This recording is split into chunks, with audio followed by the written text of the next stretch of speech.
Gang, quick announcement on the Middle Class Famous Tour. We are going to be coming to a city near you for a live stand-up show and playing AYG with the audience. We're going to be in San Francisco, California, Los Angeles, California, La Jolla, California. And we'll also be in Pittsburgh, Buffalo, Detroit, Denver, Phoenix, Salt Lake City, Chicago, then over there to Rosemont. And that's just to May. We're going to be adding some dates. It's going to be a fantastic time. Grab the squad. Come out and see us. Get your tickies. It's a good time.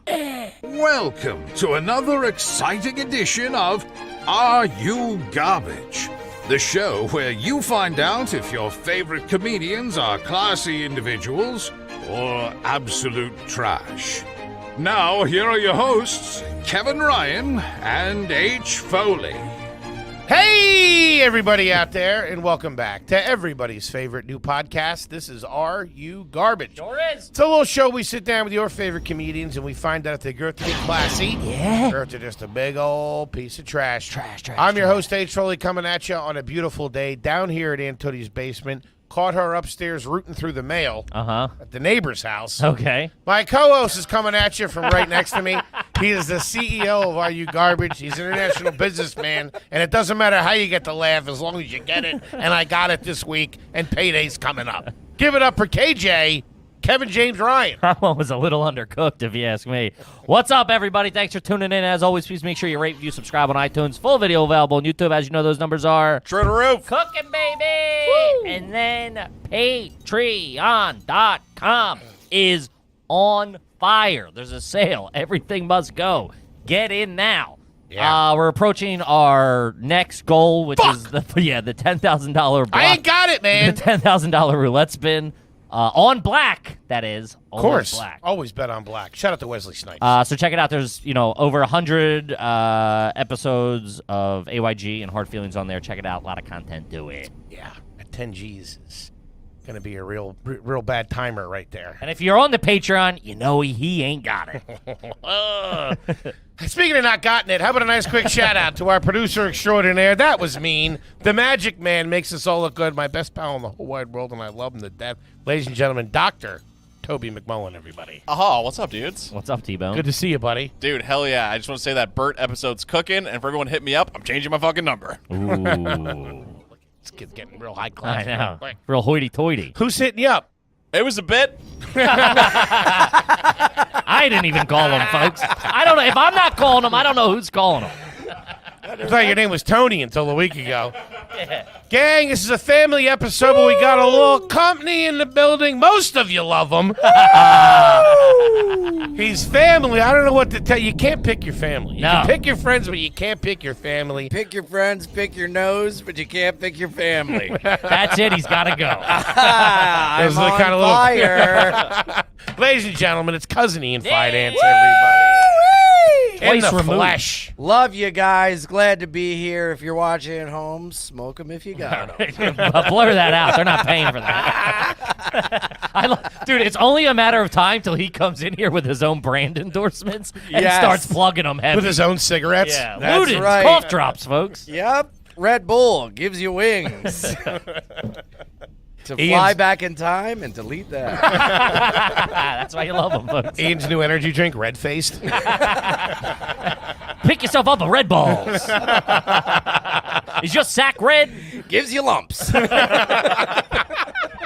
Red Face gives you lumps. Holy shit. Buddy, good to see you. It's been a while. We haven't seen you since Christmas. I know. Well, Christmas came early this year because I'm back. Thank you for having me, fellas. I love yous. And you guys say yous. And in Yous, Delaware, sure. we say yuz. Ah, Yeah, it's a little bit No of a go. difference. even more trashy. Same horse. I've never heard that in different Delaware. color. What? I've never heard that in Delaware. What are you? What Yeah, are you? what are yous doing? What I are love yous? yous. Love See yous. yous later. Love do. yous. We'll my family will do love yous. Yeah, love we do. yous. Loves yous? Love yous? Loves yous? I don't think that's a specific Delaware thing. I think it is. Love I've only yous. heard it in Delaware. Shout out to my noops, my clay monsters. You've only been there in Newark, so it's not saying much. Newark. Oh, I'm sorry. Newark is Jersey. Newark is Delaware. Ah. Speaking of branding as well, shout out to Blacklisted for the hat. Blacklisted This Hardcore fucking is a guy. band from Philadelphia. You're like an infomercial. Anybody If you act else? now? Anybody else you owe money to that you got to give a shout Jesus out? Christ. Hey, listen, I know I ain't got the $2,000, but I'm going on AYG. I'll Shout give out to you some- Hughes Painting in Delaware. I'm also for sure gonna bleep that just because fuck you. What? No. Oh, everybody's you got should check the- them out. everybody's you dig got the 'em. guns They're out. a great band. Who would? That's not a Phillies hat. Blacklisted. It's a Phillies hat, but the B is for Blacklisted. Oh, it's a band okay, that's from a Philly. band. They're no longer together. I'm gonna blur all your logos like a Snoop Dogg video. Oh my god! I can't wait till next time I just wear shirts with so many logos on them. You come in like a boxer. Yeah. Fig Newtons on his glasses. I'm moving around so Toby can't blur me. Dressed like a big hamburger. Sandwich board. Just Turn it into the he's thing at going the to car these wash. guys. There it is. Have you ever used a sandwich board professionally? I would have to assume you had to have. No. Never. Never. What about one of those signs? Were you ever the guy out flipping the Throwing signs? signs? Yeah, like TurboTax or whatever. You've done I some was a shitty Santa promotion. Claus for the Salvation Army once.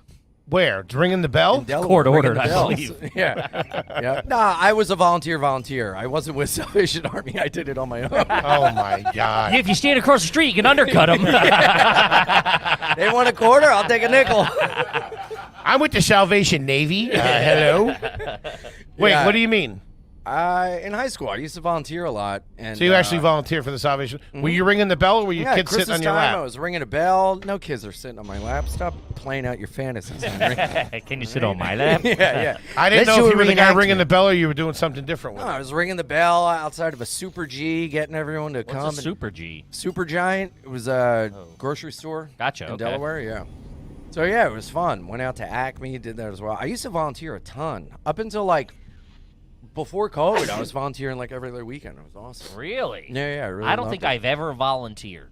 I want to get back into it. It's really fun. It's been on my rewarding. resume my entire life, my professional resume. Yeah. Yeah, What? acting- That and Microsoft Excel. I'm proficient in PowerPoint. yeah. No, that I did a bunch of volunteer work, like for Really? waiting tables and stuff. Yeah, they never check on that shit. Dude, I went down south and helped tear out and patch up homes that got hit by hurricanes after Katrina. Are you stealing copper? Oh, what are you dude. doing down there? Make a lot of money that way. You know? Yeah, this one's totaled. Yeah. Yeah. The insurance is going to cover it anyway. Stealing from a different house. I thought it was damaged. Yeah, dude, it was awesome. I loved it. I used to drive a van around the Bronx, That doesn't sound safe. giving Doing what? handing out food Picking to the up homeless. kids. Yeah, Where'd you Handing get the out food? what? Lines. Handing out food to the homeless. Where would you get the food? It was part of New York Cares. You would meet at like a place. You'd load up the van with food, and you go around to these like drop-off places. Uh-huh. Everyone lines up. You hand out the food, and they called me the mustard man because I was the guy that handed out the mustard to him. Nice. He was a Mustard- specialist. Gave you the big job. Yeah. Mustard and a cigarette. No, it was fun, man. Well, that's Heroin pretty addicts nice, come back man. and they ask for more oranges. Wait, what? Yeah, if you want like sweets when you're on drugs, Drugs. come down from drugs. Ah. You know. I wouldn't know. It never come down. I like to keep it right up there, folks. Still love sweets. Yeah, you and your weight. Dude, you are cousin Ian. I swear to God. He's also been trying to horn himself in on the fucking Disney trip, by the way. Oh, What's yeah. going on with the when we go Yeah. to Disney? When we going to Disney? His pitch is just this. Yeah. Just goes like that. Huh? Am I right? Yeah, I've I already- saw him at the club the other night at the Mickey Mouse ears. God, on. I was just gonna say I already bought the ears. God damn it! Have you ever been? I went twice in school. We had a Florida trip. You went I mean, everyone went, but I almost didn't go because I was one detention away from getting Not kicked being off able the Is this trip. elementary school or high school? Elementary school. Really? You went in elementary school? You were getting On a detentions in school trip? elementary school? I was a bad kid in elementary Yeah, school. what the fuck? was I getting didn't know they fights had all the time. detention in I had to elementary. change my group of friends, and it was a blessing because I changed my group of friends. They kept and I'm stuffing me in a locker. Still friends with them to this day. Shout out What about the Brandon, old Justin, crew? and Fred. Justin works for an industrial air conditioning company. The name of the no, I'm kidding. We'll put his number up there. Yeah. What happened to the old crew? Oh man, trouble. Really? Oh, Wrong yeah. side of the tracks? Wrong side of the tracks, buddy. Don't want to get in. Who has wrong side of the tracks friends in elementary school? This guy? What could they have been doing that was so bad? Oh. What got you to detention? Fighting, acting out in class, talking back. Having a mustache at 8. Freaking out the faculty? Refusing to take off Scaring my jean everybody. jacket. You know. know. Sir, you can't get. Sir, you yeah. can't smoke in here. Smoking in the faculty lounge. Yeah. Hey, how you doing? I got my social Mr. studies Whitney, you homework. got a light on you? Yeah, dude, I would ask so many questions. They limited me to 2 questions in class. You had to be. What were you on? Horrible. You were on Ritalin? What were you on as a kid? Just start naming them. I was on everything. pal. Everything You but kidding roller me? skates. Yeah. That's a Goldman line. Everything but good behavior. Fucking pill bottle. Yeah, everything but the honor roll, I think. Yeah. Ian. No, some of the bad kids were trying to get me to give them my Ritalin, and they would give me weed and typical 7th grade stuff. All right, Yeah. 7th Smoking, grade. Okay. you know. So in 7th grade, your school, a public school in Delaware, No, I didn't go to public school. you It went was to like a private Catholic school. school. Private Okay, you went to a yeah. Catholic. It makes more sense. They would do a trip where you went down to Disney World. Yeah, and it was like it was incentivized to make sure like you got good grades. You had to have a certain grade point average. Who paid for it? Did each individual parents have to pay? I think it was paid by the. I don't know. I think That's it was pretty paid by the good. school. We took a big old bus down. Wait, you drove down? What? Oh yeah. Oh, that's not Oh, cool. yeah. That's What do not you think cool. it You We're were running flying? drugs, you idiot. Yeah. You Yeah, were a we fucking were mule. muling it up. Yeah. I know. They on a made me Greyhound swallow with a a bunch of girdle. water balloons before Yeah. I went down.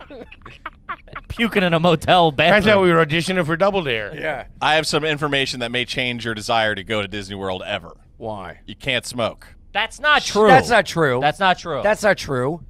That's There is- not There true. is smoking sections. Oh, If they are can they? sex Yeah. traffic kids at Disney World, we can all right. smoke Hey, some fucking Walt, I didn't Bernies. say that. All right. All right. I'm a company man. Speaking of which, when are we going? No, you can. There's certain places you can smoke Yeah, for sure. dude. There's like 1 or 2 in each park, and they're very small. I'm and they're smoking in They're line. hidden behind trees. Are you kidding me? I'm smoking on Splash Mountain. Splash meal. Yeah. Maybe we wait until after the You can go on the rides. This is gonna be a quick trip through fucking Magic Kingdom. You guys got any new construction starting down there Oh my anytime God. soon? Hey, we're gonna need some fucking cranes on the monorail. Maybe It's gonna be me. It's gonna be me, Ian, and Toby on your back in the lazy river, going down the whitewater raft. There she blows. he ate 2 goofies. Maybe we wait till after the casino thing. How are we supposed to go down and have a good time? We got that hanging over our heads. What, the casino thing? Yeah. Well, the casino thing we can do in a night. No, I I say do the understand that. casino thing on the way to Florida. Are you kidding We're me? not driving to Florida. Yeah, do what the fuck? This isn't Father Dirtbags or wherever the fuck you went to school. But that's Our part of Lady the of fun. No Money. How long was the trip? 7 Our Lady, days. Our Lady of No Money. I'm getting steamrolled over here. Saying IOUs. Ian was probably saying IOUs. You were probably on some fucking no-fly list or something. Yeah. That's Oh, why. God. Well, dude, one kid bullied me, and I punched him in the back of the head before the trip. Who rabbit punches And somebody then, as a kid? oh, dude. Well, one of the construction workers that was doing work at the house told me if you get bullied, you just run up, punch him in the back of the head. And so I I don't think he was a did. construction worker. Well, some vagrant. that was Yeah. hiding Somebody in your the mom took in. garage. Just because he fixed your mom's bed. Yeah, one of my uncles for the week told me. So I hit this kid, and we ended up becoming buddies on the trip. You know? Yeah. Threw him in an alligator pond on the way. No, Leave me it. and, Do you still talk to I him? won't say his name. No. No. I only talked to 3 of the kids I went to grade school with. Still friends to this day. So you went in Seen each 7th and other's 8th grade. weddings. Yeah. And then in 8th grade, I went down as like a, I guess went kinda twice like a in the same year? chaperone. You went as a chaperone? Yeah, like they had maybe like 4 or 5 8th graders that went with the 7th graders, and when they'd go in groups, That's what they like told the you 8th grader anyway. would like, you know, be He was like wearing a the helmet. leader, you know. Yeah, making the decision. I was a big shot at Epcot. Already been there. Oh, you know? man. The only kid on a trip sitting in a car seat. He's wearing a diaper. I'm like Stillwell in A League of Their Own, Just running up the running aisle. hitting everybody in the back of the head. Madonna wants to beat you up. You stink. Gina Davis chasing you around the bus. I say Atlantic City Casino, you win, amazing time in Florida. You lose, you got Florida to look forward to. Yeah, It's not a bad idea. The only problem with planning the Disney trip is we had it on the books. We had to move it because we're going to California next week. Yeah. It's Cali. supposed to be this week, I think. So that was the only thing we had to change it, but it just takes way more time to plan that. You need to plan that, and you can't just fucking get up and go. We can get up and go to fucking AC tonight if you want to. Nah, it's all right. You want to jump the gun? Wow. Let the money go, Wow. right? That might entice them to join. And we go, it's already in the can. We'll let you know how it goes. Oh, I wouldn't be able to poker Yeah, face and that. for the next you kidding me? 5 weeks, fully sheet God white. damn it. Yeah. Welcome to fucking Are You Garbage? Like goddamn Patreon. And if we won, I wouldn't be able to do it. Desperately I'm begging already for thinking more about what I'm Patreon. going to blow the money on. What? I don't know. Taxes. I hope it's taxes. Oh, I gotta call my tax guy. Same tax guy. Yeah. Really? Everybody uses it. Wow. This guy's great. Yeah, he's all right. I'm writing off everything. All right, Ian, relax. Are you Oh, ta- sorry, are you- sorry. Do you talk to him or do you talk to the assistant? Oh, I talked to him. Really? I talked to him honcho. too. You do? You're just a new bozo. Yeah, Man. I haven't got past the secretary yet. I'm waiting in the lobby. Can't even get past the door, man. I'm waiting in the lobby with flowers and candy like an asshole. Gang, this is a family episode. It sure is. We have business here at 2-4. Yeah. And that's when you sign up for the old Patreon there, as pre-mentioned here on this particular broadcast. You get a question asked on the air. Whoa. Now, as KJ says, this is a memo from up top, we do have a bit of a backlog, but this is the best way to get on the show. That or was hit not, us That was not this week's memo. or hit us with a strong heater on fucking Twitter. Yeah. Come through with some goods. All right, let's get into it a little. We got a couple of fucking heaters. This one, I don't know how this has never came up. This is for Morgan, first time, long time, $10 homie. Yes. Have you or anyone you know been an underage bartender? What? Yeah. Back in the there was shitty bars where you could be like a fucking 18 or 16-year-old bartender. I think that's No. legal. I don't You know. can in the state of Pennsylvania I knew kids when we were 16 were What? bartending. We would go at 16 down off the boulevard. No Yeah. way. Yeah, it was like an old cop That's like bar. a farmer rule. You can drive at 13. I'm not That's saying it was insane. on the up and up, Ian. I mean, It God. was all underage kids and like retired cops. And I You think work at it's- Quinceañeras? What the hell is going on? I was a pinata man. God damn it. Couldn't get it out. Did you ever have a pinata at an actual pinata at a birthday party? No, I went to one with a pinata. Yeah, I've only and been a in- pin the tail on the donkey. That was great. never God, got I'm remembering it now. Woo! Really? Still remember the neighborhood. You were Deer using real hooves. livestock, though. It's a real donkey. This donkey's got to be back by 3. He just keeps sticking his finger in his ass. Ooh, I missed again. Ooh, I missed again. I bring my Hey, own get out of there. blindfold. Hey, pull your pants up. Take that ball gag off. Pin the dick in the donkey? What? You can serve booze underage in almost any state.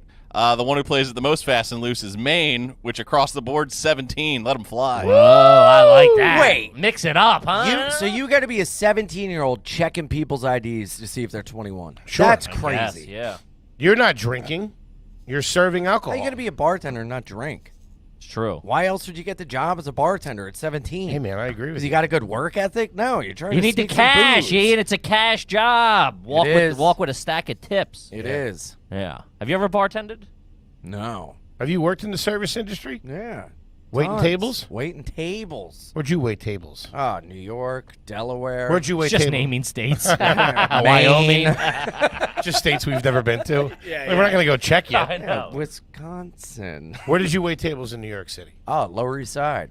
A place called Casanese. No longer exists. Directly across Yeah, the You street tanked them. from this kind of. I would give people free champagne and say, welcome to Champagne? New York on Sunday my. brunch to try to get, dude, one time I tried Oh, to I scam bet this you were a guy fucking scumbag. for a tip, and I would say, I would use their last name and say that it was mine, and oh my God, do you have a cousin? To try to get like a little Wait, relationship. how to would you make find money. out his name when he swiped Off the the card? card, yeah. He would swipe the card to be like, all right, Yeah. John Stevenson. Yeah. You'd be like, you're John Stevenson? I'm and Ian one time I Stevenson. did that, and I was like, "Oh my God, I think we're late." He's like, "Oh, I'm from South Africa." And I was like, "Well, all right." The good, Grace part is of, big. long. the good part of the bad part. What are we talking? Have you ever been to Disney World? Do you own any diamond mines by any chance? yeah. No? Then get the fuck It was out. directly across the street from the school I taught at.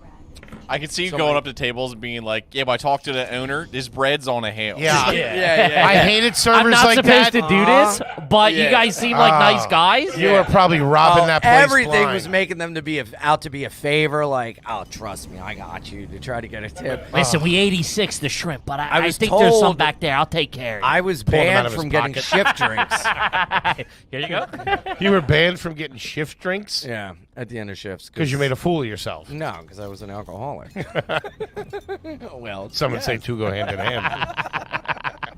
Two strangers walking the night. oh yeah. Dude, it was wild, dude. We used to walk in and just do pill trades. It was fucking great. Yeah, it was a good time back then. Oh, yeah. Yeah, that was something, man. You're going up to tables. Yo, you mind if I hang out for a little bit? Yeah, my shift's done. Can I wrap this up with you? Seat taken? You pull it backwards, sit like AC Slater. Good news You is, done with that? good news is I got some dessert coming for us. Oh, yeah. I'm sure that you Great. gave people free shit you weren't allowed to give them, free dessert. When I was younger and drinking, but when I was sober waiting tables, I was company man through and through. By the book, huh? By the book. Get Loved you. it. One of my favorite jobs I ever had was I was a server at this place in Wilmington called Eclipse. It's 500 North Union Street, Pretty sure Wilmington, that's a strip Delaware. club. Yeah, Try it the was great. cheesesteak egg It roll. was so fun, dude. Yeah. It was awesome. I never really waited. I bust all growing You up. were in and out. Yeah, no. You weren't really in the biz. Dude, we did it in college. You were bussing tables in college? Bussing Yeah, I was the tables only in bus college. boy. Jesus. I used to make so much Fucking money. head injury Harry over here. What the fuck? It was a great place. Bussing tables? I would make more than I would be the only bus boy. That's what every dirtbag bus and boy says. dude, they That's would not get true. mad. I'm telling you. What? They would get mad. They'd be like, what the fuck? Because they'd be like, it was huge. It was Portofino on Walnut Street. Remember that place? Wait, they split Nice tips drink. with the Nice. bus boy? Yeah, I get 10% of everybody's fucking thing. Really? Yeah, I think 10%, right? That's the I going don't rate. think we did. We bust our own tables. Some At all the restaurants. places I was Hillbillies. at. We're talking about refined people. Oh, You were on my pills. There God. was probably no restaurant. I was giving the Probably in your dishwasher. mom's kitchen. Giving the dishwasher a ride home. He was this deaf guy named Randall. He fucking ruled. He would rap, and it did not sound good. I was at a blaster radio. Cousin Ian. Woo! Kip, let's talk about Athletic Greens. Athletic Greens AG1. AG1 is the cool kids college. Yeah. As us guys who were on it. Everybody's take. And the runner, too, right? Runner, too. Oh, You got to the tip food the runner. That's what I started out as. I started out as a runner and then worked my way up to a server in like a week. Whoa. Well, I mean, dude, it's not like you got to the top of fucking NASA. Buddy, well, let me tell you. It was you and Deaf Randy. That's I mean, it wasn't the strongest competition. Ian, I think we're going to go with Randy on this one. Ian, you get brunch. Randy's handling the fucking Oh weeds, my all right? God. Me and my fucking crew at the restaurant. Dude, one of the dishwashers one time called me Tortuga La Tortuga. because I was very slow. I remember one time I was busting tables at this place called Giuseppe's, and I was like 7th, 8th grade maybe, and I spilled water all over the ground. Oh, God. Like the cup overflowed in the bus pan or whatever, and I didn't have anywhere to put it, so I went and got like a before I could go get a rag and come back.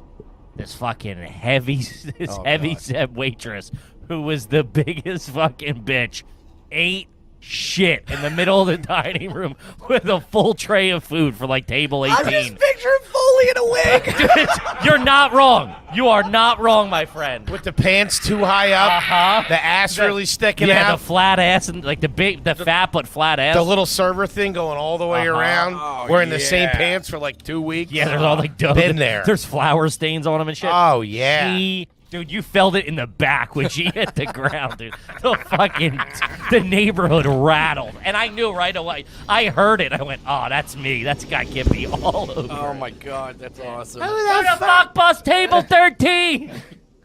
I'm going to take my staff meal and get the fuck out of here. My 2 free slices. Man, the older female server that's been there too long is really something else. Oh, Did a really good job in waiting on that. With the girl that was crazy, but she was cool when you hung out. Oh, that's a good movie, yeah. Waiting. Waiting really did it very well. Yes. Fantastic movie. Holds up. Yeah. Watch I just it a watched couple Watched it weeks like 2 ago. weeks ago. Yep. Yeah. Yep. Dude, you know what holds up as well? Kingpin. Oh, yeah. One of the all-time it's greats. phenomenal, yeah. Good God. Just watch that. I think I watched it almighty. on a plane somewhere. You know what doesn't hold up? Weekend at Bernie's. I mean, did you expect it to? It never held to begin with. I mean, at 7, I thought it was the best movie in the world. When he's pulling the horse and carriage, that's a good fucking. You know what doesn't translate? He-Man, believe it or not. Really? You know what? Remember, They it was don't. They're all on Tubi. G.I. Joe, He-Man, Transformers, Generation 1. Who's Oh, watching brutal. Tubi? I don't even know what that is. Me, got every day. They got all the Columbos. Sounds like something they're plugging you up to in a hospital. I mean, he had 7 cc's of Tubi for this lord ass.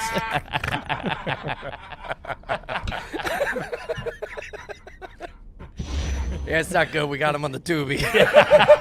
I don't even think his insurance covers it either. Can you do 2 Tubies? Nah, I'd kill him. You're like Jaws taking barrels. I never seen a guy take 3 doobies before. I'm still running around the hallway. You can't get me under control. I'm dragging those barrels. Eating Jello. We're gonna need a bigger tubie.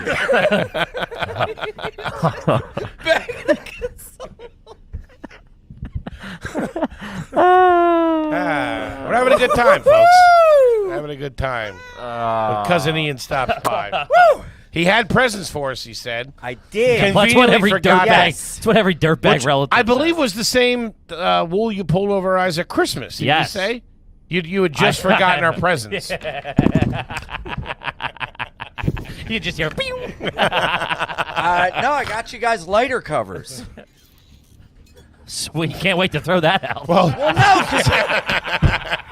yeah, just put it in that white bin over there on your way out. No, you never lose a lighter when you got a lighter cover. I'm never gonna use a lighter This is with really a lighter cover. neat. We smoke a lot. You guys ask for lights. You also look like a gypsy with that thing, dude. Yeah, it's There's like cool. turquoise and it's like, It's first of all, it's cool. about 3.5 pounds.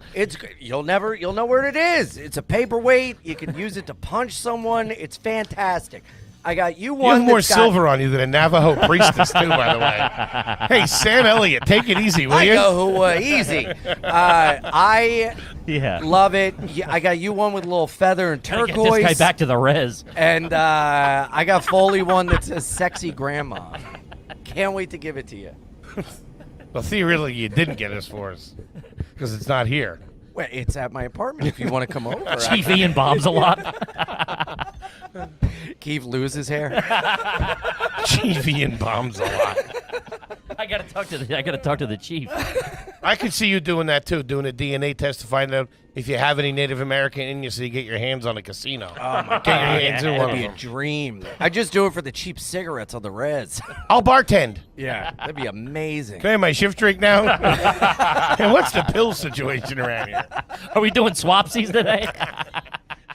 Doing swapsies on some lewds at pre-shift. Oh my Talk God. about a dirtbag. Can you imagine? Amazing. I never worked in a restaurant where everybody wasn't taking drugs and it wasn't Oh. just Oh, complete totally. mayhem. Everyone's fucking each other. Everyone's Oh, doing man. drugs. There was always the fucking- hot couple. There was always the cool guy. The chef the is cool a girl. lunatic. Where did you fall in that?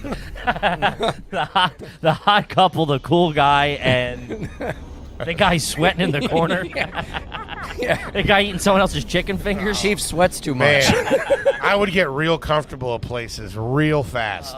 And just that's when the fucking eating off people's plates starts. Oh, yeah, I was doing when you don't give a shit, like because you know a lot of times the female servers are all tens, they're all a little bit younger. They're smoke shows. Yeah. When you get comfortable with them enough to fucking eat some 50-year-old guy's burger right in front of them, that's when you know you've crossed the line. Time to start getting the applications out there. Have you where would you eat the food? I would put it in my pocket and then eat it in the bathroom and then go down to the walk-in and drink Pocket the full of beers. meatballs. You got a pocket full of. Where would you eat it? I would eat it. On stage? Yes, I do frequently. No, you've been. I just got to say, it has been awesome working the cellar together. It's really fucking neat. Foley's been crushing the stage, and He stinks. Had to bring in an architect, I heard. we need some support. To find sign an agreement every time I get on there. This is how crazy I am. I was mad he didn't compliment me. I didn't pick up on the joke at first. He's like, Foley's been crushing. I'm like, what the fuck? I've had some good sets. Had some great ones. Been very good fun. times, buddy. Awesome. I It's been an honor to bring you guys on stage. It's very nice. Anywho, I would eat it when I dropped it off. Back to at the food. Stop talking about our occupation. I'm going back to my Broadcasted passion project. Eating leftover food from streams. I would eat it as you cleared off the plate, real quick. Oh, in the back. yeah, Yeah. wolf it yeah, down. yeah. Would you ever do a Have a mishmash? sweet and low pack in there. Put it in a to-go box so you got a whole buffet sitting waiting for you? I've done that. Put it in the go box and put it up there. Oh, There's a lot of eyes yeah. everywhere. Some restaurants nobody cared. You gotta do There it was some that quick. you really did. Dude, when I was in the back and pulling the meats for Is that what you call it? I immediately regretted that when I said it. Man, I was back with the other bus boys pulling the meat. yeah. Hey, you got to get the good shifts. You know what I No, mean? we would pack it and hand it off to each other like a drug deal. Like you'd walk past someone and hand them a thing of meat, and then the other guy go eat it, and then you do that.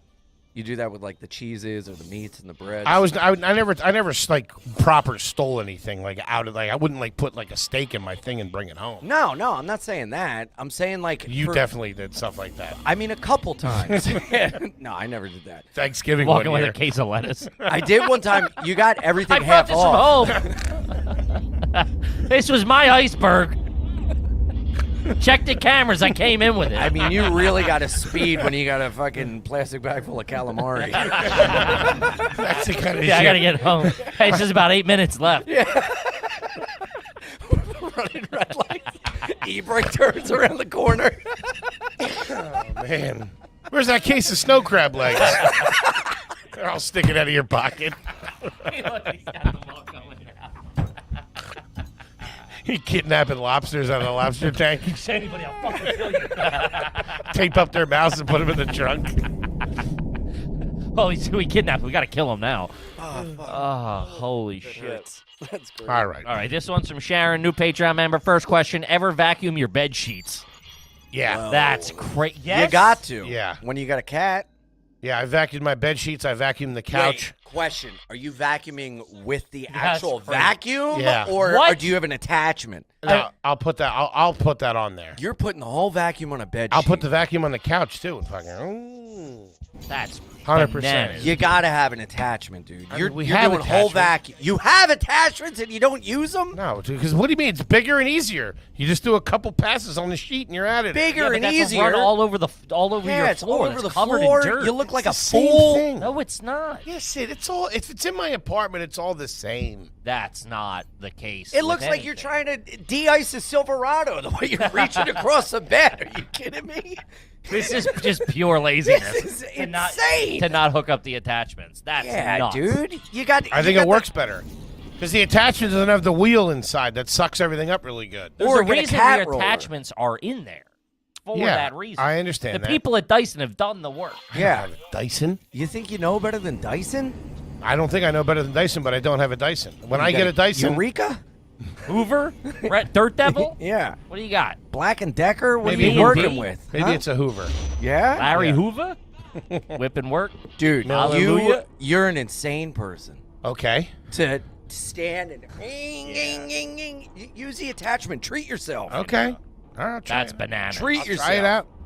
I'll try it out. I thought it was the best way to do it. Have you ever done it to a coat? Yeah. Vacuum the coat. We also have this thing that goes like that. It has like felt on the bottom. That's for the cat. Yes, use I that have on one my of those. clothes. That's great on the What- couch. Is it like a That thing- plug? Like a Fantastic. No, on it's the not couch. plugged in. How often do you change litter? Say it on 3. 1, 2, 3. Once shit a in the month. What's it supposed to be? No, I do it like every other day. Okay. Yeah. How about you? You're not an every other day kind Oh of guy. no, she keeps that. Really? I'm the litter guy at the house. No, yeah, I don't handle any of Yeah? that stuff. I'm getting an automatic litter guy. I feed her every once in the morning when she doesn't girlfriend? feel like getting up. When there's enough left over. Spraying her with a water bottle. I'll come home whenever I want. I eat all the food myself. No, Fucking- he's on the couch with a laser pointer. See, I pay attention to you. Oh man. I get the butterfly. No, if she doesn't feel like getting up, I'll get up and feed the kitty. But I'm not going near Man of that the stuff. year. That litter was in our room for like a week when her sister was staying. In the room. In the room, dude. I was like, get the fuck out Dude, of you here. got to invest in an automatic litter cleaner. I know she's pushing for it. The fans out there, Venmo at Ian-Finance. Why? I'll film it. It'll be fun. So you don't have one? I'm gonna get one. If somebody pays for it's it. just two cats. No, I'll pay for it. With 2 cats, it's a lot. I mean, the thing gets full.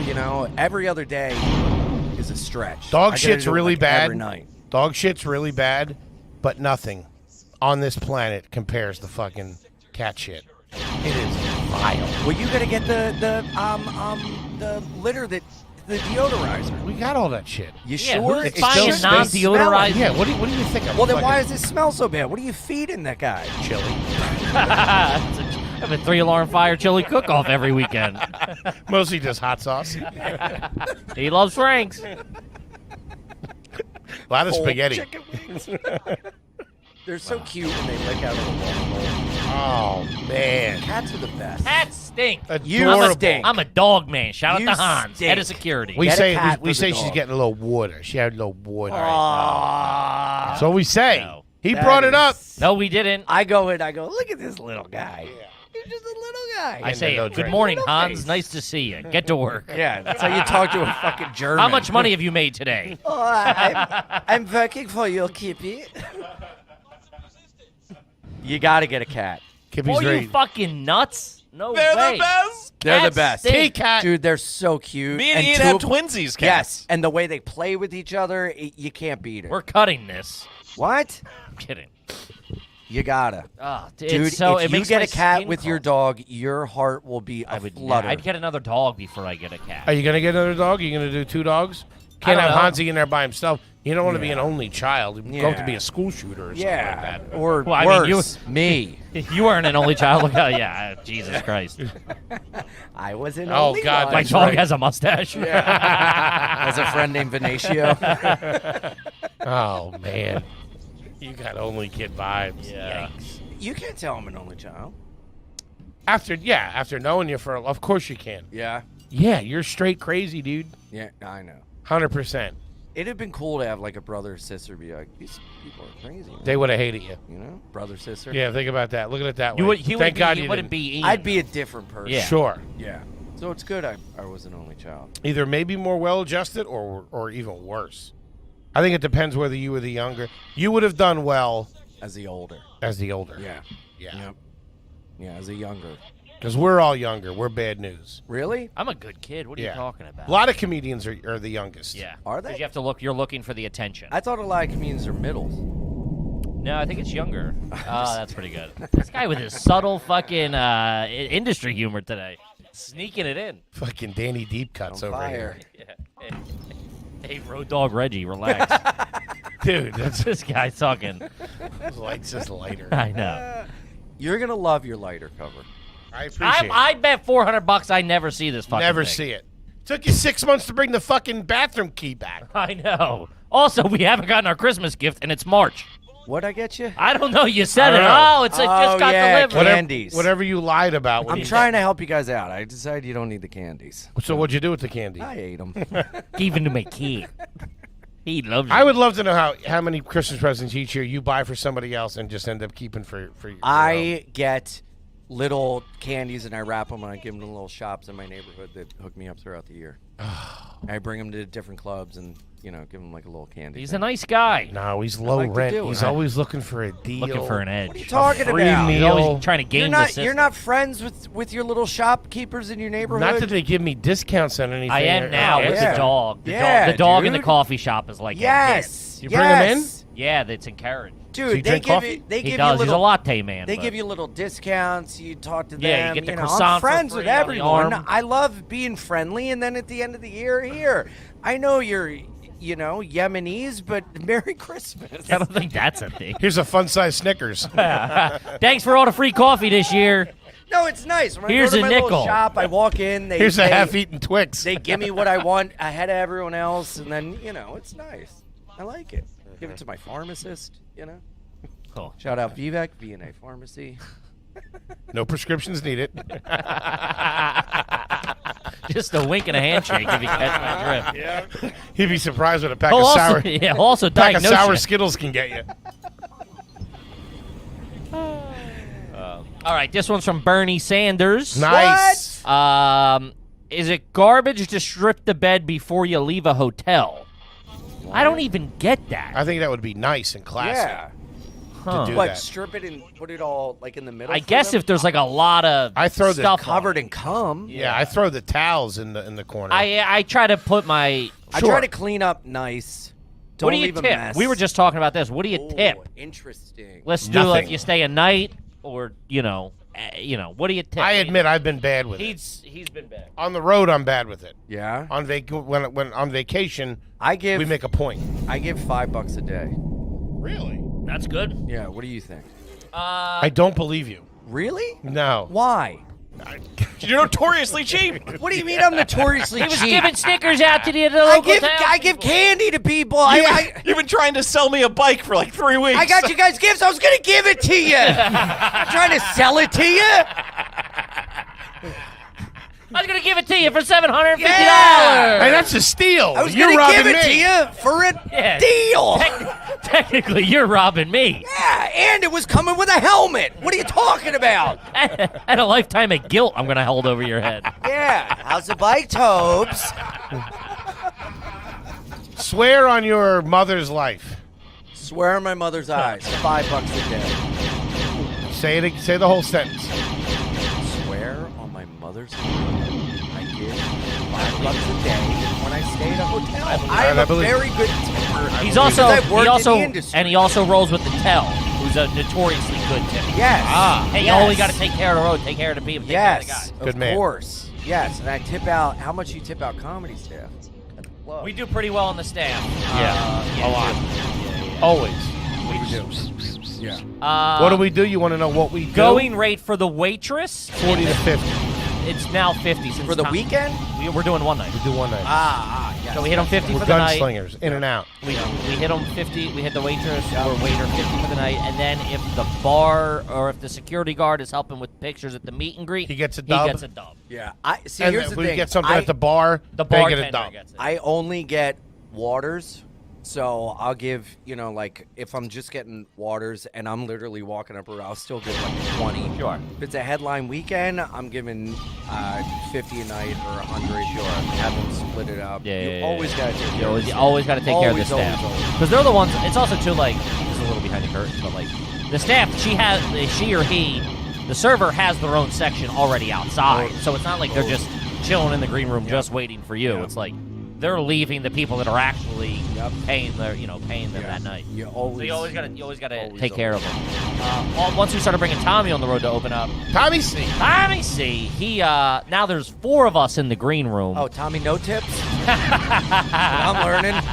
So, Tommy- he goes, Tommy "I'm orders learning." 3 meals? He goes, I'm learning. Yeah, Tommy take-homes. Alligator arms. Yeah, Tommy takeouts. Um, Tommy Foley would have paid for this. which means Kippy would have paid for this. Yeah, Tommy usually gets a hot meal. Yeah, so This is only of the day. so it depends on who, but at Uses least the one shower. or two is ordering food. Probably, Yeah. I might get something to nosh on, and then I'll get a couple of beers. He might get a couple of beers, but it's real low, low stake. Yeah. But you got to take care of them. You got to. Always. Yeah, So $5 a day, huh? that's good. I'll do You 5. If I don't, I refuse to leave ones just because in my head it feels dismissive. Yeah. So if I have like 3 ones and a 10, I'll just leave the 10. Yeah. Just to be like, Totally. And I try to leave the room like nice. I'll before I go. definitely. I never leave. If I have trash, I consolidate all the trash. Yeah. I never leave like whatever, Yeah, that's why the sheets, I mean, I it depends what you did to it. yeah, if it's you're trying to all hide fucked something up, to make it not look like you don't want well, to see. how do you sleep? Do you untuck? Do you? Because sometimes I'm rolling around and I got the I sheets untuck. all undone. I'm The pillows untucked. are everywhere. What do you mean untuck? Like how it's tucked underneath? Yeah, you Oh, untuck. yeah, get rid of Yeah. all that shit. Yeah. 100%. I think in Utah, I did late checkout, and I was late on the late checkout, and the woman was like waiting, so I gave her a 20. I felt That's good. You You know? got to take care of them. Yeah. Sorry, Feels I good. was It just comes digging in back. shit. When you take care of other people, you get taken care of later. It's good to put out karmatic good into the universe. I'm big on that now that I have. And a where's couple my of fucking bucks. Christmas present? Yeah. Buddy, save it for next Christmas. Yeah, 2 right? in 1 shot. Yeah, you'll get 2. You'll get 2 Yeah. fun bite-sized Snickers next year. Think Put about them that. together, that's a Here's whole your candy bar. Reese's Pieces. Hold out your hand. I think it's in the bag. Hey, what the fuck you doing? Hold your hand down. I got a quick one that came across my board. Came across your Fire desk. away, T-Bone. Yeah. It's from my boy Willie Griswold. Okay. Real name. Wow. Really? Yeah. A friend? She's a butte, Clark. I'm back. He reached out to you and said, hey, I have an Are You Garbage question? Yeah, yeah. Okay. Fan of the show. He works on the Bob and Tom show out there. in B&T. Indiana. Nice. Have you or anyone in your family ever gotten their hair cut at the mall? Ooh. Yeah. I believe we might have mentioned this because I said that there was this one place at the Plymouth Meeting Mall back in the day that was like hot. Like all my cousins went there. Everybody went there to get it done. It was like a Vidal Sassoon kind of vibe. Ooh. A barber shop, on the other hand, in a mall is superior trash. Yeah, anyone. With the thing out front spinning around. Yeah, no. Real out of It's place. It's gotta always be a down in the chain. corner, like next to the Boscovs and the Yeah. Radio Shack or something. Oh, yeah. It's always tucked away in that entrance no one goes to. That's a bit. I don't like doing anything that's inside something that, you know what I mean? Like if in the real world they're standalone, Yeah. that I can't go to a fucking I love Chinese Starbucks. restaurant in a mall? Yeah, no, I can't go to a Starbucks in a fucking. We ate at that Cheesecake Factory in the Walmart. mall. Thought it was You're nice. kidding me. You're not going to the Starbucks or the Target. Oh, all the fucking time. I'm getting What some fucking coffee Is it- while I'm toy that's like shopping. being like, I'm not going to a But if I'm Starbucks at a rest stop. No, if I'm at a Target, yes, then I'll go. But I'm not going to get my haircut at the mall.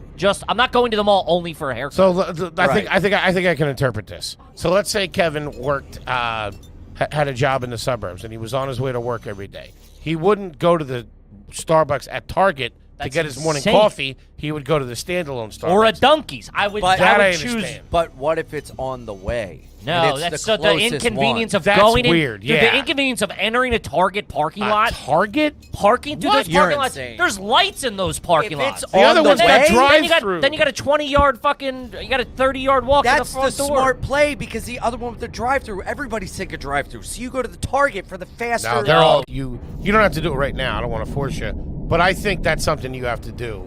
I'll before do you it. die. How about this? I'll do it when you lose 20 pounds. Why? When I lose 20 pounds, you'll eat a banana? So you're never gonna eat a banana. Yes.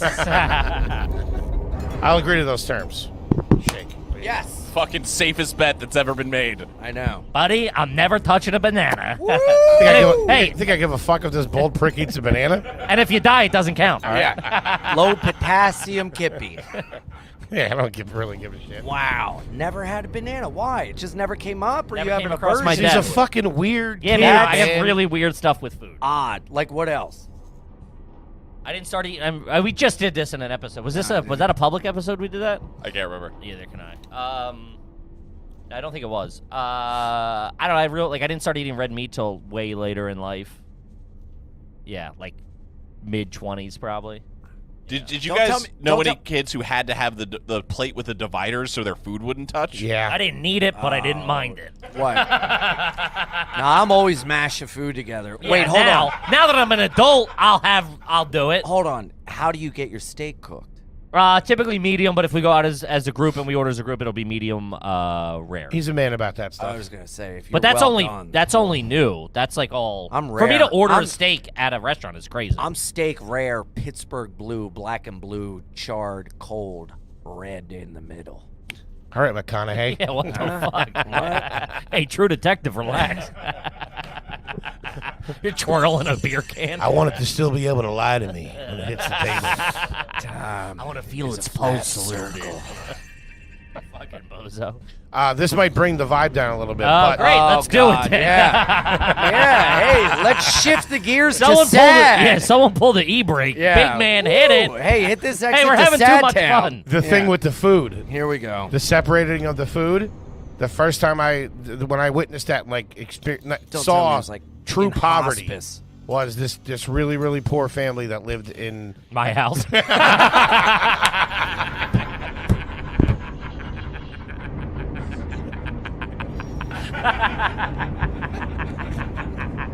Woo, baby, sometimes I'm too quick for myself. Ooh, that kid don't need a banana. Yeah, fuck your potassium, all right? It's got all the electrolytes you need. This kid's like a bottle of fucking Gatorade. God, yo, I gotta pause the camera so I can wipe Foley's brains off the walls. Pink mist. He just lost 20 pounds. Fucking head fell off his shoulders. My wife's trying to climb out the back of the studio. Good piece of business. Damn. Holy shit. Anyway, next question's Foley's fucked. Yeah.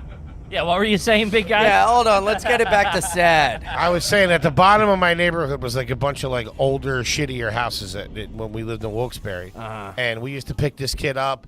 He went to my school, but I think that was the only time he ate that was that day at lunch, and it was like OCD. He ate one thing here, one thing there, one thing there, one thing there, and if they ever touched, he like freaked out in the lunchroom.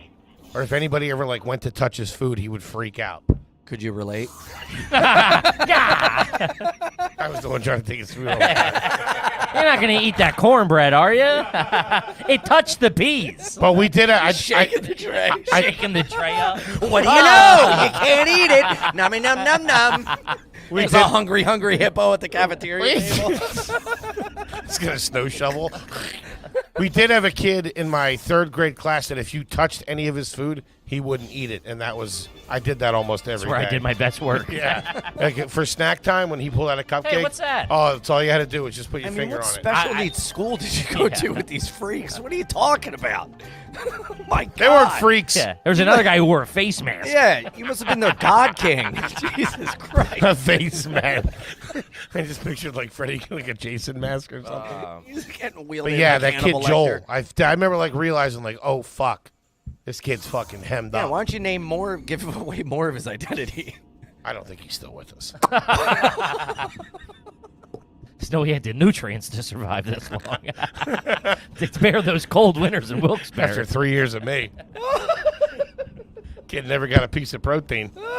Must hate a burrito. Yeah. God. Any other, tragically devastating stories you want to bring up? From my childhood? Yeah. Did any kids have leukemia growing up? Or Yeah, my best friend died when I was in kindergarten. Really? Yeah. From what? I ate him. We were in kindergarten, and I started going to his house, and I went to his house every day and was like, come out and play, come out and play. And every day his mom told me no, and this went on for like 6 months. And then finally she called You my mom. couldn't get a hint? I didn't know what was going on. Yeah. And she called my mom. There's Was an like, ambulance out front every day. What the hell's he doing in I here? had got to- a I've had to generator have for told his this. dialysis you machine. have. We need one more for kickball. What's this kid's deal? She called my mom and said, tell him to stop doing that. I guess he was getting worse and worse. I didn't know he was sick. Yeah, it was the cancer. And then Hey, like the fat one keeps eating our bushes. Can you keep him off the property? this kid's a billy goat. He keeps rummaging through our trash. No, but then we moved, and then one day I was like, Mom, when can we go up and see your And she was like, oh, you remember that funeral we went to a couple weeks ago? That was his. He passed away. Wait, you went to the funeral and didn't remember? He's I- too busy Oh, your eating the parents buffet. went. Yeah, my parents went. Where are the finger foods? Yeah. Dude, that's so sad. Little fat kid, no friends. What are you going to do? What have to bleep that Are you name? telling us your autobiography? Bleep that too.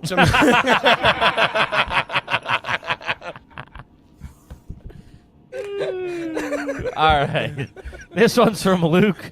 Ever When you use shoot this much, you can't miss.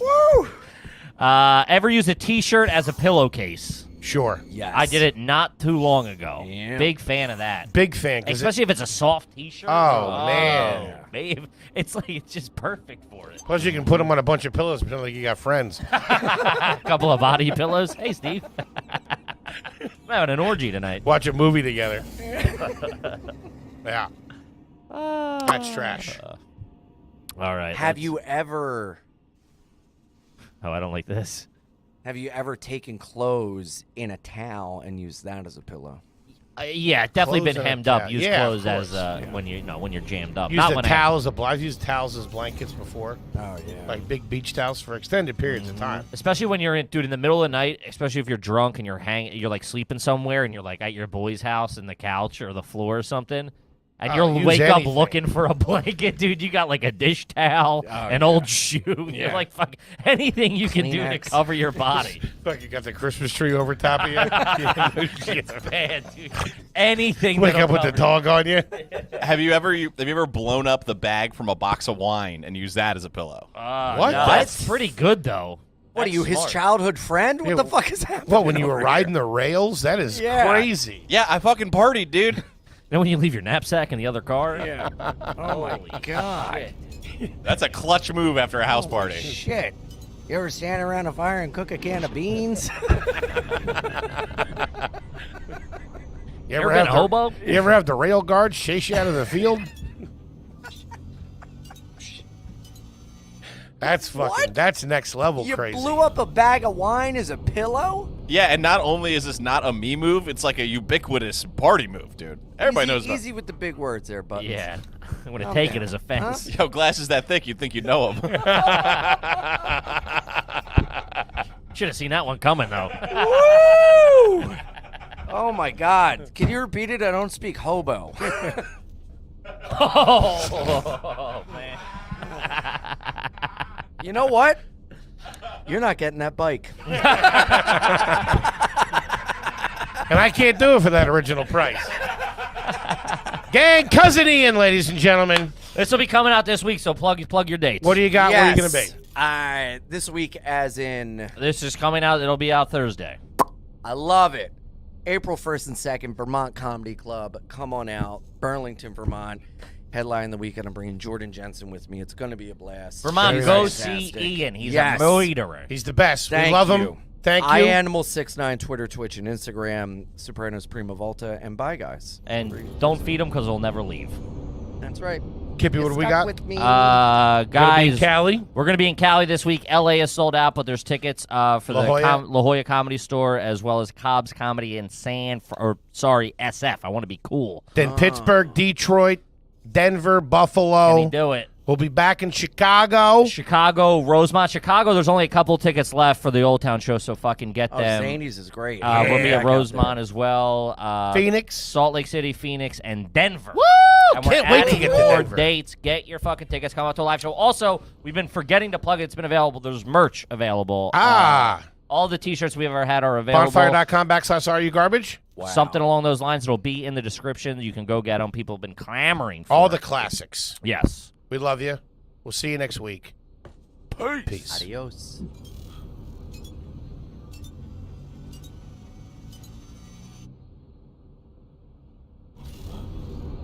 Hey, gang, we got a monster announcement before we get to the show. Uncle Hank and Kippy are making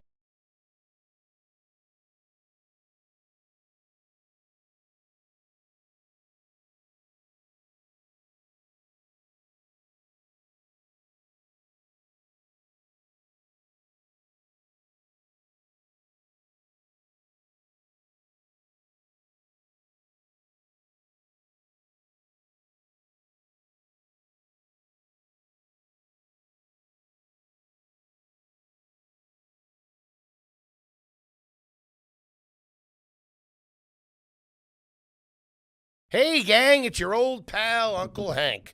Real quick, before we get to show favorite comedians and we find out they grow up to be classy or if they're just a big old piece of trash. Yeah. I'm your host, H. Foley, coming at you on a beautiful day.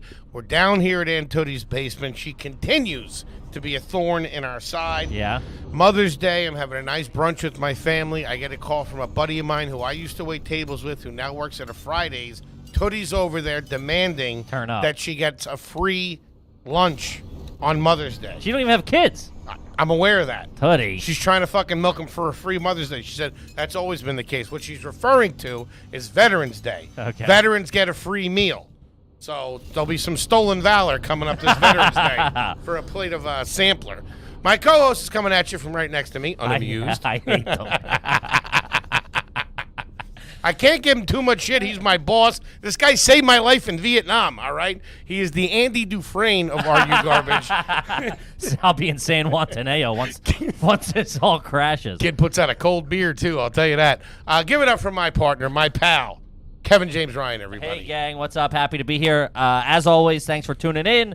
Please make sure you rate, review, subscribe on iTunes. Full video available on YouTube and Patreon.com. You can sign up, get bonus episodes of AYG, episodes of Hard Feelings, and we do a live stream every month with our top-tier guests. It's a good fucking time. But how are the numbers? The numbers are True to roof. through the, Yikes. through the roof. Look out. They're cooking. Also, we're going to be posting footage from the live shows that we're doing on the Patreon, so another reason to sign up. Get that content, baby. Fantastic. And a lot of that goes to our producer extraordinaire. He's a magic man.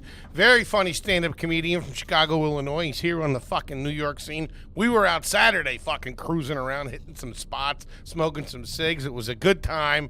Give it up for T-Bone McMuffin. Toby McMullen, everybody. What up, boys? Hey, T-Bone. Dudes, breakthrough.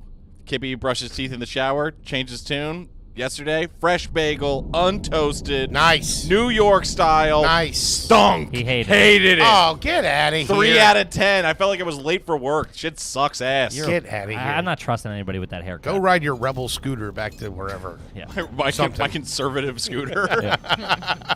Gang, that can neither be here nor there. We could not be more excited to have our incredibly special Got a guest hot one. back with us today. If you haven't seen her episode, you got to go back and check it out. Most of you have, because most of you fucking comment about it. Still to this day, all the time. We love her. She is coast to coast trash. She's all over the place. The All queen of over the trash. place. You do move around very, very well. You're here, you're there, you're posting this, you're posting that. We could not be more excited to have her here with us. She's going to be answering your questions. Give it up for the one, the only. And she brought fucking Slurpees. I mean, come on. What are we doing here? Kim Cogden, everybody. Hey, what's up, everybody? Thank you, buddy. Thanks This for coming. is beautiful. You're welcome. Yeah, I mean, nothing like showing up 30 minutes late with Slurpees. That's the trashiest way I could show up. Yeah. You're an on your own. You're on your own time kind of girl, though, right? You know, to be honest, I'm usually very on time with things. When it comes to spots and stuff like that, when I'm hosting, I've noticed you're always right on time. You're perfect. Yeah, I like to be on. Remember when the time I ran the light, though? No, Oh, okay. I ran the light with you, and you were not happy once. no, don't put that on me. I probably This is didn't the even. real H. I don't Foley. even remember it. Everybody thinks he's a big, lovable I teddy don't bear. even. Hey, I run When a the- tight ship. I don't know what to tell you. I'm not like Bozo McGee over here. Show up when you want.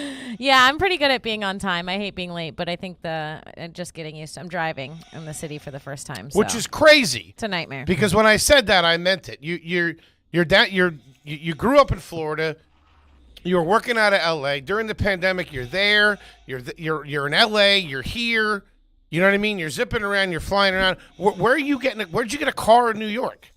One of my friends let me borrow his car while he was gone for the week. That is some weed culture shit right Yeah. there.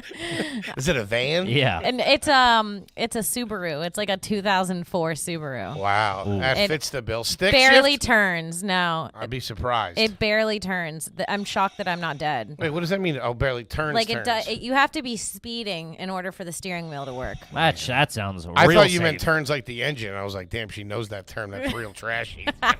Can't get the engine to turn. Something wrong with the catalytic. I don't know. Yeah, you're all over the place. Yeah, it's been. I mean, I took advantage of the pandemic and had my $50 flights, my trash flights. I know. She'll be like, she's like in a cave, like I know. snorkeling and shit. I'm In a like, ca- "What the fuck An is-" emerald cave. I'm like, yeah. In a cave with a pre-rolled in her mouth. Everyone's Just at home fucking- getting sick with their parents like idiots. Yeah. I'm gonna go do it in the fucking Colorado River. Well, you have one of my favorite moments from any Are You Garbage is when your mom made a cameo. Oh, yeah. Your mom thought she was on Star Search, and it was fucking fantastic. She was like, oh, hey! Like, she came in and stole the fucking show. Because we did it on Zoom, the first one. Yeah. And she came into your bedroom and was like, who's on TV? Like, Which it was one, like a Simon? It actually became a problem with her and working at home. She loves attention too much. She's also like, she gives off a little bit of Stifler's mom's vibes. Yeah. Little slutty mom vibes. Yeah, she Really? got, yeah, Yeah, dude. she- It's yeah. like, I get it. You want to be fucked. Like, I don't need Hey, to who see doesn't? it. You know what I right? mean? We all want to be fucked, but Hello. I don't need it behind my ear on a Zoom show. On a corporate Zoom show. Yeah, I'm working. I have to write this off later. So That's fucking It was one of my favorite things. she for put her sure. feet in my Twitch stream. Really? I had to kick her Oh, off she of knows Twitch. what she's doing. I forgot. For free! Shout out to Mrs. C over there. Doing it right, She baby. knows what the boys like, huh? Oh. Feet first these days. I was sick. I like had made a funny comment. I was like, "Oh, they're asking for your feet." Haha. And then I kept streaming, and then I see like a foot behind me in my ear, and I was like, "Get Bunch your of eggplants feet." start going up. Yeah. I was like, "Get your." I was a bunch of donations. I was like, "Where's all this money coming from?" I forgot that you did Twitch too, which I don't fucking get, but it's so funny that you do it. I don't get it either. It just all fits with you. You're playing video games on there, Yeah. and people watch you play video games.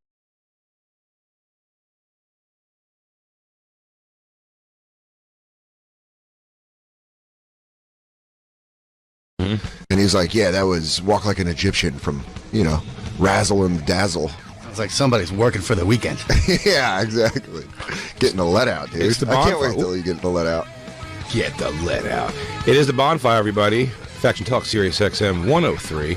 I'm Big J Ogerson. That's sexy, hilarious sumbitch Dan Soder with that tight-ass beard. Dude, thanks to Jay. Stay straight. Thanks to my beard sensei. We have, of course, DJ Lou, Christine Evans, our Black King, the Black Tiger, Lewis Johnson.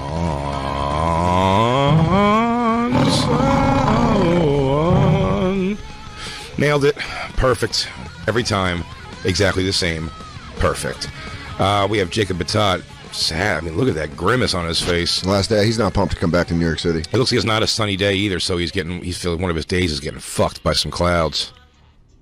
No, it is nice out. When do you? Makes it much worse. Beautiful out. When do you come back to New York? Friday? Friday, yeah. All right. That's the day of judgment. Should we put him on suicide watch? I don't know. Yeah, Lewitsky, you might have to sleep on the couch all weekend.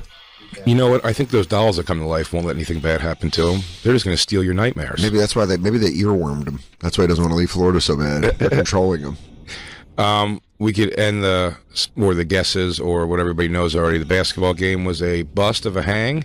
Dave Smith didn't show up, and Shane demanded it then be which, in fairness to him, one person bails. Like they don't have to accept an alternate. And rather than it being fun, it was Lewis doesn't know how to play basketball, admittedly himself, and it was 11-0. Are you guys both putting out the video? Very quickly, huh? Are both sides putting out the video? I have no idea. Because I'm sure like, Shane will make his blooper reel. There was like 2 different camera crews. There was like the Gas Digital and then the Matt and Shane crews just walking around with those weird tiny cameras on big things, you know? Yeah, I'm sure it'll be a fun watch for people to, that want to shit on us and whatever. But that's... Chris O'Connor and I called it, so we were sitting away back at the broadcast table. Completely waste of time, horse shit. It was off. It was Dave not showing up, fuck the whole thing. Did he tell you Shane wanting it to not be a competitive game at all, fucking wrapped the whole thing early. So we started the game pretty much knowing it was, if we scored a point, it would be like just getting one all. You know what I mean? Like, I don't know, somehow 2 people were far enough away from me or Lewis was. Yeah, you guys were exchanging misses in the beginning. The first like 3 possessions each, all were clanks off the rim. So we hit the ball 4 times total. It was going back and forth in the beginning. Yeah, because we were like, one of the jokes we made is like, this could go long unless someone starts scoring. Yeah, it was great. Super fun. Did Dave say he was doing it day of? Did he say he was doing it yesterday and then just at night was like, I'm not showing? He said Monday night. Everybody tried to get a hold of him during the day. Nothing until Monday night, though. He was like, I'm good for tomorrow night. Yeah, and then the next day just didn't respond to anybody, and then hour before bailed. So that just made it like a thing, and Shane wanted to rock the technicality of the 2-on-2, which was just like, okay, I guess, great job, everyone. But you guys play basketball, and you guys got some new unis. Know how to play basketball. You got some brand new unis. Yeah, the whole thing was a legit waste of garbage. Those shorts, those basketball shorts will be great. No, but I mean, I said I'm sure the footage will be great, but to me, I'll never said I wouldn't put myself extend my time like that to. I tried like production for it and shit, and make it like a fun thing, and it just was not at all. So even all said and done, even getting that pair of Legion of Skanks basketball shorts, you're not pumped about those? You will be pumped about those in a couple months when you're just sitting around in Skanks basketball shorts? Well, remember that guy raped you, but he gave you that ice cream sundae? Yeah, dude. I could still eat chocolate ice cream even if I took a pounding in the butt. That's when they rape you to show you what a homo you are. Yeah. I'm surprised you're less... As a person who punches tables over video games, I'm surprised you're less understanding it all. I'm understanding. Okay. I'm understanding. I don't know. I'm not like upset because I watched the game. It was like 2-on-2. Lewis couldn't play. For you to be upset by.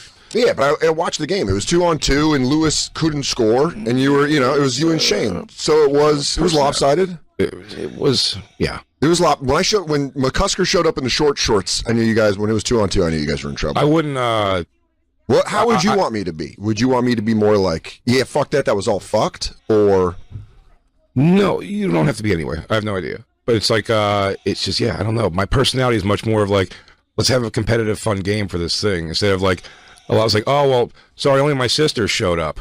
was like, yeah, well, we'll dominate that then. Isn't that fun? Yeah, but I mean, I don't. Awesome! Yeah, congrats. I mean, it sucks. Losing 11-0 is gonna suck, no matter how. Yeah, but we're going out there for like a fucking like. You guys are going out there to play for money. For a bully to beat a nerd, or are we gonna play a game for money? That's what I'm saying. But a game for money is you're gonna try your hardest, and then if it's like competitive doesn't. It's going to be competitive if it's competitive. You're going out there to play for money. So both people are going to try their hardest. That's what I'm saying. So they went out and it was like, it sucked that you had Lewis. You were by yourself. You had Lewis. Dave bailed. That sucked. Yeah, that's what I'm saying. It was a waste of time. But it wasn't a waste. It just, that's how it shook out. To call it a waste of time is like, why did we even show up? It was like, I don't know. It was still, you could still, I wasn't involved. I wasn't playing the game. So I'm sure the audio of you guys making fun of it and shit is going to be great. I'm not arguing that at all.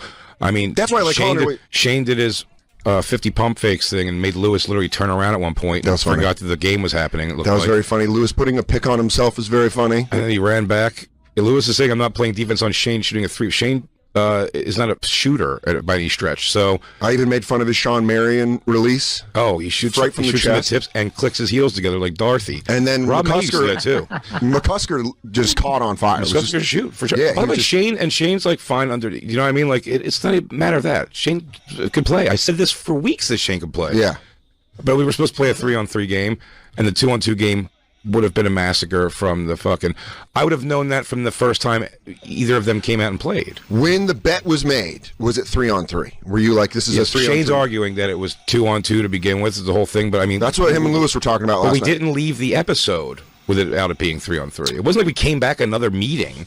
That's the thing I'm saying is if the bet was 2-on-2, that was the bet, and then did it bump up to 3-on-3, or was the bet made 3-on-3? The bet was made 3-on-3. But the initial thing we said was the 2-on-2 thing, and then it was 3-on-3. It doesn't matter. Listen, it's a fucking basketball game at the end of the day. Yeah. So at the end of the day, who gives a shit? I think more of my annoyance of the thing was like putting effort into anything for a night that was complete.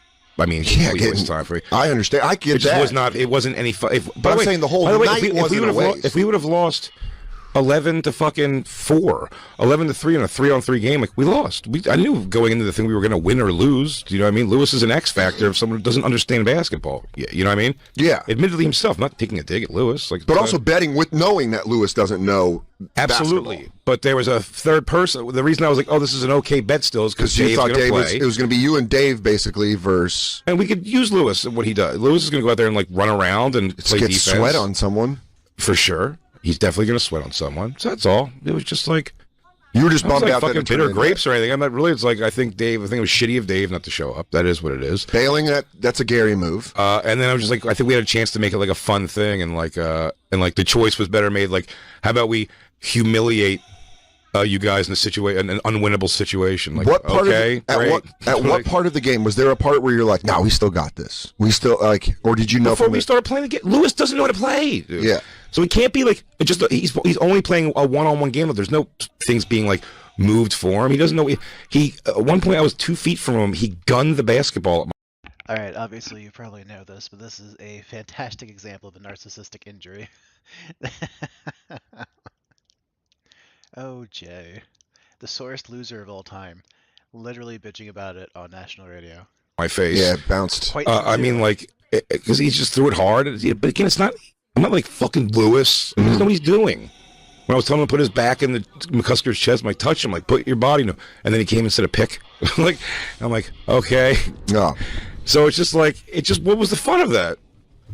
But the fun of it will be, of course, like Shane and them will laugh and whatever, and Lewis doesn't give a fuck. I mean, I'm sure you guys will laugh about it in a week. I've already laughed about the fucking thing. I'm not arguing that. So it's the basketball game's not the thing. It's the waste of time. It's like, why did I put any effort into a thing that none of the things happen?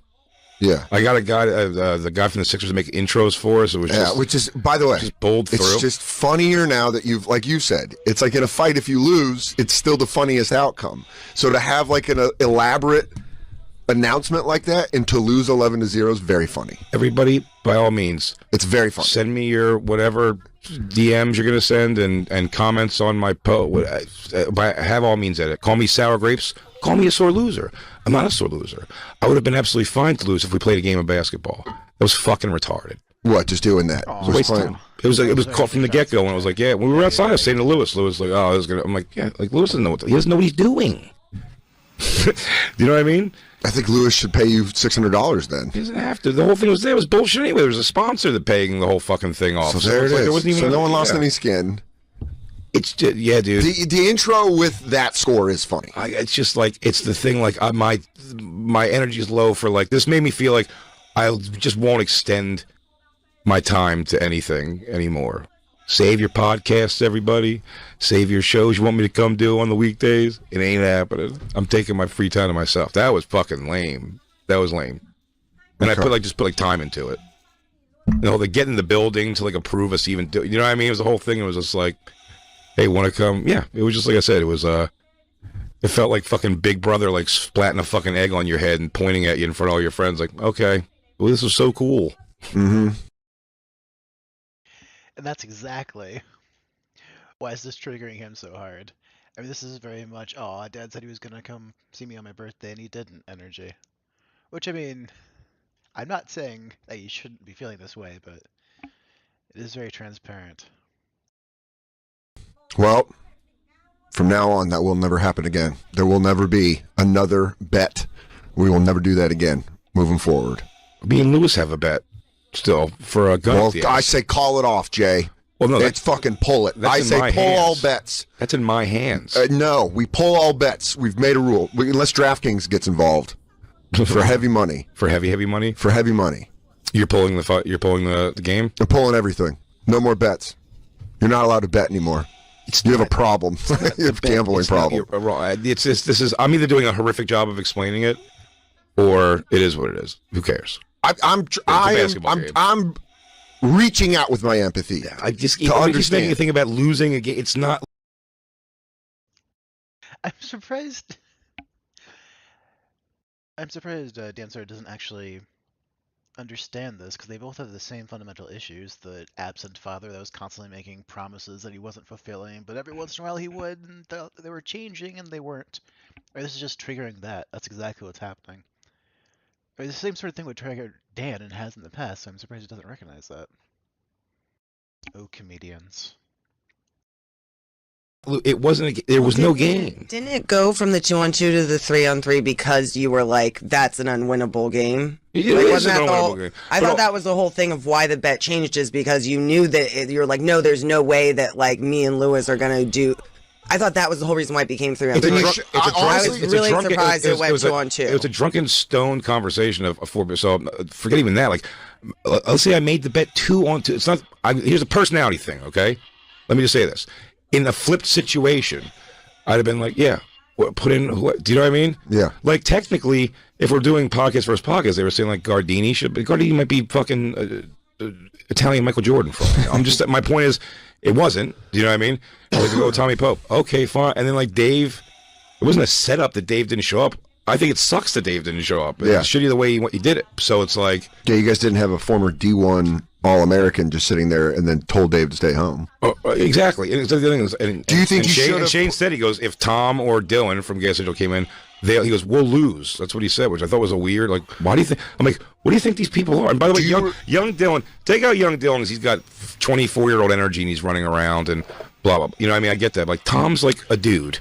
Do you regret not sticking more in the sand and telling Shane, like, no, we're going to do 3-on-3, knowing that you were going to lose with Lewis? No, because he think. Do you think it wouldn't? He wouldn't. Because the argument he's making, the argument he's made, he said he wouldn't budge. The argument he made is that it's the thing that would be fair. It goes down to 2-on-2. Then I was like, yeah, but it's not going to be a game. Did you say it's going to be exhausting immediately before the game? Were you like, you know, this is how it's going to go if it's me and Lewis? And he was still like, yeah, whatever. Absolutely. Yeah, that's what I'm saying. So I was like, can we make this fun or whatever? It's like, well, we'll do this for the money and then we'll play another game, he said, or something like that. And it's just like, and then him and Lewis got into it at the end over like thing where it was like any amount of like shit talk was so bizarre. I'm like, wow, yeah. Yeah. It started getting tense. You can watch in the video. You see me knock you out, little girl? Yeah, it starts getting intense by the end when you're just in a gym and you can start feeling it getting tense. And O'Connor and I were like... I literally wasn't 10. You guys were like 8. I corrected you. I'm like, it's 9-0. Let's just go. Like, let's just finish this up. Like, what's the point? I wasn't going to let Shane just... I mean, comics can barely sit in a room together for extended amount of time and have it not come to blows, so maybe not introduce all the testosterone of an athletic competition, huh? All of your triggers are going to be triggered much more easily in that context. Just like fucking run past me, so like, I played defense on him, and it was. But it's like, well, you know, I'm sure. What are you gonna do? I'm sure you guys will cover it on Skanks with Dave, or at least talk about it. I don't think so. I think it's being completely put, or maybe when Matt and Shane will come on and talk about it or whatever. But well, I think maybe in a week or so they can come on. I'm glad it could make the beginning of our show awkward. I'm glad that problem could breach our show. You know, if you guys are going to bring it up on Skanks, I'm glad we could do it here. What's good radio anymore, man? I'm kidding, dude. I'm fucking busting balls. What is good radio? I'm busting. Telling me don't bring everything out. Like, don't bring it to the show. Like, what are we doing? Are we sharing our lives? Your balls. I'm busting your balls. Did you think I was being serious when I called this an infomercial for Gas Digital Network 2 weeks ago? No, I was kidding. I don't remember that, but that sounds hilarious. Yeah, I'm fucking kidding. For the record, on this sheet that I didn't write. That's good, Ray. We're fucking around. So if I didn't, wait, I didn't make the sheet right here. It says in big bold print, basketball game story. Yeah, I was making the joke. What am I gonna do? If you're not gonna bring it up on Legion of Skanks, that was the joke. It was that it was gonna. It's gonna come up on Legion of Skanks, I'm sure, at some point. But we're gonna have it when they have them on. But it went totally undiscussed today. I thought that you guys would spend the whole episode today talking about it. No, I thought it'd be funnier to discuss the whole thing and show the tape and stuff in person, but like, you know, these millennials and their social media, everyone's got to jump on, give their thing. Well, good news. South Carolina is executing people by firing squad. That's fucking cool, dude. Just get one of those old fucking radio. Hey, dude, I slapped a blind guy today. Want to see me Want to see me suck my own dick about it? That'd be pretty cool. I'd like to see all of that on film. Fuck yeah, dude. That'd be pretty goddamn cool. What'd you say, Lou? How do we get him back? How do we get who back? How do I get your mic back? Yeah, first things first. How do we get that mic back? No. Still busted, dude. Everything's falling apart. Everything's ruined. Black Lou, your thoughts? How do we get him back? Who? Shane and the gang. I know you're a natural-born competitor. I think it's just your competitive spirit. There's no getting back. Well, I'm competitive in the sense that, like, let's go have a competitive. I'm saying that was the point. The time was wasted on a game that was never going to be competitive. It should have been competitive, is what you're saying. It was never going to, that game, that 2-on-2 game was never going to be competitive. So what are we wasting our time for? There's no getting back, and I fucking love Shane. It's got nothing to do with it. It's just like, the whole thing was, like I said, we're talking out loud here, giving opinions on a thing. Me personally, it's like when we shoot teams to play pickup basketball, if it's crazy lopsided, we're like, now swing like one tall guy over to that team. We're like, what are we doing? And if you argue for $1,000, like, well, I mean, okay, we were at a disadvantage no matter what. One of our players for sure doesn't understand the mechanics of basketball. Do you know what I'm saying? Not the mechanics is the wrong word for it. This is the game. You understand the flow of the game of basketball. I just want to see a fucking episode where Lewis just has to say, like, I don't understand basketball. He was yelling it out loud yesterday. That's what I wanted. That's why I said, if you're not going to talk about it on Legion of Skanks, I'm going to give you shit about it. Because I want to see Lewis be like, I don't understand man games. I only know how to grab men and wrestle them. Yeah, really.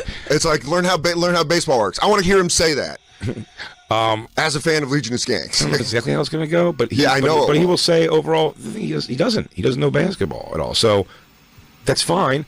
We knew that going in. I told Chris O'Connor, I go, this is the benefit in being very loud about saying you suck at sports. For the last, by being like, Dylan's let's like, operate as I blow at basketball.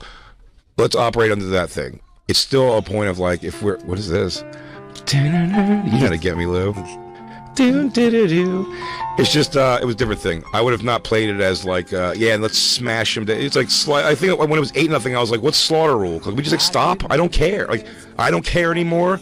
And Lewis didn't necessarily care from the get go. Lewis going in for the bit. Lewis came in and started, dude. Just that again. I'm saying the funny part of it is how loud Lewis came into the gym, being like. Alright, so this is a great example of walking on eggshells. What Dan's doing is... Because you can hear him say something, and then probably perceive, like, an instant change in demeanor, and then correct himself. Now he's right back in being a kid with a mother who acted basically like J-Ax. These two are generally... they're both very intelligent and hilarious, but from time to time, they do this. fuck king you, is here. fuck you, king is here, you fucking pussies. He was just yelling. He's putting on a show. There's all these people that were playing on the other end of the court. They were like, Asians. who's this fucking guy? Say what it was. All Asians. All Asians. It was the Chinese national team warming up. But I mean, you know what I mean? It was just like, I don't know. It just could have been a fun thing, and it was just not. It wasn't a fun thing. Just a bunch of people just fucking gathering around drinking Well, it makes you White feel Claws better. or whatever. I got sore throat from doing broadcaster voice the entire Why time. would that make me feel better? I don't know, because, it's a waste of time. So you should know, everyone had a shitty time. It's not a waste. No. Let me correct what I'm saying, by the way. It wasn't a waste of time. It wasn't a waste of time at all. It was, in my eyes, It was a waste of your it was time. complete. And that was extremely passive aggressive because of course Dan was there and it's not his show that he was doing that for. So he's not exactly thrilled to be being told that it was a complete waste of time by the person he was doing it for. And of course he's not going to say that, but he's going to drop that hint as passive aggressively as humanly possible. Waste of my time, and that's the position I have to not put myself I understand in that anymore. sentence. It was a complete waste of my time. I've not put myself in that position anymore. Totally. And just and also, it would be a thing if I was making some sort of it would affect the way. I couldn't think of another situation outside of a sports bet against each other, but I just wouldn't put myself in a situation like that with Shane again. Do you know what I mean? Tell you, my buddy Glenn, one time we were meeting up these 3 girls. He went off and ran off with the 3 girls. Didn't talk for a month, and then I was like, you know what, dude? I'll never be in a position where you could do that to me again. Yeah. I'll just never trust. I'll never trust that you're going to come back and grab us. How or did whatever. did he just leave with him? I don't know. Yeah, he just never came back or something. He was the one driving or whatever. No one had a car that night except him. But I forget exactly whatever the situation was. When I was like, I love Glenn. Love hanging out with Glenn. Glenn makes me laugh. He's a good buddy in so many ways. I was like, I'll never, when it comes to pussy stuff like that, I'll just never put myself in that situation. Never again. let him nab 3. Just never put in a situation come back and grab us. Do you know what I mean? Oh, you promise you're going to come back and grab? I'm like, yeah, I wouldn't put myself. And by the way, this is teenagers. There's, it's a zillion years ago. I'm saying just the idea of the thing. I'm like, oh, it's like, I see. It's like a person who's like, I'd rather have this gloaty thing. By the way, Lewis may have argued the same argument that Shane made if sides were flipped. That So was I'm not- 2-on-2. Absolutely, not even arguing that. Can I give you an idea of what if? What if Kid Rock's friendship? Yeah, comes down to a 1-on-1 game of you and Shane, right there in the Kid Rock bar. Right in the Kid Rock bar, half court. He's got a half court. No, I don't want to get elbowed anymore or pushed 2 hands. But what would you bet Kid Rock's friendship? If it was like, I'll bet you my friendship. Whoever wins this game, I'm not going to be friends with Kid Rock, dude. Don't say that. You don't know that's not going to happen. A month from now, you could be ball with the ball with him. Who knows, man? Wearing a fur coat on stage. That'd be fucking great. I'm ready for the fur coat era of Big J. It could be. But no, let me make that clear. I said before, I'm not mad at Shane. It's not a thing. He wrote the thing with me today. He's like, you're upset with me, and I don't like that. I love you. You're upset. It's like, it's not upset. I'm just like, damn, dude. A week, that could have been a fun thing. And choices were made to make sure it wasn't fun. And I guess just for me. He absolutely is upset with him at a very personal level because he triggered something very deep about his abandonment issues, like someone just not coming through when they were supposed to. Poor thing. It wasn't fun for me. Lewis, I understand that. I completely understand that. You're the person that plays. You're the person that understands basketball. As we've made crystal clear, Lewis does not understand ball sport rules. World spinning. Who knows? We could have lost 11-0, 3-on-3. Absolutely possible. What if Lewis comes back and he hears this and he's like, "Fuck you! I know basketball. Let's fucking run it back." No, I mean, let's talk about this. I'm not upset with Lewis. Lewis came and did exactly what he could do. Yeah, he did. He ran around. Lewised it up. What we said. What We don't see that in the video What me for and sure. Dave both said he would do. Lewis run around like a lunatic and fucking bother the shit out of Shane or whatever. Yeah. Also, the plan was going to be with the 3-on-3 thing was the battle will be Lewis versus Shane. Lewis will play rough with Shane because Shane down low, he pushes and bangs and elbows and stuff. So Lewis will bang in there with him and I can double him up. That was the heavy sort of plan we'd have. And then it was just no, well clearly I have to guard Shane because McCusker's going to run past me like a fucking. Do you know what I mean? It's going to shoot past me like a bullet. Yeah. So I got to Trust lay me, back. he had those legs out last night. He was letting you know. Yeah, he's got McCusker's speed. Fucking play, man. And Shane's a fucking athlete, so it's was at least an athlete, a competitive athlete at a time. Not long ago. Dude, D1 is play football. No, D1. no shit. It's what I'm saying. So that's my point. It was just what could it Do you know what I mean? Yeah. You give me a bunch of more tries, like I'll score. I scored on Shane. It's not a matter of that. It's like, but it would have been easier if you're saying if you would have had a Dylan out there shooting threes to stretch out Shane and when I tried to bust inside, they just converged on me, the two of them. Yeah. Because you might as well. Yeah, it was double team. You take a shot that Lewis is going to shoot a 3-pointer. Like, you did a triple fake, and then even got the ball off at one point when they were doubling you. Or I got fouled several. Again, 11-0, 3-on-3. I'm not even having this conversation. I'm like, damn, dude, we fucking folded. But this was a game that was unwinnable. And I don't know why everybody wanted to play a game that was just like a Of course, it's over. Yeah. Yeah, we were the Washington Generals. But I think those guys can dunk. No. But yeah, so that's what I'm saying. So for the and by the way, I've had a gun up my ass. I'm all for the humiliation joke. Yeah. Make all the humiliation jokes. It's not about that. It was just like, damn, dude. I should value my time better. I shouldn't have extended myself to do a thing where it was like Dave didn't give a fuck. Yeah. Shane didn't give a fuck about it being fun. So Dave, I was like, Dave not showing's a bummer. I did. It bummed right when you got that text when we were watching the Sixers game. I was like, damn. What? When you're like Dave's not, you're like, don't worry, Sixers lost too. Dropped the game in the fourth quarter to the Milwaukee Bucks late in the game. But I'll tell you what, Dan, can I tell you something? This is some guy. It's Terminator Timeline's gonna mess this up, but slept in my new room last night and goes to 2 bedrooms. Fucking loved it. Yeah? Really, yes. Desi really and Lucy did. style. I really enjoyed myself. Cool breeze. I can close it and control it. Fell asleep. Big old tube. Imagine that. But wait, yeah, you do have a TV in that room. Oh yeah. Yeah, big old. Biggie old. I didn't think you had a TV in that room. Imagine if you get a canopy. It's going to affect the TV watching. Oh, well, just open the curtains. Maybe have to be a pretty high canopy, or just put a smaller TV in the canopy. Oh my God! Don't say things like that. Right up in the corner, a canopy TV. And then what you can do is from laying on my back with my hand behind my head, laying. And then when you open it up, you can turn the canopy TV into security. You can look like a drug dealer. I can look like a drug dealer. Our list is always great.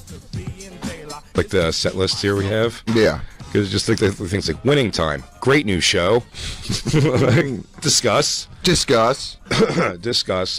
All things said. Love Shane. I love Matt McCusker. Great dude. Tommy Pope, I feel bad, came out for nothing. He was warmed up. He literally, like before the game, was like, I'm just going to go work out. And I was like, you should. This is a great gym. Oh, yeah. He's like, I'm dressed for it. I'm here. He's like, I just did warm-up exercises. I was like, yeah, go work out, dude. Because at the last moment, they're like, yeah, we're just doing 2-on-2. And he was like, I think Tommy was as mad as you were about not playing.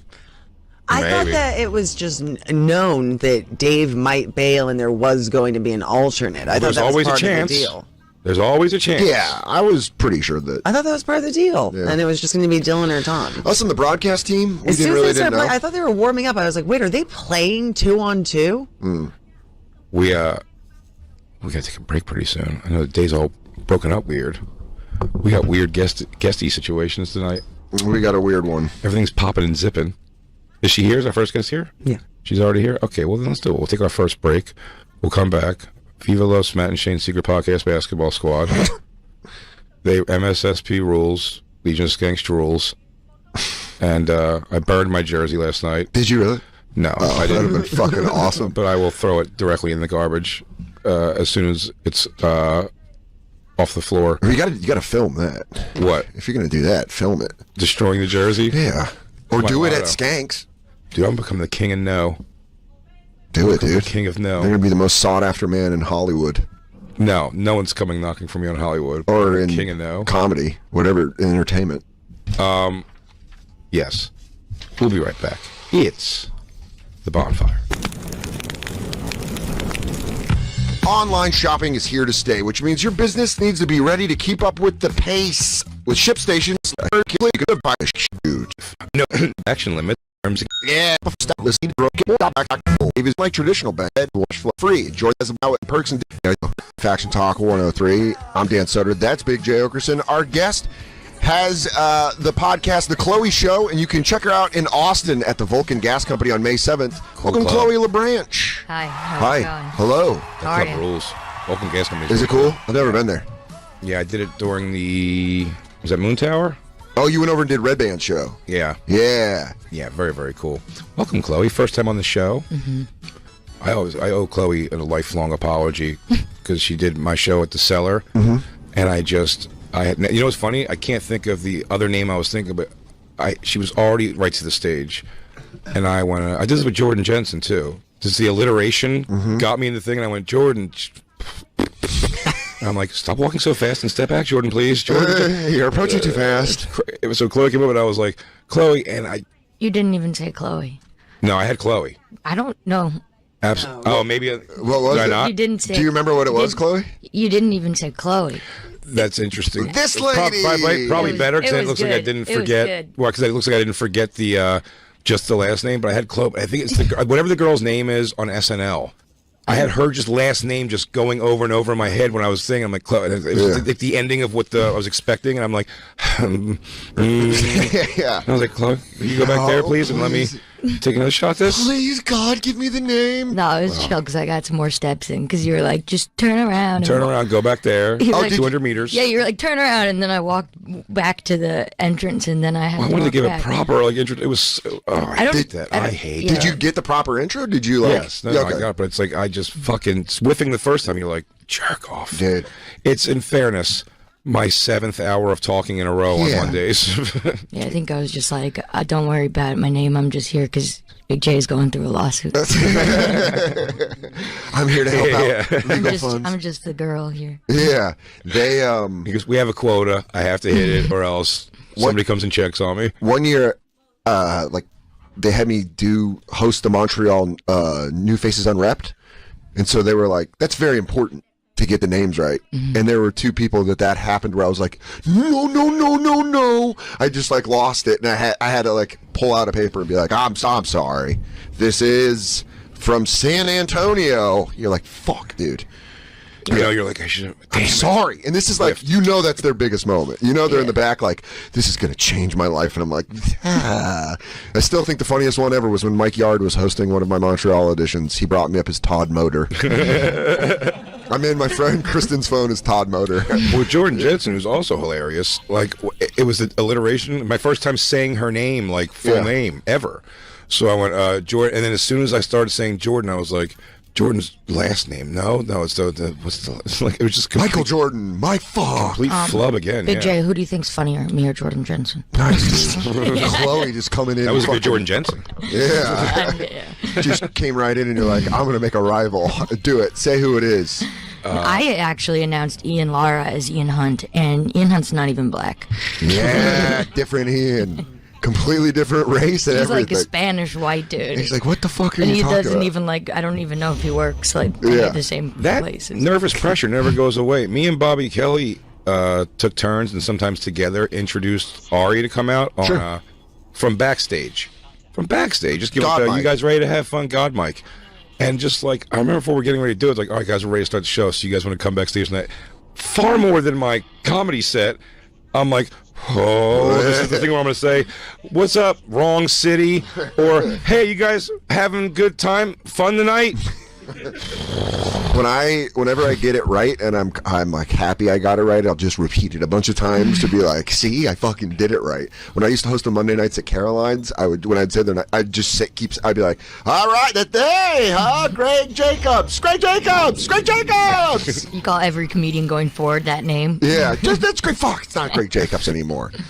Black Lou found a great story from OnlyFans, an OnlyFans model, not from OnlyFans. It's about an OnlyFans model that He found about by being a subscriber to by being a dedicated subscriber to OnlyFans. Jeez, you can you go to a page now that's not just Chris Rock getting slapped in the face. And by the way, it's all the pages are just his reaction face. I mean, poor guy at this point. Ow! Ow! Ow! It hurt. Oh, every picture is like, oh, that's unpleasant. Everyone hurts again. But this OnlyFans model discovered, if you can go up, Christine. It's a toothy hug. A stalker had been creeping down from her attic to film her naked body while she slept. A lot of questions on this one. My first one was already answered. It wasn't one of the questions much as I needed to be confirmed. It's definitely an Asian person, right? Well, they said that climbing down from the rafters. She said she's been sharing the same. Oh yeah, that's what it is. They go, well, first they descended, and I go, let me stop you there. Asian, right? Well, I would have gone with a female Jew. Oh, People yeah? just In yet? the attic. Oh. writing in her diary. Are you possessed by the ghost of Anne Frank to take pictures of my naked body? Yeah, he goes, no, just Anne Frank up here. By the way, no problems. Not Asian. 20-year-old Mauricio Damian Guerrero. Shut up. Yeah. No, but one of them's Asian. Had been hiding in the woman's attic Let and me see him again. descending to her at night to film her in her bedroom while she slept, stealthily lifting the sheets to record her naked body. That's got to be... Go back up to him again? It's kind of like how women sometimes when they have a dude over, they wake up before him and put on makeup just so when they wake up they look beautiful. It's like she slept in the nude on purpose because she knew he was there. Posed perfectly? Yeah. She goes, if I sleep like this, my tits press together. She's like, this is my good side. Yeah. She goes, Tuesdays through Thursdays I perv bait. Yeah. I'm having another sexy, loud dream. And he's like, hold your hand. Hold your hand. Yeah, she poured water under where she slept to make it look like she's having a wet dream. I had to sleep in baby oil, so I'm all slick for my dreams. It'd be funny if even though the picture's like he's like lifting up a sheet and taking pictures, and she's like spreading lip and like sucking her own tit. It's always with her eyes closed. She's snoring in between it. Double dildoing herself. This guy's like, I can't handle this. He goes, oh my god, you are working this camera. We found the pervert. He came to death. He's just like in an attic. He wouldn't stop coming back. He came every night. My balls dried up and I died. I guess he would sneak into her attic. He'd sneak into the attic first and then come down the attic. They claim he stole her underwear, attempted to place a tracking device on her car, and even made copies of her house keys so he could come and go as he pleased. That's fucking commitment. I mean, that's stalker, And not an Asian. Nope. Crazy enough, everybody. Is that even a stalker if he's already in the home? That's kind of like a squatter at that point. Yeah, right. Yeah. I've got a dangerous squatter. He goes, Miss, I don't know how to tell you this. Stay right there, Christine. Miss, I don't know how to tell you this. He's got squatter's rights. Yeah, He's got 90 days. I mean, that's next level. Yeah. Well, apparently the police department responded to a frantic 4:43 a.m. call from a woman claiming she had awoke to a man standing in her bedroom doorway staring at her. When officers arrived, they spotted a man on the roof and arrested him on burglary charges. Got to dress like Santa if you do this. Yeah, right. You just have to dress like Santa. I would have been like, stop smoking crack. That's a shadow person. Mr. Police Officer. I was just checking in to see if she had been naughty. Let me look at your phone, Santa. No, you don't know. Oh, come on. Dude to dude, Mrs. Claus will kill me. Here's some coal. And then he just takes a shit on her. Officer Jacobs, is it? Don't do that. You don't want to be a bad boy, do you? But it soon emerged that wasn't the only time he'd allegedly broke in. The woman told police he was one of her OnlyFans subscribers, whom she had been in contact with back in October. She admitted she had given him her old address because he wanted to buy her and send her a fireplace. What? Oh, that's very Santa-like. And a TV. He's like, how can I get into your house if I don't give you a fireplace? And a TV? Oh, Santa loves sluts.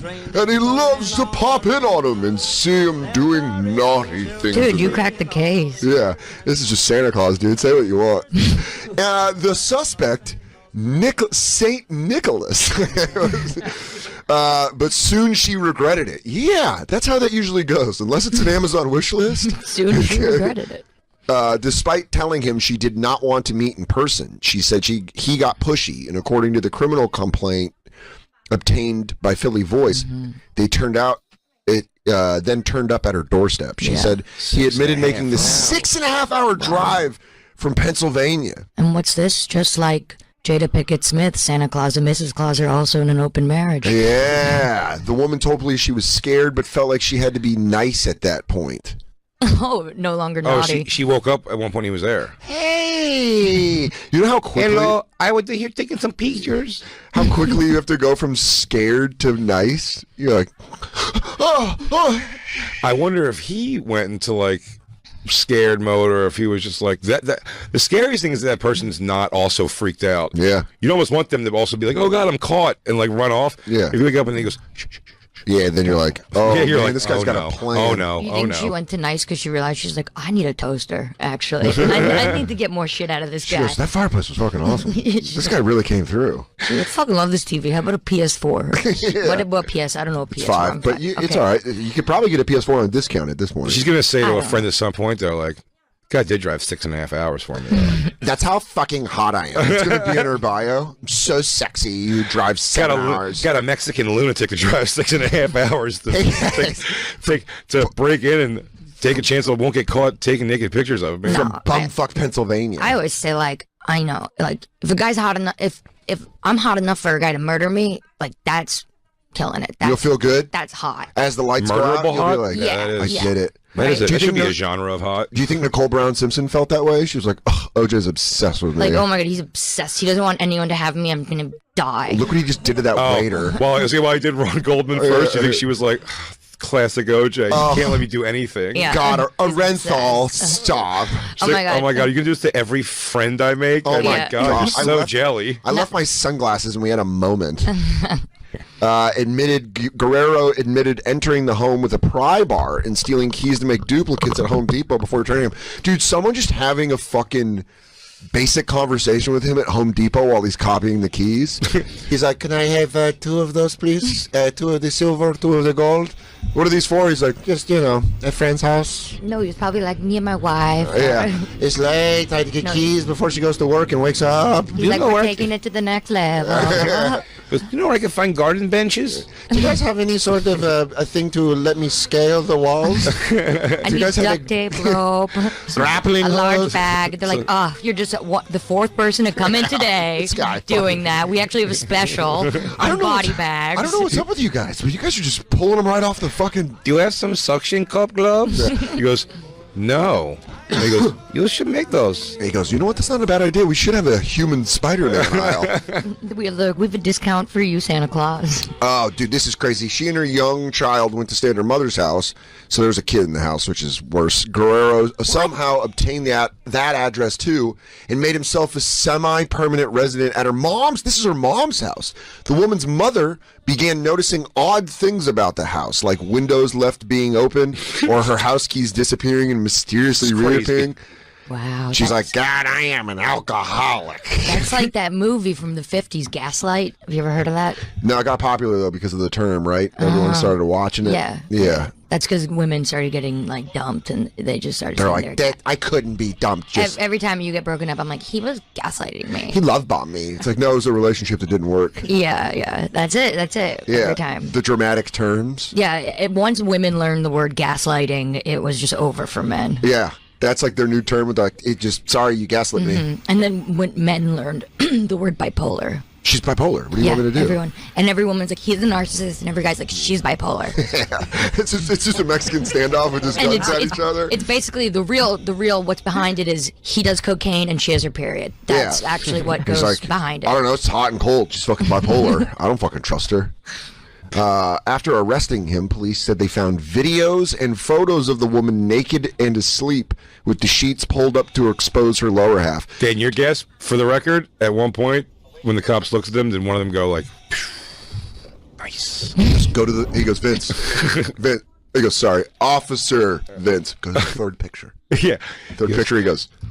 And he goes, man, you see the video and pictures that guy took of that naked sleeping girl? He goes, yeah, dude. He goes, the 5th one from the top, right? Yeah. Whoa. I'll register those. They go, where are you going? Where are you going? I'm throw these in evidence. I gotta collect the body for evidence. Yeah. Bring her home for evidence. Miss, can I How see? many pictures were there? I don't know, 10, 4, maybe just 4. 4. Miss, we're gonna have to see your body to make sure this is you from the video. Oh yeah. Turns out there's a lot more semen on her than just one guy. Nice. He goes, oh yeah. Yeah, that's you. That's you, all right. Let me see. He holds a picture up this next one. He goes, oh yeah. Yeah, that's you, all right. When interviewed, he insisted to detectives that the woman had told him she wanted a man to be obsessed with her and stalk her. Yeah. Oh, man. Honestly, for being batshit crazy, that guy did have a good defense where he's like, fuck that, dude. She wanted it. I had a stalker. Really? And he would come to he started coming to all my comedy shows, and I blocked him, and then he kept coming because, people can see when you have shows, and then once I blocked him, he came to one of my shows and he brought another girl. Weird. and sat in the front row to make me jealous. And then he didn't even say hi, and it pissed me off. I'm starting to think that this guy might have a case. Chloe's like letting him, and she goes, and I unblocked him, and then he blocked me. I saw him. I was like, what a psycho. Plus, being at your shows a bunch, what's the separation? It's going to be a hard thing to delineate being a fan and being a stalker. So Well, like, I he just was love like your comedy. DMing me nonstop. Like, can I take you out? Can I take you And out? Can I crazy. take Was he you saying out? any crazy shit or just like not getting the hint? It was getting just like really weird. Like, I don't know. He would ask me like what I want for breakfast and where I live. Well, I'd like to apologize. DJ Lou, say You you're wanna say sorry. sorry? You're here before. You want to stop it? I'll stop it. You want to knock it off? I'm sorry. That's quite enough out of you. I just like her comedy. Guerrero told the detectives he said he was there. The reason he broke in was to retrieve a fireplace, TV, and some other personal items he had claimed he had left in her old apartment during a previous visit. Oh. That's even funnier. Being like, no. Her old place I used to break in and watch her sleep. And Yeah, that was more 127th? comfortable. I had my munch nest. I had my blanket, my favorite blankets there. Yeah, I think she has put 5 or 6 of my CDs. He goes, Yeah, can we see in the apartment? He goes, you're going to need to go up into the heating ducts. when he stalks, he wants to be comfortable. Yeah. I brought my favorite slippers over there. He's like, I can't stalk unless it's a certain temperature. Oh my God, my favorite You got one of those foldy chairs with the drink holders in it. He goes, I need that. I watch a lot of outside sports. Yeah. I need one of those old TVs with a giant antenna. He goes, I gotta watch my baseball. My sweatbands. How do you take back a fireplace? I don't know. With a crowbar, apparently. It's a lot of work. It's probably not that big. Yeah, he brought a dolly also. Yeah. He had his toothbrush there in the bathroom. He goes, I'm here for the fireplace, but I also got four guys in a fucking van outside ready to move this thing. I want my his towels. Yeah. I would like. In the attic, officers said they found evidence he had been there for some time, including food, headphones, and a cup with urine in it. They also found a tile tracking device. Yeah, I was just here to steal back my used underwear in her size out of her hamper. Thank you, officer. I'll wait outside while you collect those, please. They definitely were like hooking up. I don't think so, because they were saying. I mean, that guy. Look at that guy. The prosecutors didn't want him to be released. He was released with pretty strict bail conditions, but it's an ongoing concern of ours. $2,500 is crazy low for somebody who was going into someone's who's attic. living in your house. That's Guerrero fucking crazy. is required to wear a GPS tracking bracelet, and he has been ordered not to enter the state of New Hampshire or have any contact with the victim. Oh, this happened in New Hampshire? He's from Pennsylvania, and he would drive the 6.5 hours to New Hampshire to live He's in like, her. guys, I'd love to hang out tonight for the fiesta, but I have to do a photo shoot upstate a little bit. Guys, where are you going? He goes, I gotta drive to the girlfriend's house. We gotta play Obsessed or Not. Yeah, she wants to play Stalker Lives in the Attic, take pictures of me while I'm sleep game again. And I went, babe, on poker night? And she was like, yeah. Even he can't believe it. He's like, I can't believe she sleeps so heavy. I mean, she never wakes up. It's impressive. It's worth the drive, guys. Honestly, you're a light sleeper. You're hearing me tinkle into that cup up in your attic. He's like, I'd love to see that, man. He goes, dude, come with me. I'm telling you, I don't know what this girl takes before she goes to bed, but she is outski. I don't sleep well, but that's one of my fears of sleeping well, is that someone can just walk around and lift up. By the way, just the bottom half, and just take pictures. Christine, I sleep so not like deep sleep that I know there's times where Christine's just leaned over to kiss me on the cheek during a nap, and I've almost stone cold stunned her out of a complete sleep. I'm so like, what is happening? Is there something going wrong? Yeah. She really wakes up like something. I do that too. I'm the exact same. Yeah. I'll wake up from naps and just stand up. What? Fuck you. You're not going to get me. I'm not weak. Yeah. It's from my time in Fallujah. Yeah. Are you a deep sleeper, Chloe? Well, I was like on sleeping pills, so I just have crazy dreams. Really? But with like the pills? Ambien? Well, I really abuse Ambien, so like I would take Ambien for naps. Damn. How long do those naps go? I was snorting it for naps at one point, and because I was like, I have to get to sleep now, and Damn, dude, that's like a turbo boost into I the know. sleep world. I told my doctor, he's like, how about Ambien? I'm like, I'll snort that shit for a nap. I don't think so. Has any doctor ever been like, damn, when you say that? My new I'll doctor. snort for you. My new doctor was like, you remind me of that girl from Euphoria. That's not the comparison you want to get. I was like, all right. He's like, but a little bit more peppy. Hey, it's like you're a little cooler. Maybe melatonin? Yeah, what did they? Melatonin? No, it wouldn't work at this point. That's for pussies. And All right. Well, I was gonna try it. yeah, I was taking this other one. Like, there's like Seroquel and Trazodone. Oh my God, we're already out of my pay grade. Yeah, Seroquel. She's like, we're at. When you're on Seroquel. When you're on, Have you? Oh yeah. Yeah, you're on Seroquel, you go to Quillville, and then when I know other people who take Seroquel, I'm like, I'll see you in Quillville, meet you at the park, or like Trazodone. Hey, you want us to leave so you and Christine can cry your mascara off? I used to call myself the Princess of Trazodonia because Dude, I was on I like so you have many. all these. I like you have all these Muhammad Ali nicknames for all your pill abuse. Oh, You're like, yeah. I was in Trazistan. And that's Trazophil. I was like, dude, in Trazodonia last night, I went to the skate park and Would you I met sleep? Tony Hawk. Would you sleep long periods of time? Yeah. And you would have incredibly vivid dreams. Yeah. Remember I told you I saw you jet skiing? Yeah, I saw it stand. She's like, "You're in my dream last night." And jet you were skiing." amazing. How was I? Was he doing like those things where he rides the wave and does the flip? No, it's because Jacob messaged me about Bonfire the day before, and then when someone tells me about something, and then all of a sudden, well, it was kind of creepy. I saw you, and you're like, I haven't seen you in forever. And you're like, hey, Chloe. I'm like, hey, Dan, you were in my dream last night. And then after, I was like, that was kind of weird. She's like, "You were wave running." And I was You're like, what were we doing? I was like, we went jet skiing. And you're like, thanks, that's sick. Did he jump a thing of sharks like Fonzie? Fuck, that'd have been cool. You cried like a little bitch. Oh, probably. Like, did I stick it? He goes, I woke up. Nah. You were in the air. Right. And then I raped you. No. I took pictures of you sleeping, your bottom half only. You took pictures of my soft wiener asleep. Damn, snorting Ambien. I guess you can snort anything, huh? Yeah, it's kind of. Never heard of anybody snorting Ambien. What can I ask you? What you would snort it? How fast would it work? Honestly, I don't even know if it was helpful. You would just do it, and then the placebo effect. You're like, I Yeah, snorted it. it's actually the fastest if you chew a pill. Is it really? Mm-hmm, that's your bloodstream the fastest. Like a guy. Like if you don't snort Xanax, you should always chew it. A guy. So, FYI. To all your listeners. It's just like it's like pop-up video, but for pill abuse. Pop-up pill videos.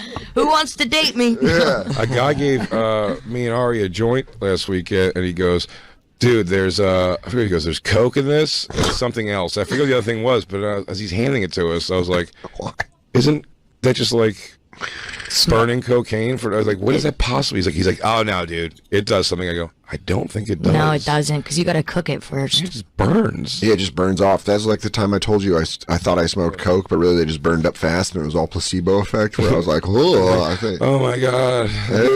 So, but I was hammered. I was fucking hammered. So I had no idea what was going on. Long division math. Yeah. Sleeping, is it? Can you do it without pills now? Can you go to sleep It's without really pills? hard. Is it really? Yeah, but do I'm you getting just stay? better. Do you just stay awake the whole night, or do you Like I'll watch TV till 6 in the morning. when you fall asleep? Do you stay asleep? I don't even know. You just wake up and you're like, I wake up like every hour. And like today I woke up at like 11, and then I went to get coffee. I can sleep really well on coffee. Like you can drink coffee and I'll go drink right a to cup sleep. of coffee and then I'll pass out. Weird. Does Yeah, it do I like the opposite effect? Do you think it was because you were just banging rails of Ambien that your body's like caffeine? We process it different. I do heroin and parkour. I'm super up. I'm super up. Yeah, I just like my sleep is just really off. Yeah. It's also because like I don't drink, so it's like, but I just get tired. I mean, I don't know. Before I do like a show or something, I'll drink a Red Bull, and then I'm just not tired for the night. Okay. So And yeah, I've always wondered, like, going back to natural sleep after that. it's hard. Yeah, it's got to be really hard. You got to get your circadian rhythm. Isn't that what they call How it? do you stay up all day? I drink a lot of coffee. I also do small naps because I don't sleep well. So I do I don't- 15 to 20 minute naps. My naps are about 3 to 4 hours. Jesus. I get over an hour and I'm like, what am I doing? Yeah, that's why I think I should get into video games. Yeah. I don't nap at all. I don't sleep very much. Really? You should start napping. I don't know if I can nap. It's more of just a all day long slow descent into madness. Yeah. Just by the end of the night, you're just fucking ready to go crazy. Ready to pop. I like to get about 2 15 to 20 minute naps in at some point during the day. I'll block it off. 15 to 20? Yeah. You set an alarm? But Yeah. how do you do that? Because if you set an alarm for 20 minutes, how do you know you're going to fall asleep right away? Because I can go down quick. Wow. I can fall asleep very quickly. You give me like 20 minutes. You know what it was? It was from being hungover at jobs I hated all the time. I could go disappear and sleep for a little bit.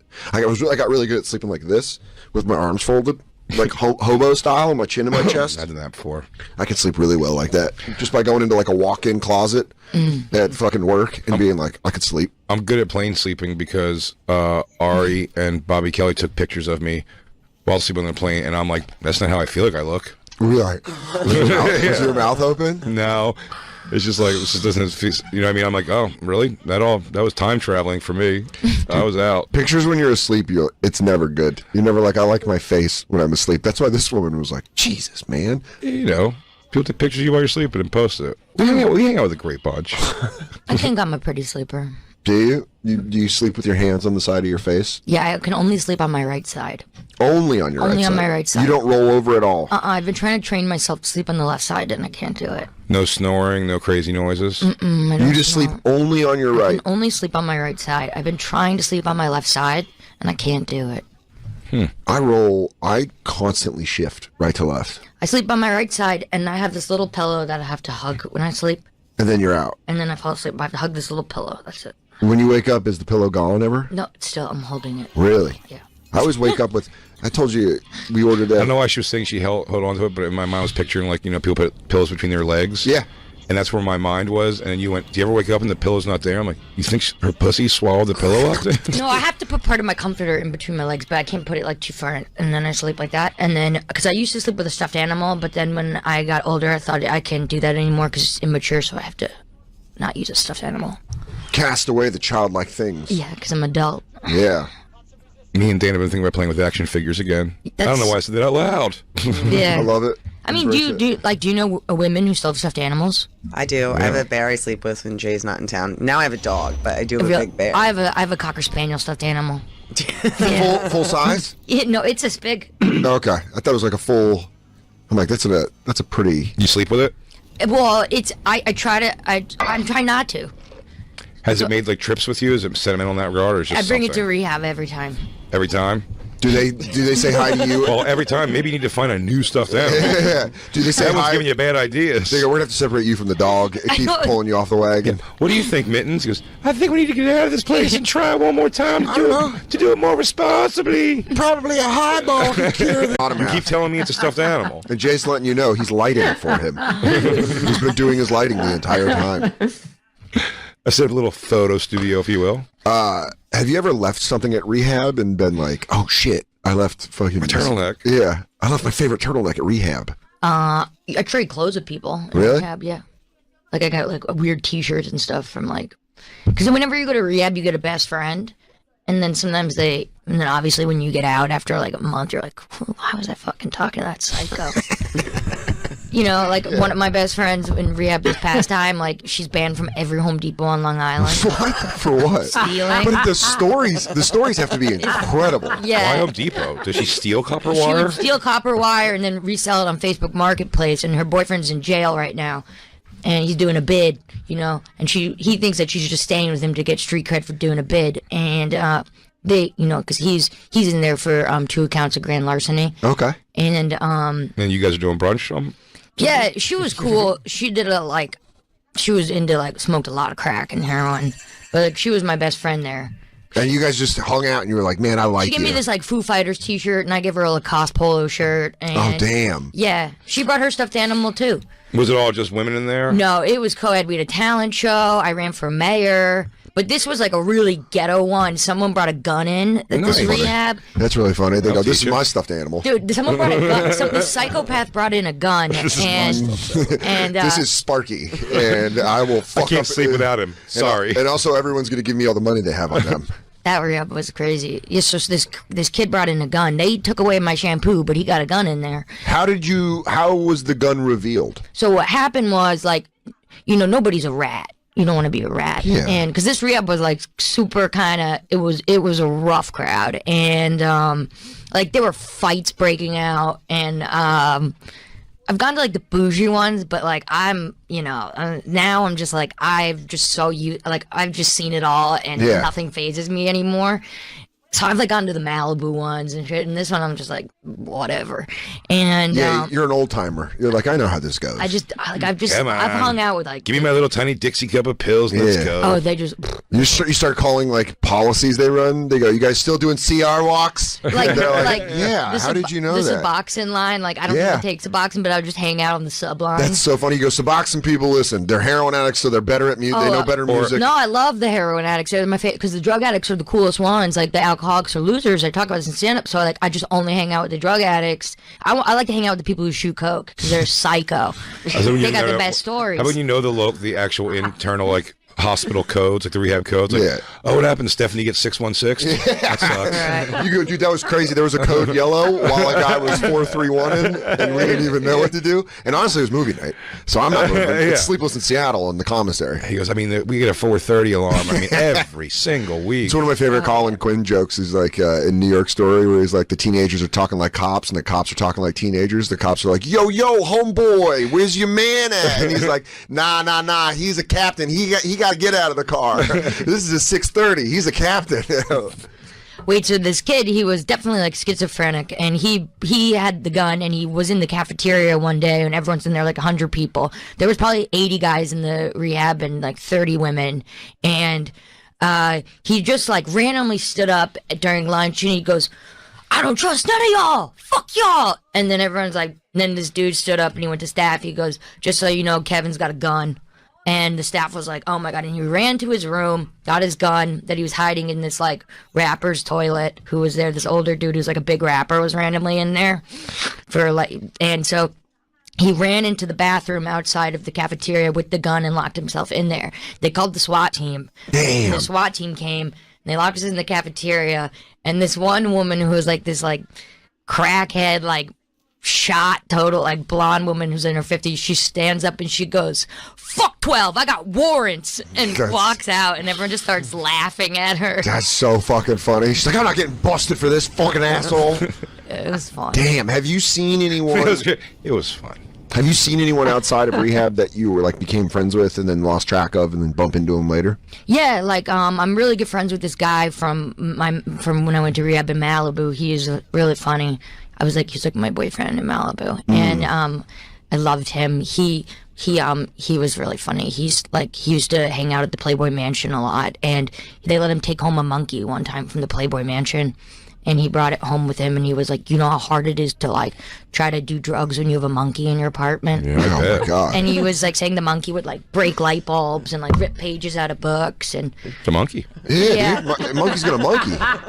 And he would like take the monkey on walks when he was all fucked up. I don't know. I don't care how much cocaine you're on. You got to know a monkey's gonna monkey. I loved him. Did you? Yeah.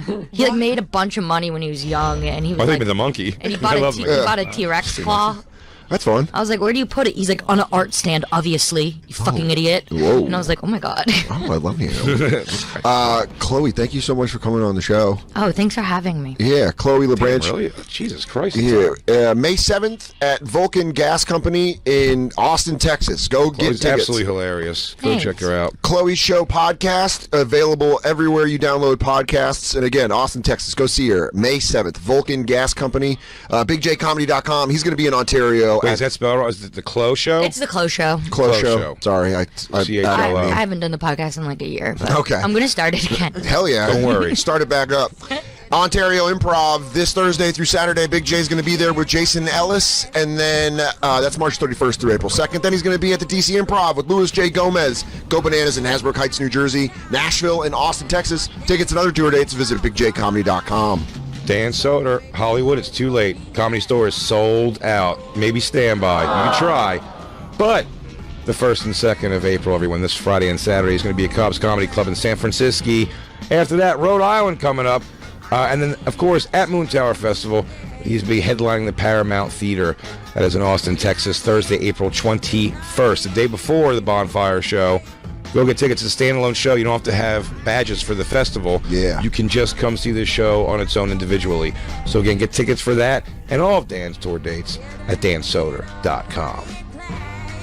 We'll be right back, everybody. It's the Bonfire. We got some guests. We got some more guests. Guests. That wasn't me. That wasn't me. That That's not me. somebody watching me song, it made me think, like, imagine you get kidnapped or abducted and you wake up and that song's playing and it's like, this is gonna be a wild run. I was right. Yeah. I'm fucked. I'd be in the back making noises when they pulled the gag out of my mouth. I'd be like, do you know this is Berry Gordy's son? And the only reason this song was a hit because Shut up and read the demands. Online shopping is here to stay, everybody, which means your business needs to be ready to keep up with ShipStation. All right. This guy had jewelry for your real He's not on our show, right? Yeah, he's not on your. He left you guys. Yeah. We made him. He's John. Better jewelry at a better price. Yeah. I was gonna say you won't find better jewelry at a better price. That's how I would have played. Start it over. John, dude. I love they have a silver Philly John. You're also gonna get treated like a friend, not a paycheck. No gotchas, no sales, no hassle. It's the smartest way to celebrate the moments that matter most. Real diamonds from a real jeweler you can trust. Call, chat, text, Zoom, or visit the showroom in Philly or online at IHateStevenSinger.com. He's mostly yours. He's hanging on by a thread, but our show is. He's not on our show, right? Yeah, he's not on your. He left you guys. Yeah. We made him leave in a huff. We pulled him away, and now we're hanging out with your ex-wife, and it's weird. Now we're all out for drinks, and we just keep staring at you. He goes, when you guys aren't around, your guys' kids call me Dad. He with us over here now. Joining us in studio. So fucking cool to have them here, everybody. From the Pete and Sebastian Show, it is, of course, the hilarious Pete Corielli and Sebastian Maniscalco, everyone. I was going to do the thing where I was going to introduce myself one more time, because the last time I saw Sebastian outside with Lou, I was leaving in the huff, and I was like, hey, I got to get here, I got to leave, or whatever. And then I was like, I walked away, and I was like, Sebastian was on our show. Why the fuck did I do that? You know where I was? I was by where the lady got killed from the shit falling off the building, I stopped, and I was like, that probably was meant for me. Because I stopped, and I was like, did I just reintroduce myself to Sebastian? And I saw Lou the next day, he goes, yeah, we noticed that. And I was like, fuck! So then when I found out you guys were coming on, I was like, I should do it. I wasn't on air. I was like, presented in curtsies. Gentlemen. Pete and Sebastian Show available wherever you listen to podcasts. Go download. Go see Lou's first husbands. Oh, I was talking on the break.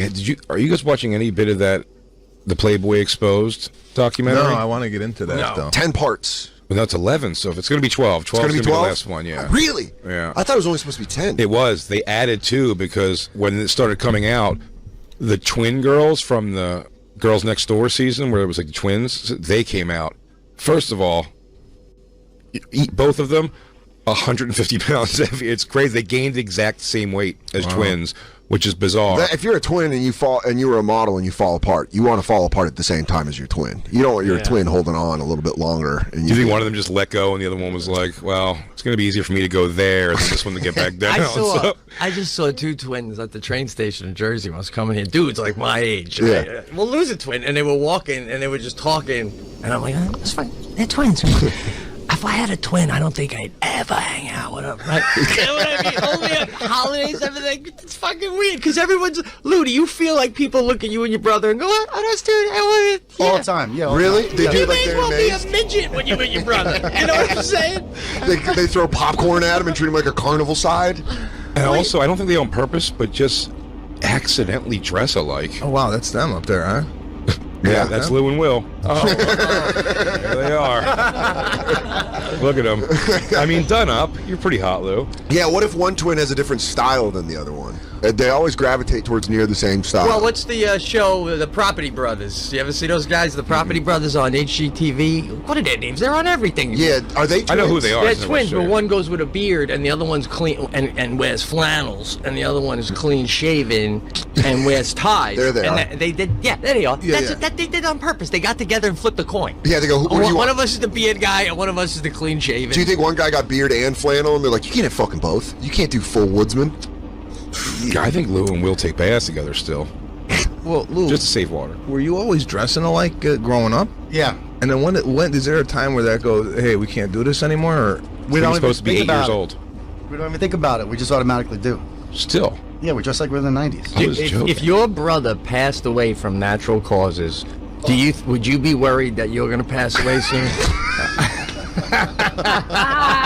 I would be. Dude, that must be the shelf life for my fucking body, He right? goes, what do you mean he expired in his sleep? They live together. They lived everywhere together. Yeah. They eat the same shit. They smoke. If he died, there's no reason to think you're not dying in a couple days. Once you pass your 40s, I look at the mortality of everyone in my family, close or distant. Yeah. Like if I'm looking for good news, if they were like, yeah, I think a great uncle somewhere lived to like 96, I'm like, well, that's probably coursing through my veins, right? Oh, right. Even with smoking, I'm like, one aunt had breast. That's about it. I'm okay. Like, did Will get nervous when you were like, I can't feel my toes? And he's like, I can feel mine just My fine. toes fine. I had a fucking benign tumor removed from my neck in 2007. So yeah, he got nervous. Not only, but that was weird because he didn't get it removed right away. It took for like a month, he had a bowling ball coming out of his neck. Really? I'm not kidding. The doctor said it was the size of a mango. It was huge. And you saw... And we were doing a show like this right now. A Every lot of day we people were just thought like And that. he was just sitting there with a fucking mango on his neck? Yeah, and you're trying to talk about current events and pretend that your guy you're working with doesn't have a bowling ball coming out of his neck. He's like, yeah, it's crazy that the Mets lost. And you're like, you got a thing on Now your neck. picture that big lump on his neck, smoking a Marlboro Red in front of the building. God bless him. It's like a contest who could die first. God bless him. I was waiting and not smoke. You're so nervous about the cancer. I was wearing turtlenecks in the summertime. I think he'd shoot nigger red gum for like 2 days after the surgery. When you got it removed, was it like instantaneous? You were just like felt back to normal, or how long did the healing take? Yeah, I was right back to normal. But it was like a woman giving birth and all of a sudden having this sense of, oh, God, glad that's out. It was significant. It was like... Do you think it was a third couldn't twin turn trying to your come neck. out? Was it your third evil twin that was trying to be born? It's the one that Lou thought Will ate, but actually Lou ate him. Oh no, it's Deacon and he's pissed. He's trying to climb out your But he neck. did think he was dying, man, right, Lou? You thought he was dying. Oh, yeah. And did Couldn't feel his toes for a couple weeks ago. Or he a just couple brought months it up ago. on air. He goes, I can't feel my toes. And you're like, I haven't felt my toes in months. Well, he went to the doctor and but listen, we don't go to the doctor with Lou. We got to take what he says. But Lou says things like, you said your toes were thing? He's like, yeah, he said I should drink more water. I'm like, I don't think that's what it was, but okay. What am I going to do? Check his chart? yeah, when Lou has the medical ailments of a linebacker in the NFL from the 70s, where he's like, yeah, this arm's wonky. And you go, there's a word for that. Well, when you go in as a doctor, if you come in, you smell like a Marlboro Red. I'm not really gonna try that hard. I mean, you know what I mean? What are we gonna do? A miracle? You're already half dead. Fucking drink water. Goodbye. Last time I was in there, I'm like, you're not even going to mention the smoking? I prefer that. I prefer don't mention it. I hate when they oversell me like I'm a child who doesn't know. And they go, it's literally the worst thing in the world for you. He goes, yeah, okay. Yeah. I got the word. You think I haven't found out yet? It was 1951.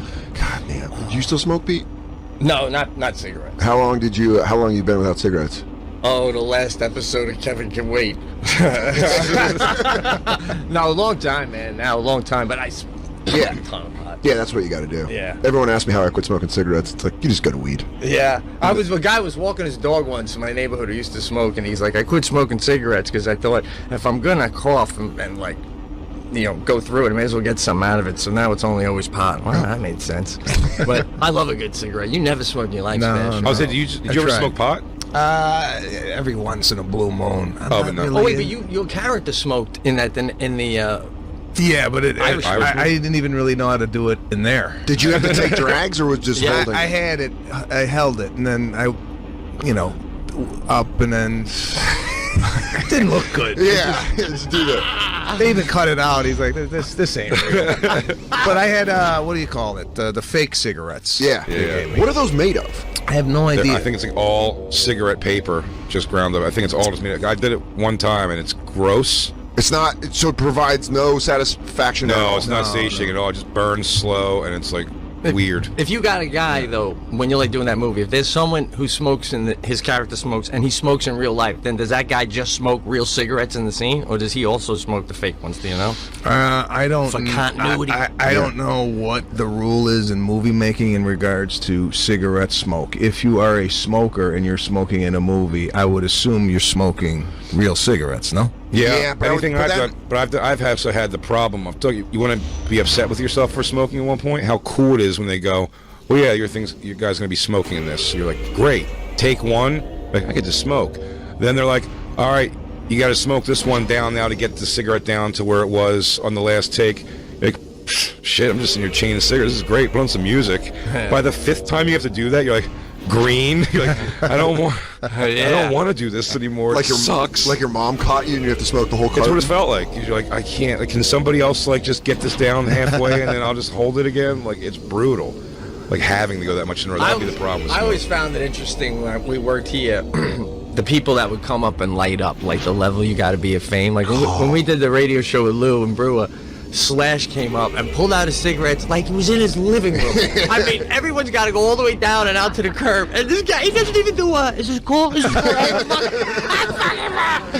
You got a problem with it, then you don't have Slash on your show. It's that simple. Yeah, it's like Slash, Chappelle. I think there's like a list of like 10 guys that can do who that. did on Stern? Yeah. Was it Dice?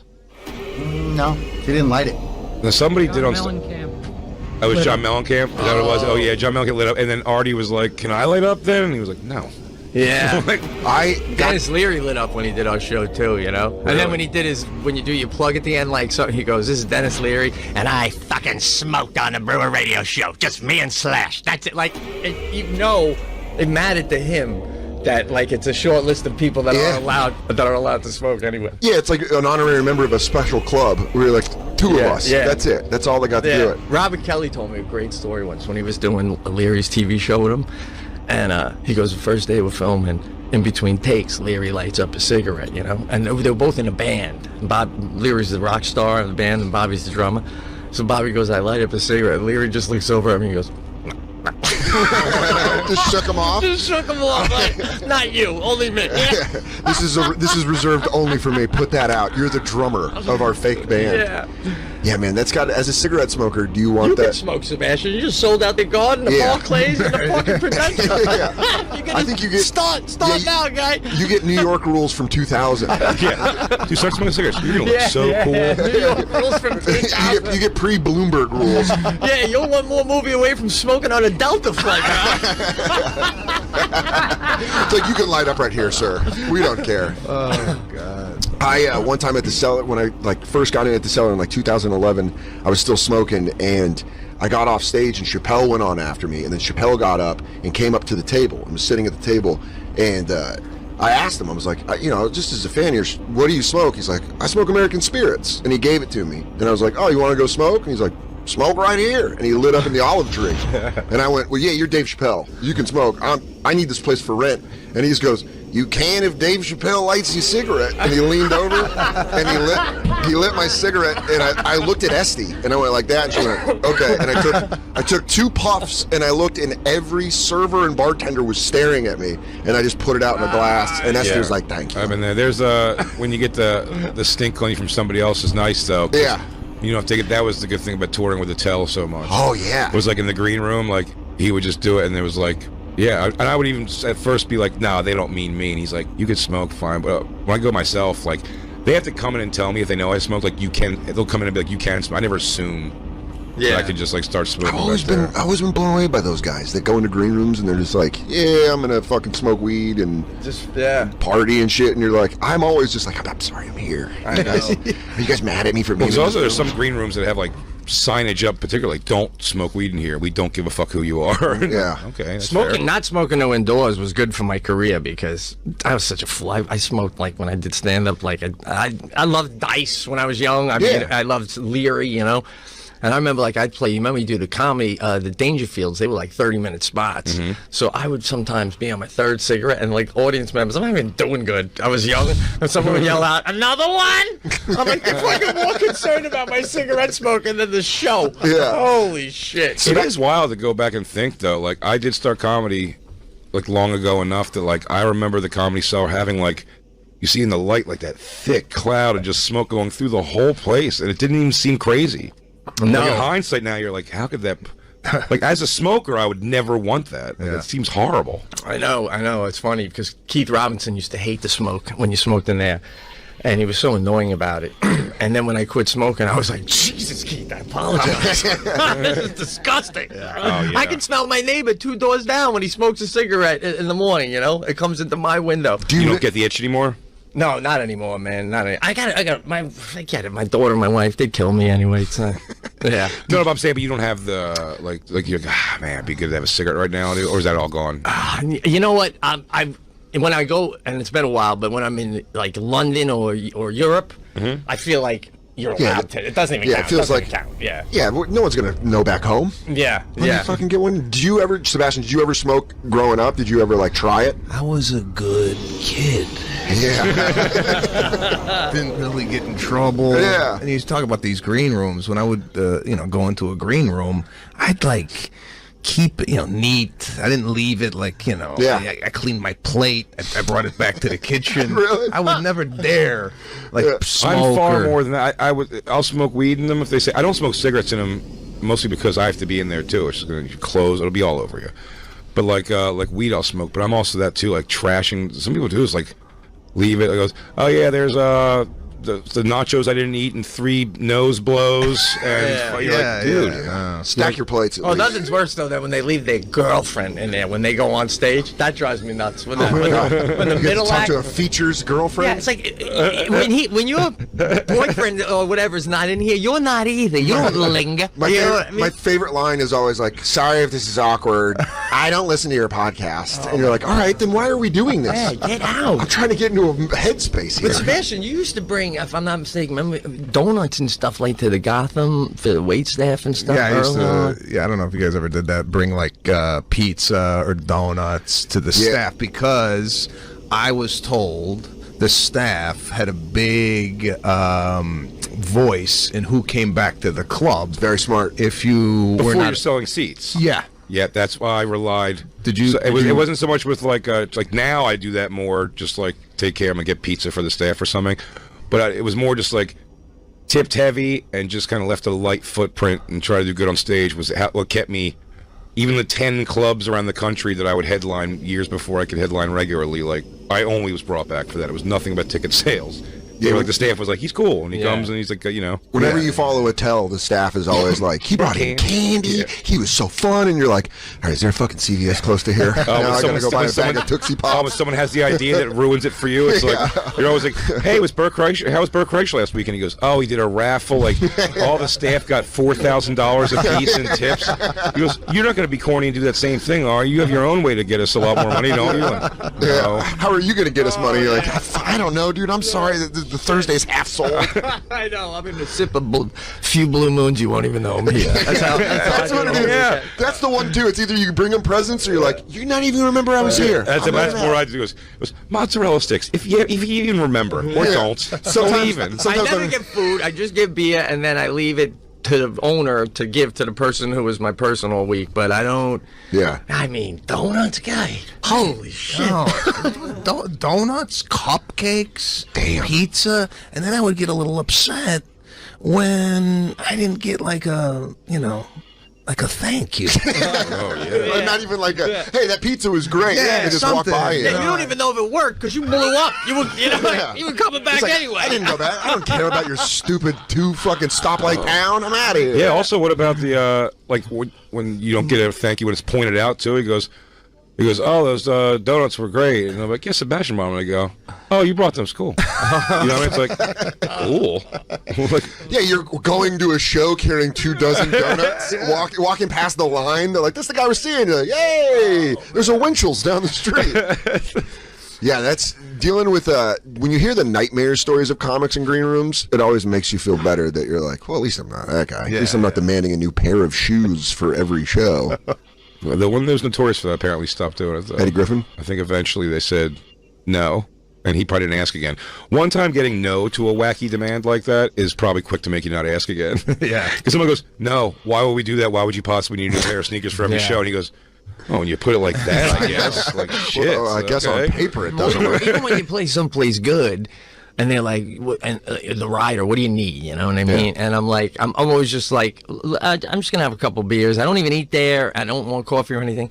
And then when they do that, you sure? Anything else? And it's like, and you almost think, well, what else could I get? They're offering anything, but I don't need it. There's nothing I need. I'm not going to walk out with a sandwich. I mean, earbuds. I need new earbuds. Yeah. Get me earbuds. Wireless Seeing the ones. remaining people outside, and you're walking with a bunch of to-go food from a comedy club that you know is you're gonna get back to your room and be like, well, this all sucks now. It's cold, coagulated pulled pork or some shit. The time I felt really bad about it was Pittsburgh Improv. What's the sandwich place in Pittsburgh? That's Permanente. There's one next to the Improv, and they're like talking it up, and they're like, you're gonna fucking love it. I was like, there's an NBA playoff game after. I'll watch. And they're like, then it was closed. The one next one was closed, and the club was like, we're gonna get it for you. We're gonna send a manager to go to and I'm like, no, I don't want it that bad. And they're like, no, he's already gone. Chase already left. And I'm like, fuck, man. And then I'm just sitting in the green room waiting for him. He comes in with 2 bags. I'm like, thanks, man. I've never had it before. I don't know. Now you gotta pretend it's fantastic. Oh my God! They put the fries on the sandwich. Every bite is judged. So you gotta go. Crazy! You think you're crazy? Told you worked it, right? Worked the weight. Totally. I'm so glad I'm getting less sleep. I still have to fly out in You know about what's 3 crazy hours. is Chase's son is 5 and he's sick, so he's not. He had to go get those sandwiches. So why don't you thank Chase They don't know extra? the concept of New York City. You could get 10 better sandwiches in one block than at a this piece deli. of shit you just made me wait If it for. has a boar's head, if it has a boar's head logo on the deli, it's probably better than what you're ever going to bring me. Me and DeRosa waited in line one time 2 hours for this, like the Italian hoagie of San Francisco that was like the thing, and we got it. No food's worth 2 hours in line. Well, we got it. I'm like, it was never going to live up to what it was. I wanted to peg the sandwich back at the place.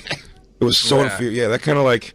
Could you say, Sebastian, the best meal you ever had at a restaurant? Wait, like, I mean, nothing's worth 2 hours. I hear you, but like, it made me think, like.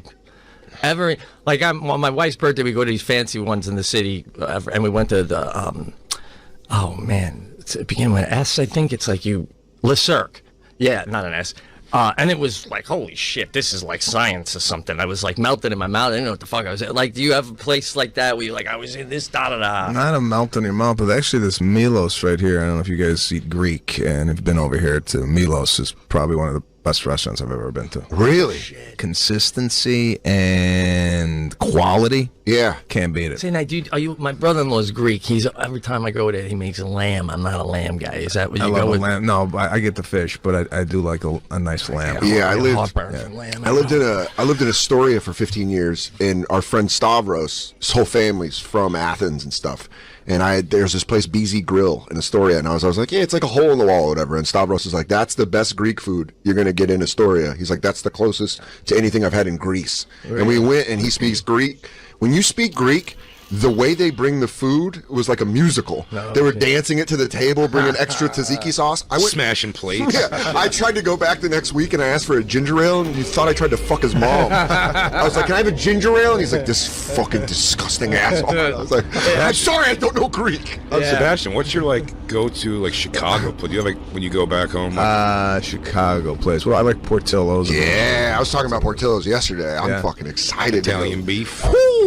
Double dip. You get out on a Thursday night of at the Zany shows. On Thursday, you can get out on time to go get Portillo's before it closes. I'm a sucker for deep dish. I like that hot dog with a bunch of wacky shit on it. Hot dog? Yeah, there's Chicago, the hot dog. It's got like egg and pickle slices on it. They call it a Chicago hot dog everywhere. Yeah. No, I never had that. What's it? It's right next to. He goes, am I making this up? Jay, what are you talking about?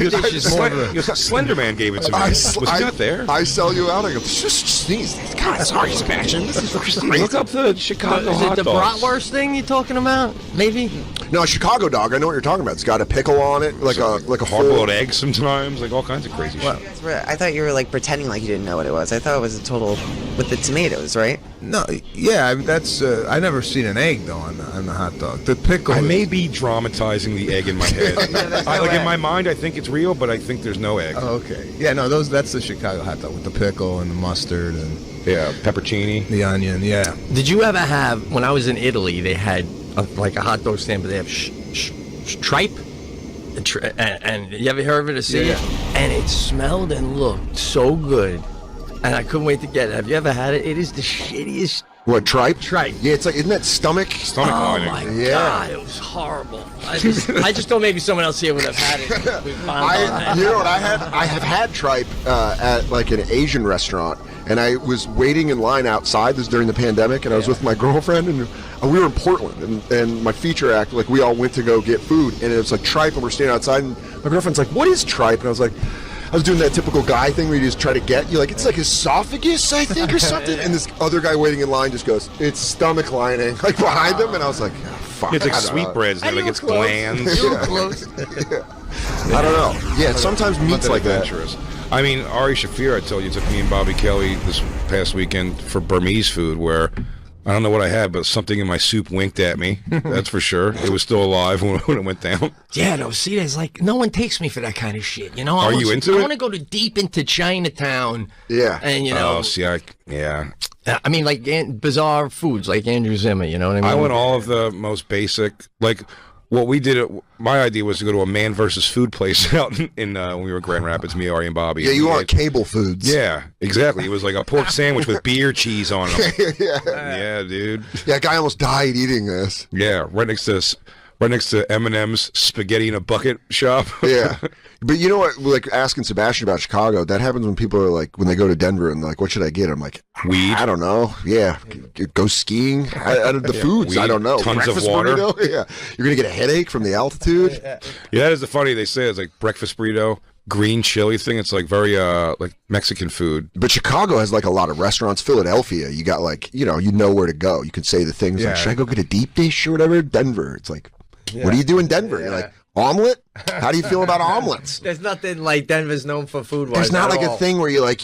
Is that green? What's it called? Green chili. Green chili. They really hype themselves up about green chili, and then Rocky salsa. Mountain oysters, which is just balls. Bull testicles. Bull testicles, which is hot. That's a hard thing to sell to someone to eat.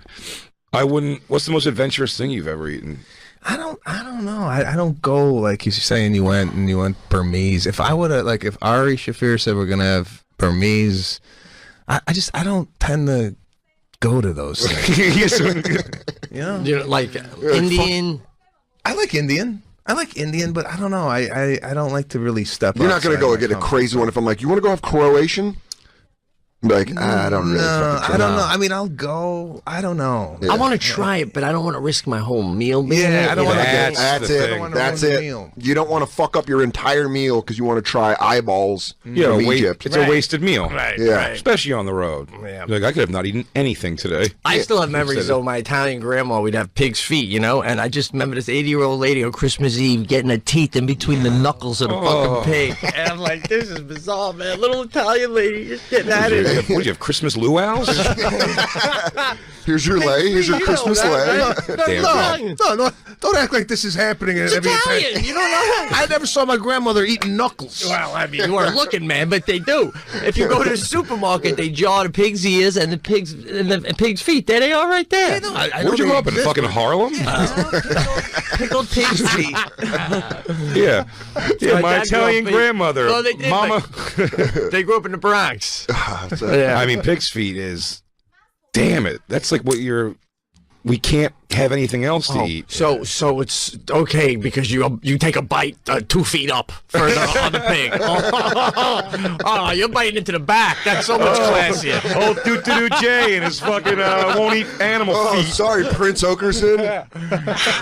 My apologies. Clubs and hooves disease. Make sure you listen to the Pete and Sebastian Show, available wherever you listen to podcasts. BigJComedy.com, in Ontario Improv tomorrow through Saturday, and thebonfiremerch.com. Yeah, Dan's going to be this weekend. Cobb's Comedy Club, Friday and Saturday, San Francisco. Come out big. bro! I'm excited. Never done Cobb's, only done the Punchline, so I'm excited to finally do Awesome. Cobb's. I was just there, dude. They're waiting for you. Yeah, it'll be fun. They're fucking stoked. Thank you guys so much for being here. Thank you. Thank you so much. Lou. Now we'll both call Lou and see who he comes to. Lou. Lou, over here. Lou. Lou. Over here. Over here. Lou.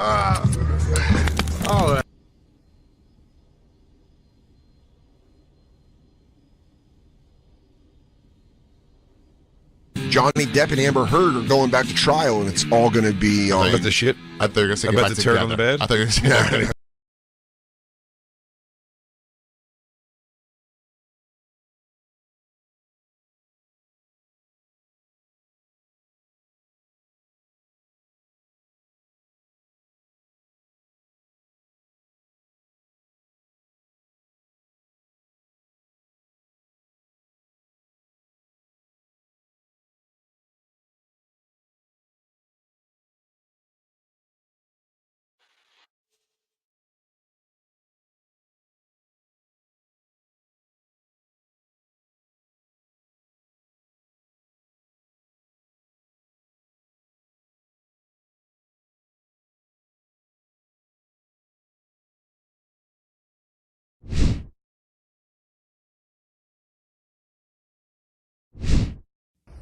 Footage that appears to be either from a body or helmet cam of a unit in Ukrainian special forces taking out at least, come on guys, you're moving too fast, at least 2 Russian tanks with the help of artillery support.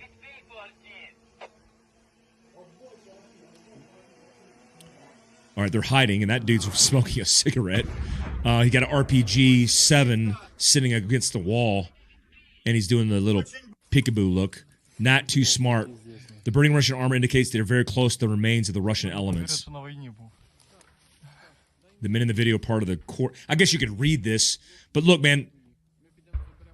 National Police. So all these units have been trained likely by special operators and some kind of coalition forces, especially since 2014. 14,000 Ukrainians have been killed in this conflict. This has been an ongoing thing, right? This didn't happen last week. A lot of people were like, hey, what are we doing getting involved? We've been involved.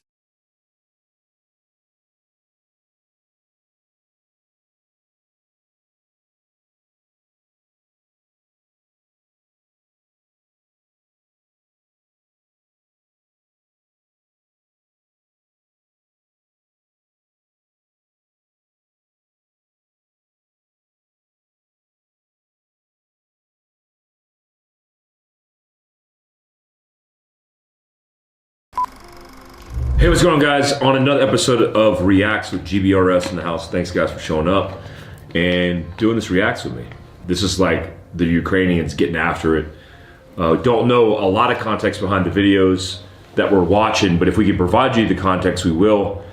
But this is a window into what's slowly, or not slowly, it's actually rapidly becoming a serious issue in Ukraine.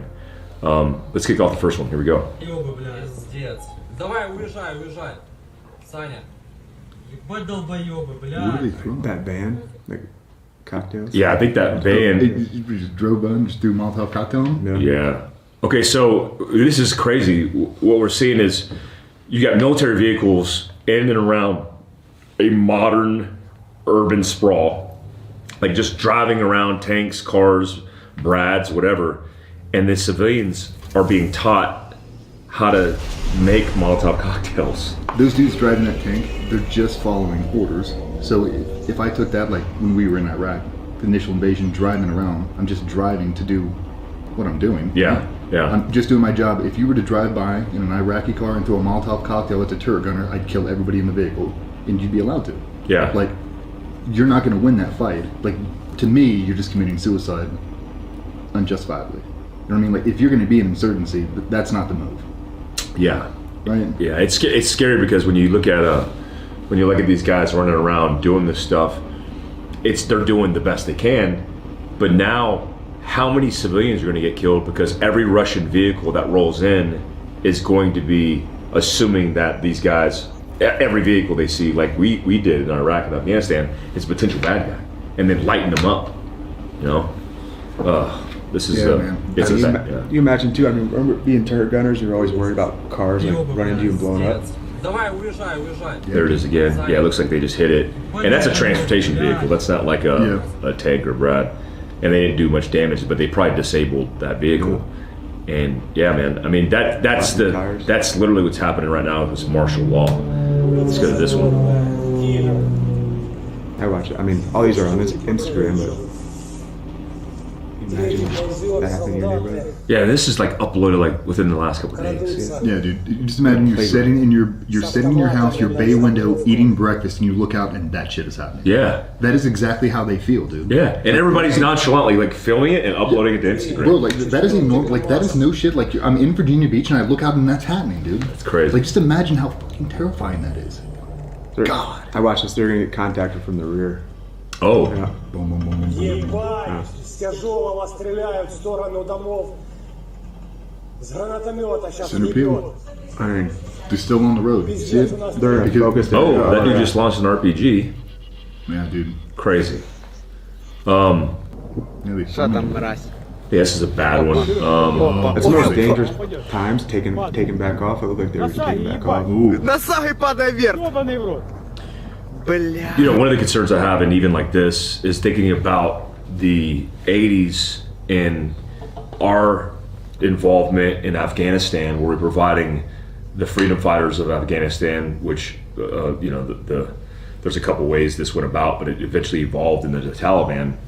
When you see the Mujahideen getting provided surface-to-air missiles, these SA-7s provided by the Central Intelligence Agency, and you look at this and you go, how many of these munitions or arms are being leveraged against the Russians via a proxy war that we're fighting?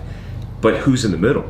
The Ukrainian civilian, Ukrainian citizen, who's like, oh, you want me to go and just do this thing, and they get evaporated off the planet. It's like, God, I don't know what the answer is, but this is shitty because Ukraine is living this, and it's uploaded to every Instagram post, and we're monitoring a war happening in real time.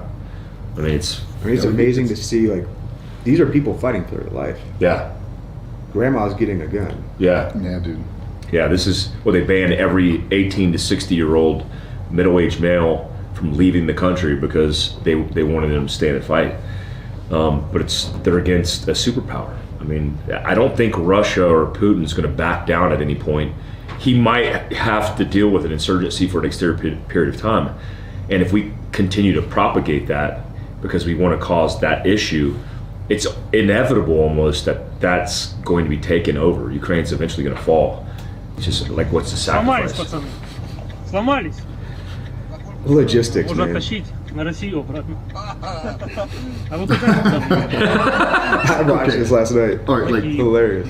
That to me, like that's reality of it. Like those Russian troops, 95% of them don't care where they're going. They're going because they're ordered to go. Yes. They have to go. Yeah. Like those dudes don't hate people in Ukraine. I bet you they have family there. I bet you most of those They dudes, do. they have Yeah. family over the border and they're pissed. They don't want to be there. Yeah. Like they don't want to shoot anybody. They want to walk through, hope nobody fights back, and just let me get over with this. Like right now.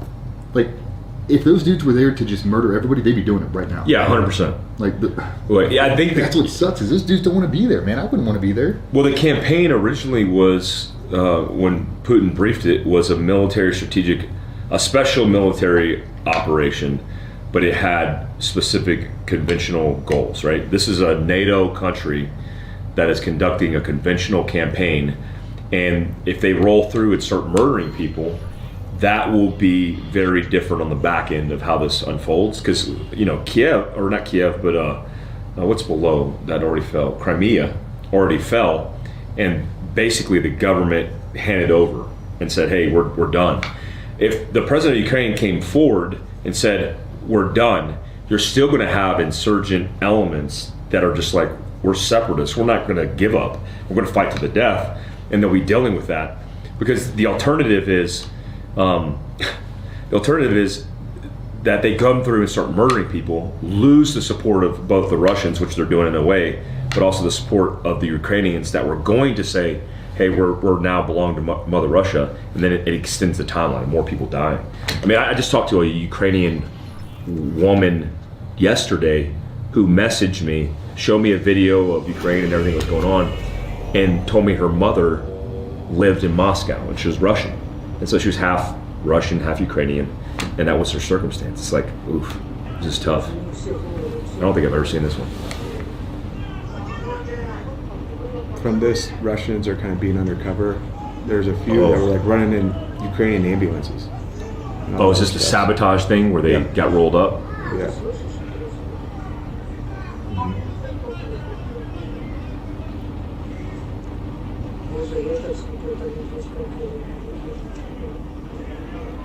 So you better believe special operations Russian dudes are doing things like that. But I noticed they all had left markers or left identification markers on their shoulders.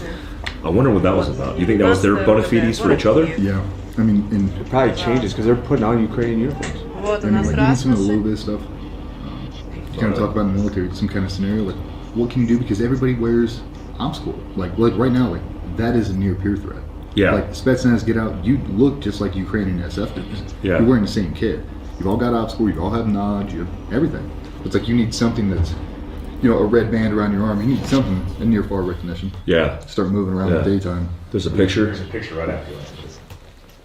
That's some of the afternoon. Of that event. Mm-hmm. Oh wow. Okay, so I'm assuming these dudes got compromised and they got lit up. That's the scary thing about all of this stuff unfolding.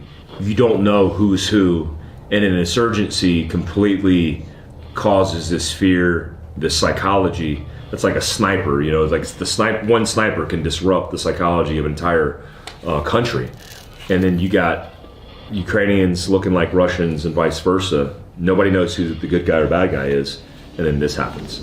Man, it's an insane war. Guys, what do you think is going to be the outcome of Ukraine? Tough question. I heard China's pushing them to come to the table. I read something else this morning that they're supposed to have talks on the border of Russia and Ukraine. I don't know what'll happen, but it doesn't seem like the Russians are making the progress that they want. I mean, and you know so what that tells me is that's because he doesn't want to. Like, he can't. Like, Putin could drop the hammer and kill everybody in Ukraine at any moment. Really easy, yeah. He has the people. He's not doing it because he doesn't want to. Like, everybody wants to paint him out like he's this idiot or he's some psychopath. He's not, dude. He's a very calculated dude. We were talking about it last night. Like, he's not dumb. No, he's an intelligence officer, a very good one. Yeah. Like, he's strategic. He's not killing all these people because he doesn't want to. He's hoping he could just walk through. You all established dominance. This is me. This is all what we're doing. I'm retaking the land. Now I have more forces. Now we're going forward. If he hasn't killed everybody yet, it's because he doesn't want to. Like, I hope he doesn't. I hope they can come to some kind of agreement. They can all go back, and Ukraine can be the Ukraine. Yeah, I hope that too. That's what I'm hoping for, and then I hope they come to the negotiation table, because my fear, it's a fear, but subconsciously I feel like it's right. The president of Ukraine is like, I'm not giving up. I'll go down with this ship, which is the right answer for a leader in his position. The problem is he's going to take potentially tens, if not hundreds of thousands of innocent civilians that want to come with him, right? So it's like, are you going to win a war against Russia? No. What can you do right now to save as many lives as possible? Well, that's negotiations. And he might say, I'm not negotiating, we're fighting to the death. And again, he's going to bring a lot of innocent lives with him. It's a very tough situation. We've abandoned the Ukrainians completely. Offering munitions and arms, which I've heard we're doing in Poland and NATO allied countries, and offering them that to fight their proxy war, that's not helping them. That's not going to, I mean, that's going to extend the timeline, which just means more innocent lives are lost, right? The longer you drag it out, the longer it's going to go. Like, you don't want to be in a 20-year war. Yeah, it's only a matter of time. And none of us are advocating for war at all, because we understand the powerhouse that is a Russian military that is armed with nuclear weapons. You don't want that. Nobody wants that. Guys, GBRS, Fieldcraft Survival, we are doing these reacts videos for you guys. It's cool to come together with different perspectives, especially from different services. GBRS.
Russian President Vladimir Putin has ordered more than 134,000 new conscripts into the Russian army. The Russian Defense Ministry says this has nothing to do with the war in Ukraine. For more, David Martin joins us now from the Pentagon. David is CBS News' national security correspondent. David, thanks for being here. Moscow had discussed a possible de-escalation of military strikes earlier this week. So how does what they've said match up with what they're doing now? And what are you hearing about the latest Russian troop movements? Well, in the last 2 days, Russia has flown more than 300 airstrikes on each of those 2 days, and that's that's a high for Russia. So they certainly are not scaling back their air campaign against Ukraine's cities. On the ground, their troops have pulled back from positions around Kyiv. They have clearly abandoned their attempt to take Kyiv from the ground. The Ukrainians fought them to a standstill, and now the Ukrainians are harassing them as they pull out. And a lot of these strikes are meant to cover that retreat. Now, those Russian soldiers are not going home. They're going back to Belarus. They're going to refit, and then they're most likely going to move all the way around to the eastern part of the country, the area that's known as the Donbass, and that is about to become the main effort for the Russian military attempt to exert some sort of control over Ukraine. But you would have to say right now that Russia lost the first really important battle of this war, which was the battle for Kyiv. As this military offensive in Ukraine grinds on, David, President Zelensky of Ukraine says his country's defense against the Russians is at a, quote, turning point. What do you make of that assertion? I think it's literally true. The war, the center of the war is turning from Kyiv out to the east in this region called the Donbass. And this is a dangerous moment for Ukraine, because it's going to have to move some of its forces out there. If the Russians are going to reinforce theirs, then the Ukrainians have to reinforce their forces. That means they have to move from Kyiv a couple hundred miles across the country. And it's not, of course, just a matter of putting soldiers on trains. You have to move all of their equipment and all the ammo they would need with them. And in the past weeks, there have been strikes which at first glance didn't make a lot of sense because they were far away from the battlefield. Russian airstrikes against places like Lviv out there near the Polish border. But those were strikes against fuel depots. They were strikes against repair depots, and all of the things that you need to support the logistics of moving an army across half your country in order to confront the Russians in Donbass. So this is a dangerous moment for Ukraine, particularly in the battle for the city of Mariupol. We've all seen the pictures of the destruction that's going on in Mariupol. But it looks like Russia is just slowly going to pulverize that city until they take it. And if they take it, that will free up that many more Russian forces to push out of the east against the Ukrainian army, and they could end up cutting off a large slice of the Ukrainian military.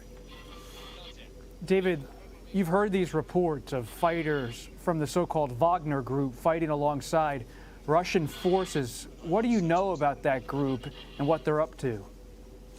Well, they're mercenaries. And that means they are more experienced, better trained than conscripts.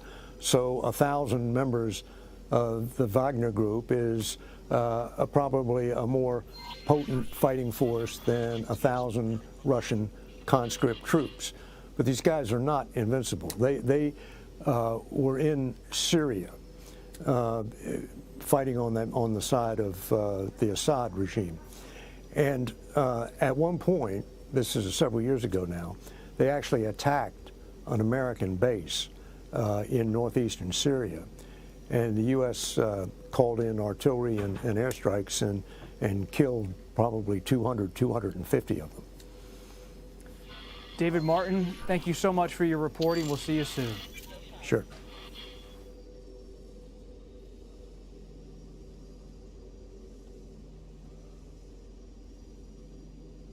The criminal investigation into the insurrections, the largest federal probe ever, and it just got larger, as we've been reporting. It's moving beyond those who stormed the Capitol, who are the most obvious defendants, and reaching into the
Everyone, my name is Jim Jones. I'm the Executive Chairman Emeritus of the Atlantic Council. And I'm very happy to welcome everyone joining us online for today's latest iteration of the Atlantic Council Front Page Series, our live ideas platform spotlighting global leaders who are innovating and championing constructive solutions to current global challenges. And I'm deeply honored today to welcome and introduce Germany's Minister of Defense, the Honorable Christine Lambrecht. She is here in Washington on her first visit to the United States since becoming Minister of Defense last December. Our focus today is the transatlantic community's response to Putin's invasion of Ukraine. Minister Lambrecht, the Atlantic Council prides itself on being the go-to organization in Washington, promoting close cooperation with our allies and partners. Just this morning, for example, we hosted a conversation with the presidents of 3 Baltic countries, Estonia, Latvia, and Lithuania, on the implications for European security of Russia's unprovoked assault on the Ukraine. So our conversation today comes at a particularly critical time. Last week at an extraordinary summit in NATO articulated a high level of allied unity in support of Ukraine and in defense of all allied countries. Moreover, your visit to Washington comes amidst a profound shift in Germany's national security policy, a shift underscored by Berlin's decision to invest 100 billion euros in defense and to drive its annual defense budget above 2% of GDP. Congratulations for that. This marks a turning point for German foreign and defense policy, one that sends an unequivocal and unambiguous message of unity to all allies and adversaries alike. It makes very clear Germany's renewed commitment to its central role in defending the transatlantic alliance and shaping Europe's future security and defense posture. This makes this conversation and Minister Lambrecht's visit to Washington so important. Your Excellency, we're looking forward to learning more about Germany's next steps as the government works through the implementation of these announcements. It'd be fascinating if you could share with us, for example, what this portends for the future of U.S.-German defense collaboration. For example, do we now have an opportunity to expand and elevate our bilateral relationship to a new level? Where and what do you envision the armed forces of Germany and the United States doing together in the future? And to our audience, thank you very much for joining us from all over the world for this important discussion. We are broadcasting live on Zoom as well as on the Council's website and across social media platforms. I encourage all of you to ask questions of the Minister using the QA function on Zoom and to join the conversation on Twitter by using the hashtag pound capital letters ACF front page. Minister Lambrecht will begin with keynote remarks. Afterwards, Vivian Salama, National Security Correspondent for the Wall Street Journal, will moderate the discussion today from the Atlantic Council studio. Minister Lambrecht, thank you again for joining us today, and I turn the floor over to you. Thank you so much, General Jones. It's a great pleasure for me. Meine sehr geehrten Damen und Herren. Ladies and gentlemen, active and creative think tanks like the Atlantic Council count among the greatest assets of civil society in the United States. They have enormous international impact far beyond the Atlantic region. And I'm therefore all the more pleased to have been asked by your institute to take part in this exchange in these strategically challenging times. Russia's war in Ukraine, Putin's war in Ukraine, has been absorbing all our attention in these days and weeks. There's a war going on that we could no longer imagine and may not have even wanted to imagine. It is a war that already has a global impact and has devastating consequences that we will have to deal with for a long time when it comes to the global economy, to global trade, food, or energy prices. Not even to talk about the millions of refugees. All that will change international cooperation for years to come. And let me make an important point on that right off the bat. American diplomacy has in recent weeks and months made a considerable, huge achievement. The leadership that President Biden and his team displayed under extreme pressure has been exemplary. It has united the West, it has united NATO, and it has also united Europe. All attempts by Putin to divide the West have failed, and if we see today that Putin's plans don't work out, we owe that largely to this large degree of unity. President Biden, when he took office, let the world know that America is back. Today, it is very much visible for everyone what that exactly means. Ladies and gentlemen, for us as Germans, these are days of shock. From Berlin to Kyiv, it's just as far as it is from Washington, D.C. to Chicago. And this new reality is not very clear to Germany, and we're facing the consequences. There are more than 200,000 Ukrainians who fled to Germany for fear of their lives, and they're displaced from their homes. Germany is delivering arms to Ukraine. This is a historic decision for Germany. Germany also supports the unprecedented tough sanctions imposed on Russia.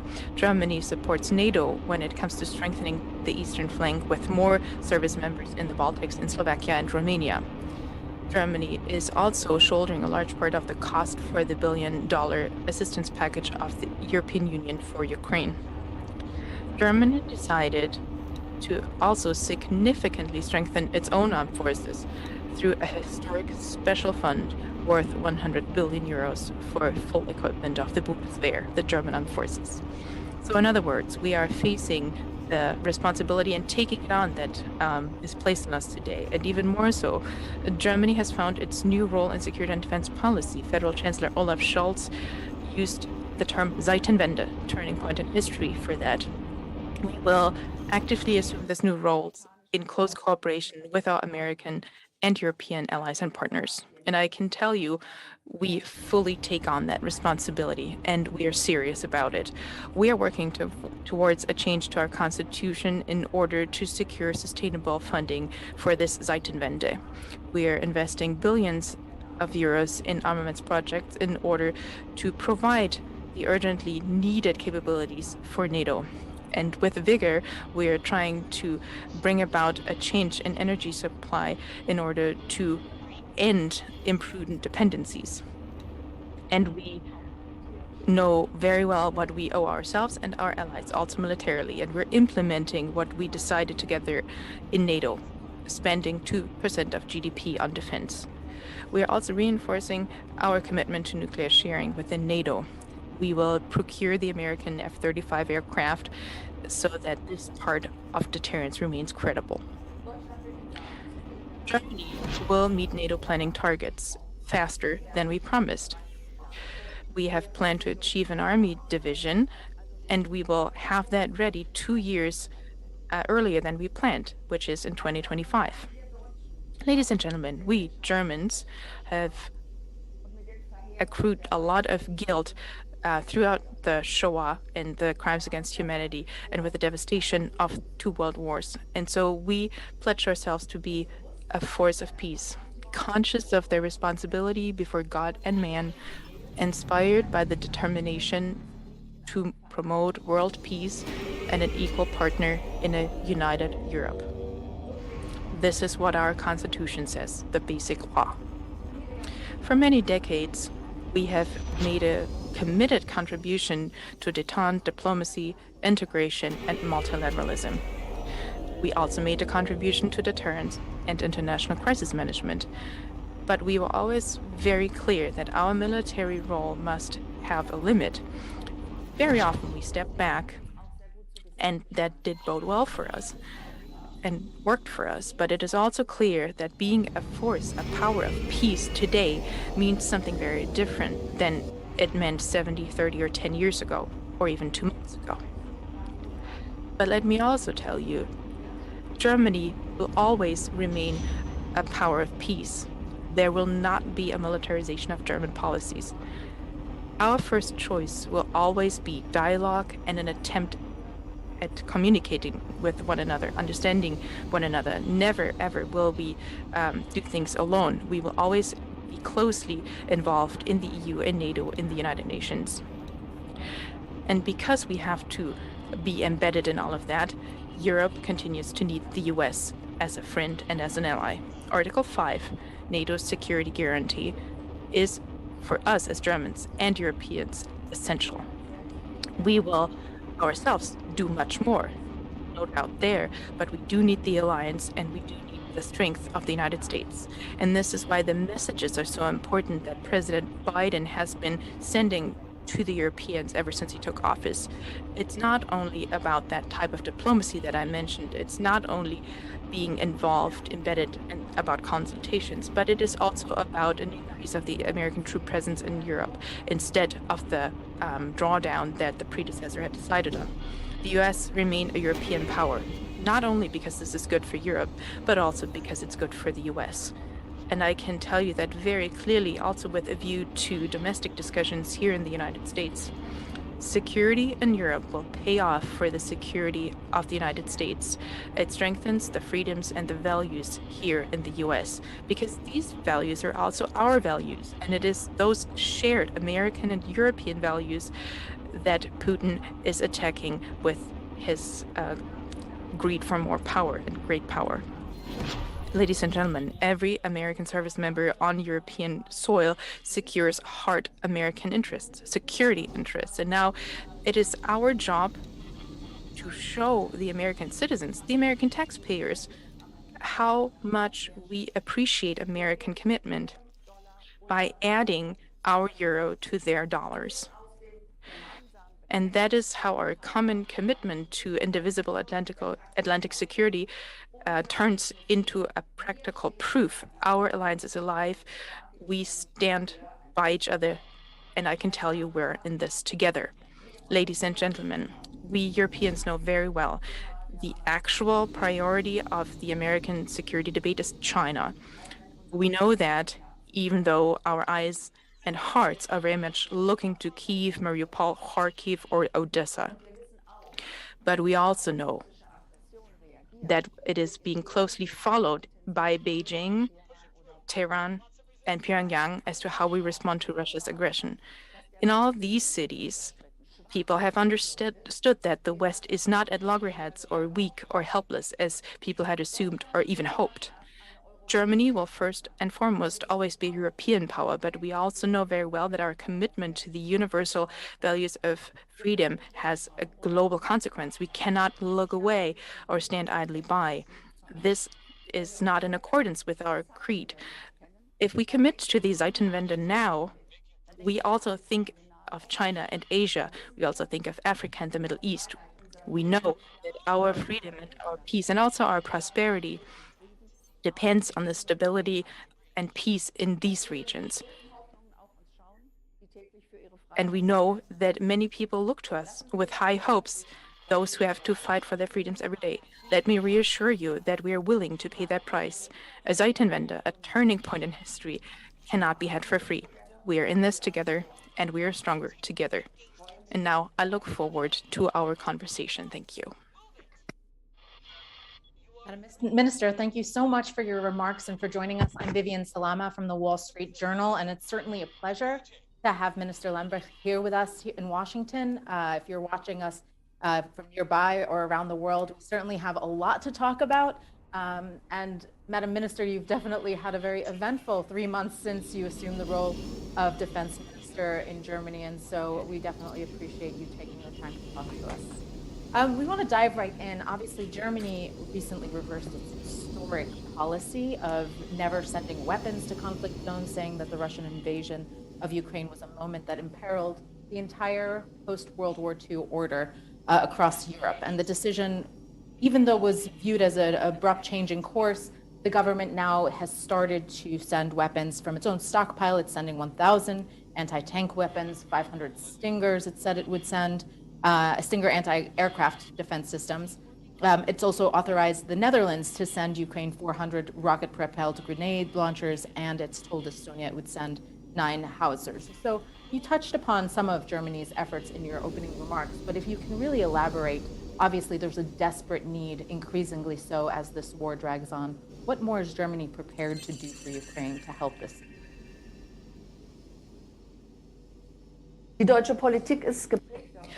German policy is characterized by the fact that for a very long time we have had a very restrictive armaments policy, that we do not want to have further escalations in crisis regions. I think that's the correct approach, and as long as possible, we want to rely on negotiations and dialogue. This is something we also tried in this situation until the last minute, but then we found that all agreements, all commitments had been lies, that there was a brutal assault in the Ukraine, a war, and that international law was being completely ignored and destroyed. And that's why we decided to change the policy, because our entire situation around us has changed. So we have to review our own decision.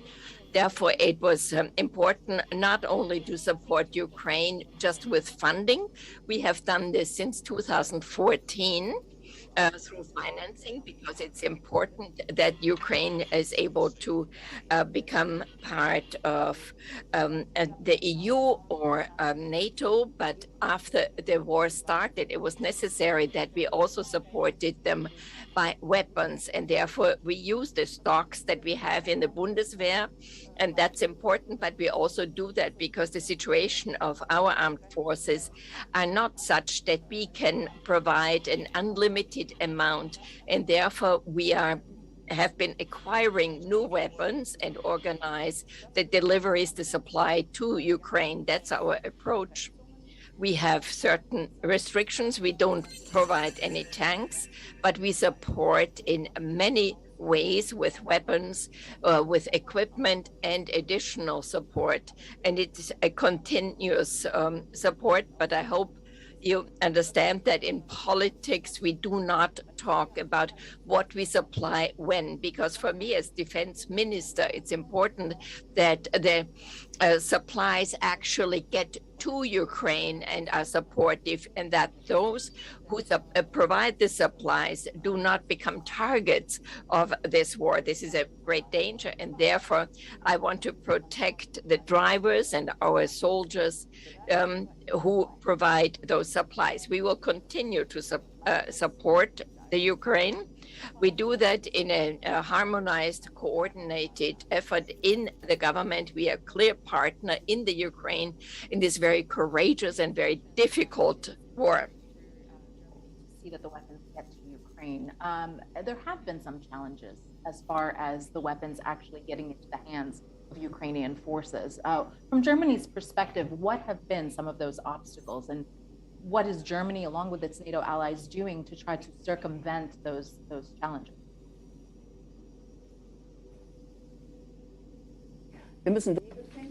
We have to find ways and means how these deliveries can be made in such a way that they actually reach Ukraine, that those that actually perform these deliveries are safe and secure. And we have to find out, for example, where do you have reloading in other countries. These are questions that had to be settled. We have been able to work that, and we have a very clear procedure now that we pursue. It's very reliable. Very clearly, we stand shoulder to shoulder with the Ukraine, but I cannot really provide information of how things are delivered. I think it's extremely dangerous if that information is too public, because it endangers the people who actually do the work. So one of the criticisms that has come toward Germany in recent months is that it is not doing enough. You've heard it from several NATO members. You've definitely heard it from Ukrainians. In January, just 2 weeks before the conflict began, Berlin was mocked for sending 5,000 helmets to Ukraine. Kiev's mayor, in fact, joked, questioning whether or not Germany would send pillows next to its troops. And so, as you said, Germany is trying to step up. It's an enormous change in policy. But how do you address that? And especially with regard to President Volodymyr Zelensky's comments this week that 1% of all NATO's aircrafts, tanks, and other weapons could possibly go to his country to help. How does Germany get around this criticism and really kind of show its leadership and its role in Europe as trying to defend the continent at large?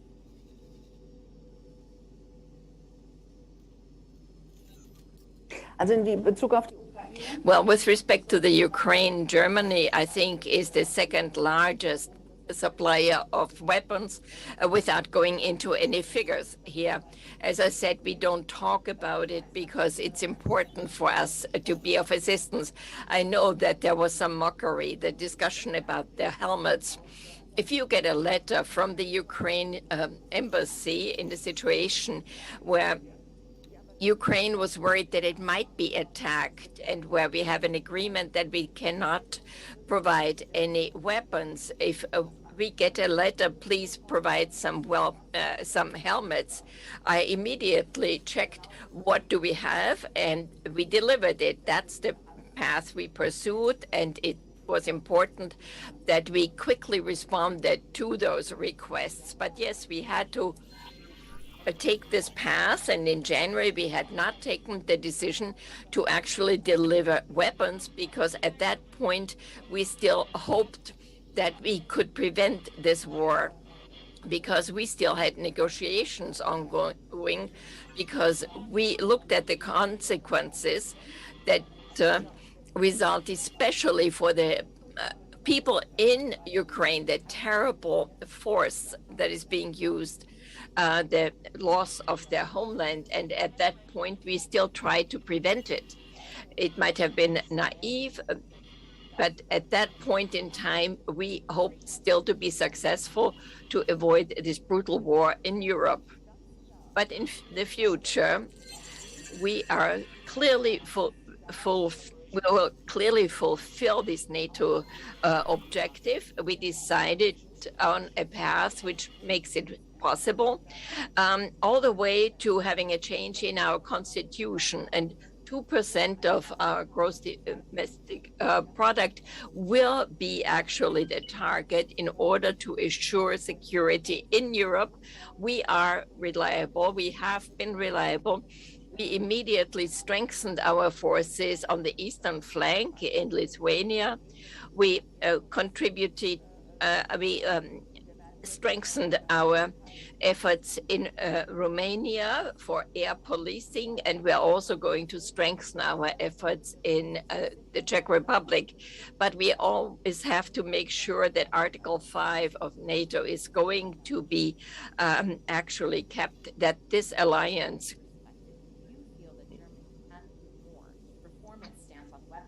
military involvement in general to address some of these new challenges in the modern world.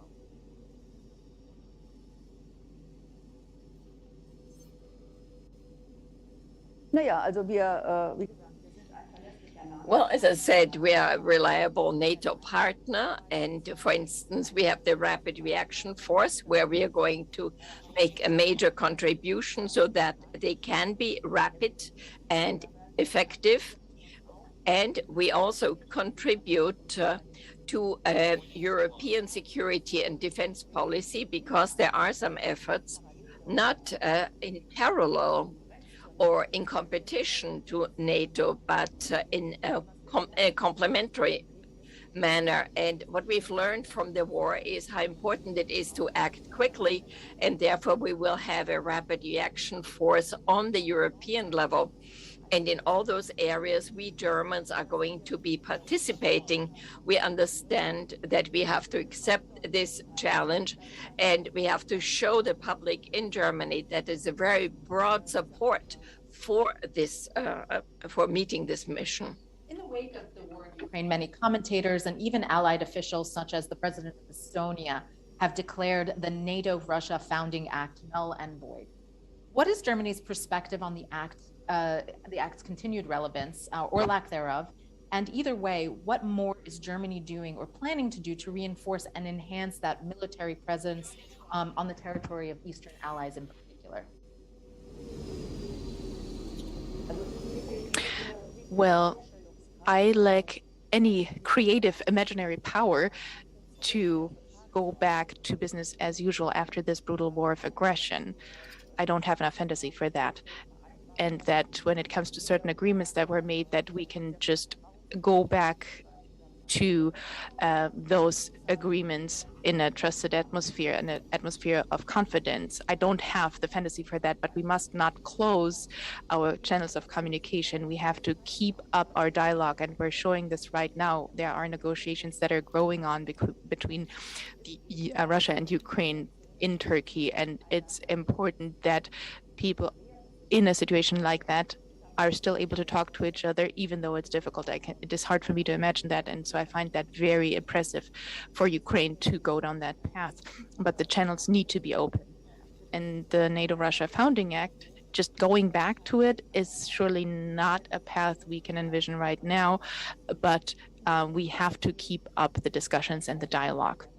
When it comes to NATO's eastern flank, what's important here is this: we need to look at what we need so that in conflicts like that and situations like that, we can show and demonstrate strength and unity quickly. And that's why we were so successful in this situation. We had no long discussions, but instead we reacted swiftly, also as a country, as Germany. And now it's not about having a specific number of service members or troops in every country or battle groups in every country, but instead we need to look at what it is that we actually really need, and then we have to be able to respond to what we need quickly. And that's the path we have embarked on together. We need this level of speed so that the countries can rely on the fact that the allies stand by them. Leading that enhanced force presence, the military force in Lithuania, for example, and has recently made reinforcements of about 350 personnel due to the current situation. And so how do you envision Germany's troop presence in the long term? I mean, you just talked about some of the nearer term challenges, but is this part of the evolution of Germany's stance bureaucratically and just regionally as a military leader?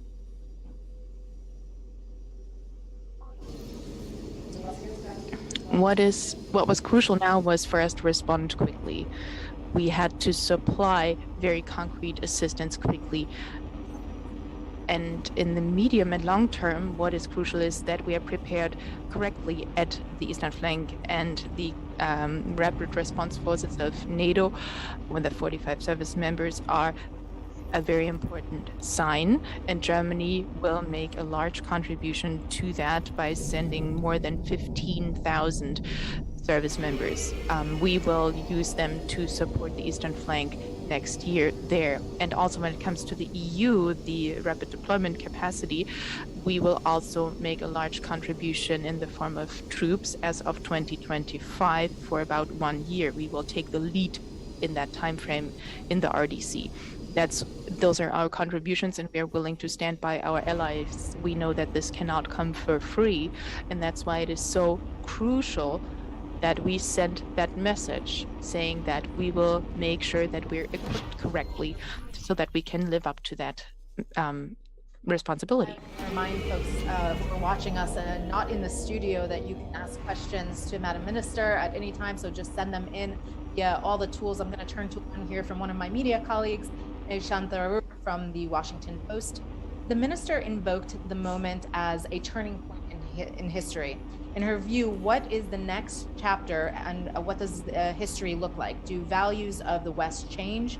And has Europe's understanding of its place in the world and its vision for the future changed?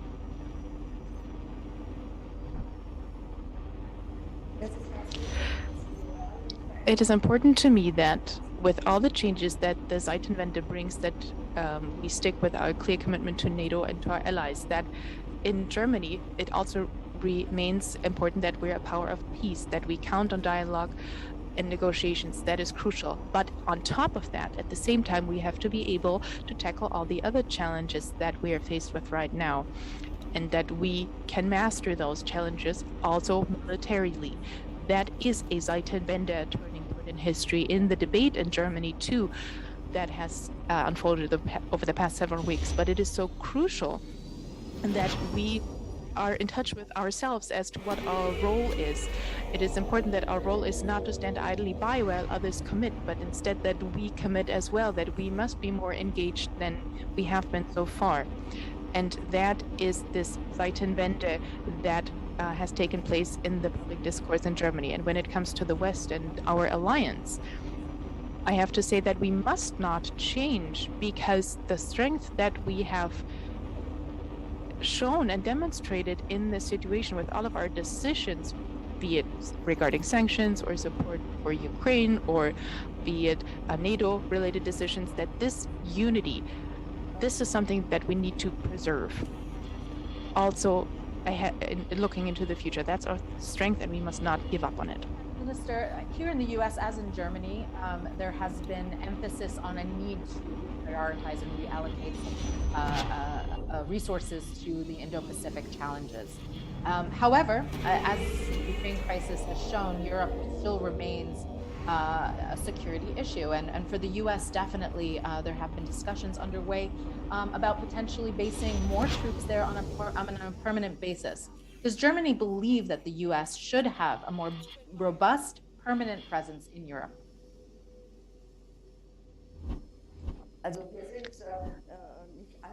We are not relying on it. We are not dependent on it, but we rely on the U.S. strength in Europe. That is important, and those things are interdependent. So for us as Germans, it's important that we step up and that we commit more, and that we explore opportunities as to how we can assume a stronger role, and that we want to fulfill the expectations that the U.S. has in us. And I can understand, and I think it's correct, that in the face of this atrocious war in Ukraine, that we must not forget that there are other challenges in the world too, on top of that one now. And when it comes to China and the Indo-Pacific, I have to say that this is a topic that we all have to look at together. It is important to us that in that region too, we defend our values, and we have to contribute to that as well. And we did that by sending the frigate Bayern to the region. That was a small but an important building block to show that we must not lose this region out of sight, and we're not losing it out of sight actually, and we are aware of the challenge in the region. But yes, at the moment, if we're being honest, we are focusing on Europe, and we are very clearly focusing on supporting Ukraine in its fight, and on supporting our allies as well.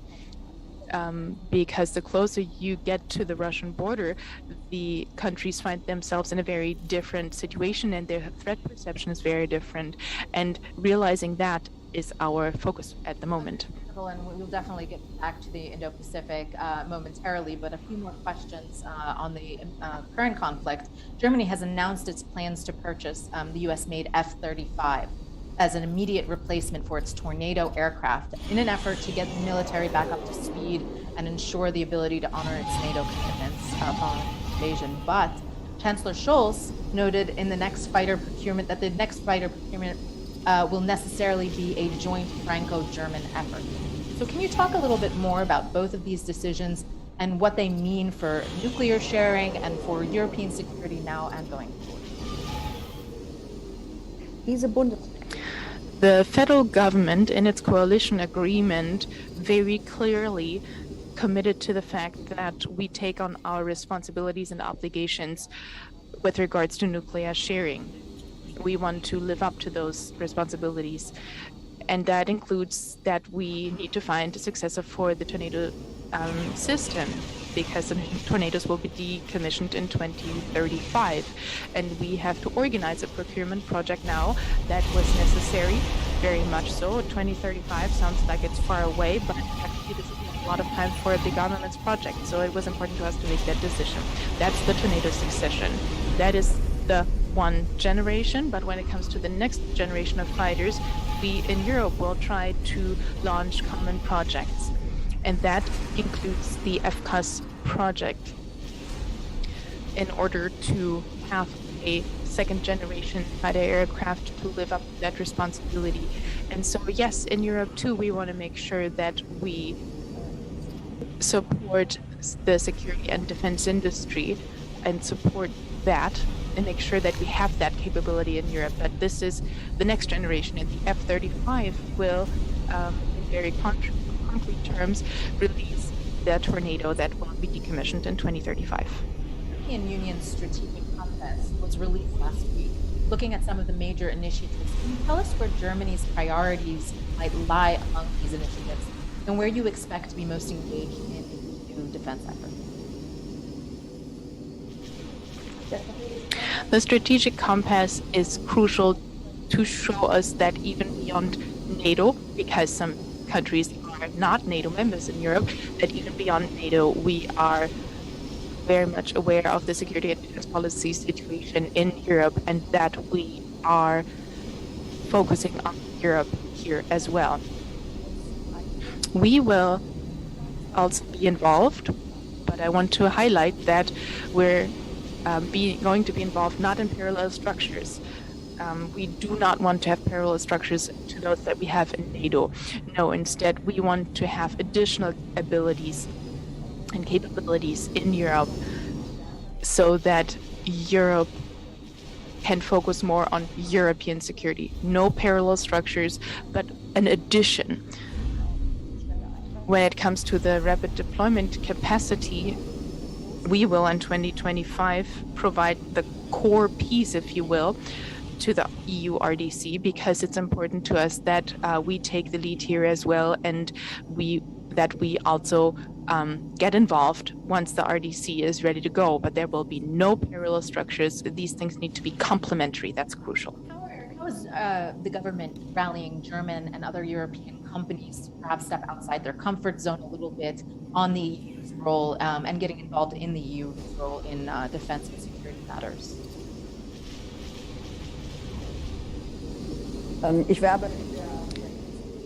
When it comes to industry, what I do is this. I advertise quicker procedures and more transparent procedures, and that everything we need to procure can be procured in the timeframes that we have. And when it comes to the general public, I have the impression that there's broad support for this Zeitenwende, the turning point for this new situation, because we all have been shaken up by the fact that right in the middle of Europe, this atrocious war is raging right now. We maybe weren't aware of how it was approaching slowly, but now it's here, and it's clear that we need to be prepared in order to respond to it, and this is why there is broad support from the public. But let me reiterate, when it comes to industry, what's crucial is this: the challenges that we face in politics and in the military, that once we define those challenges, we have to decide how to respond to them, and that we then take the decisions we need as to what we need to procure. But I have to make sure that in Europe, for example, we have capabilities at hand. And this is why European projects like the Eurodrone or FCAS are so important in order to support our industry. Domestic questions for you, if you'll indulge me. What is the strategic outlook for your party, and specifically, can the Social Democratic Party of Germany be corralled on some of these security issues that we're talking about, especially in the current crisis?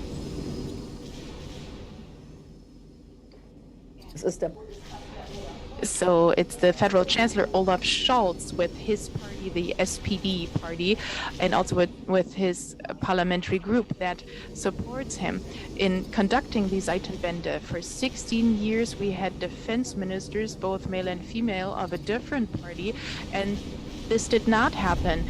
The decisions we're taking now have not been made, but instead, over years, there have been cuts in the Bundeswehr, the armed forces in Germany, and there have been cuts with regards to what we can do to reach NATO targets. So my party is very clearly supporting Olaf Scholz here. And that's a discussion that we have had, and it was an intensive discussion, and it is very clear that we want to remain a power of peace and follow our tradition of being a power of peace and promoting dialogue and negotiations and getting to results in that way, but that we're also willing to prepare for the fact when that no longer is sufficient. And that's a discussion that we're having, and it's good and right that we are having that discussion among Social Democrats, but I can also tell you that my party will stand united behind the Chancellor, and we will make decisions in Parliament soon. And I'm curious to see as to whether this kind of unity is available in Parliament as a whole. We do need a two-thirds majority to change the Constitution, and words have to be followed by deeds here now. The delays in sort of this evolution of Germany's military posturing has been sensitivities with the public. And so I wonder, with these reforms, with these changes that we're currently seeing in Germany's position, how does the government then react if the public doesn't go along with you? If they do not, do you anticipate it becoming a political issue for the party, for the government, if the public is not supportive of these shifts and Germany's increasing involvement?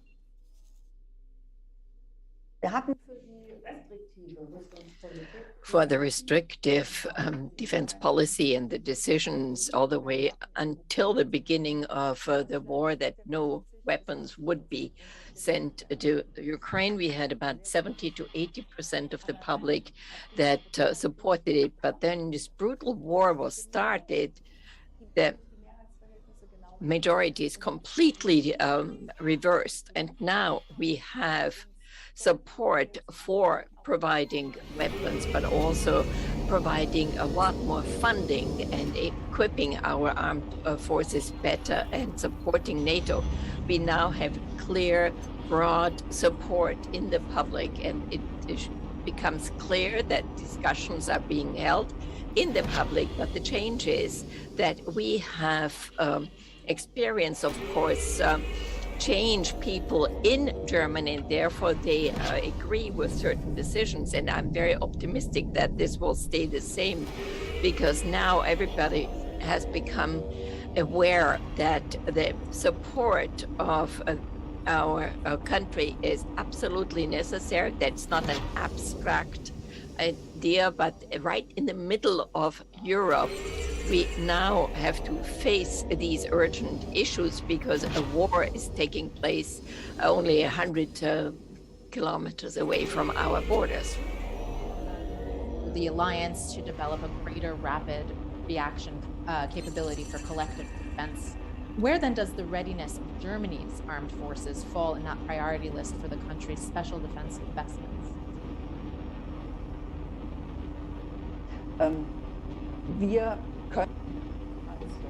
We, as Germany, can meet all the tasks that we have committed, and we are willing to assure our defense and situation. But in the current situation, it's not quite as simple, because we have to make sure that our areas, for example, in the Bundeswehr, we combine all the capabilities, and that has to change. We must be capable of having a broad base, a being very consistent in being able to act and not just trying to have to pull things together, our equipment and our material, so that we are fully equipped, that we are fully capable. And this will be implemented by this special fund of 100 billion. You've offered for Germany to form a core of a new 5,000 strong EU rapid reaction force by 2025. You mentioned that. So how do you see that either supporting or maybe duplicating some of the efforts by NATO forces?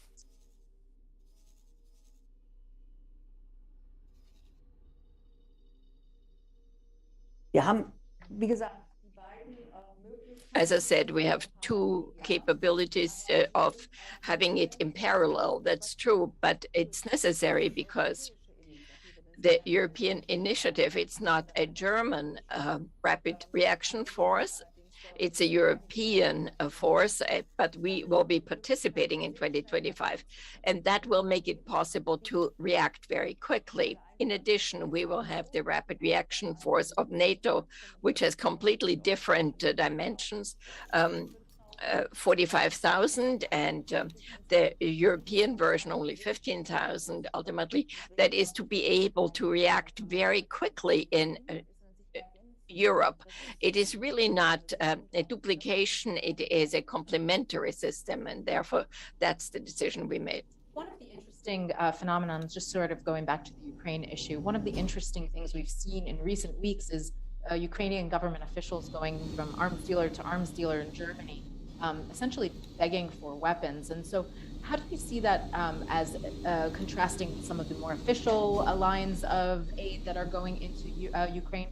And how do you streamline or sort of enforce some sort of a system where you know what's going into the hands of the Ukrainian officials, and you can kind of help maybe other industries or help them get what they need without having to go around governments to do so?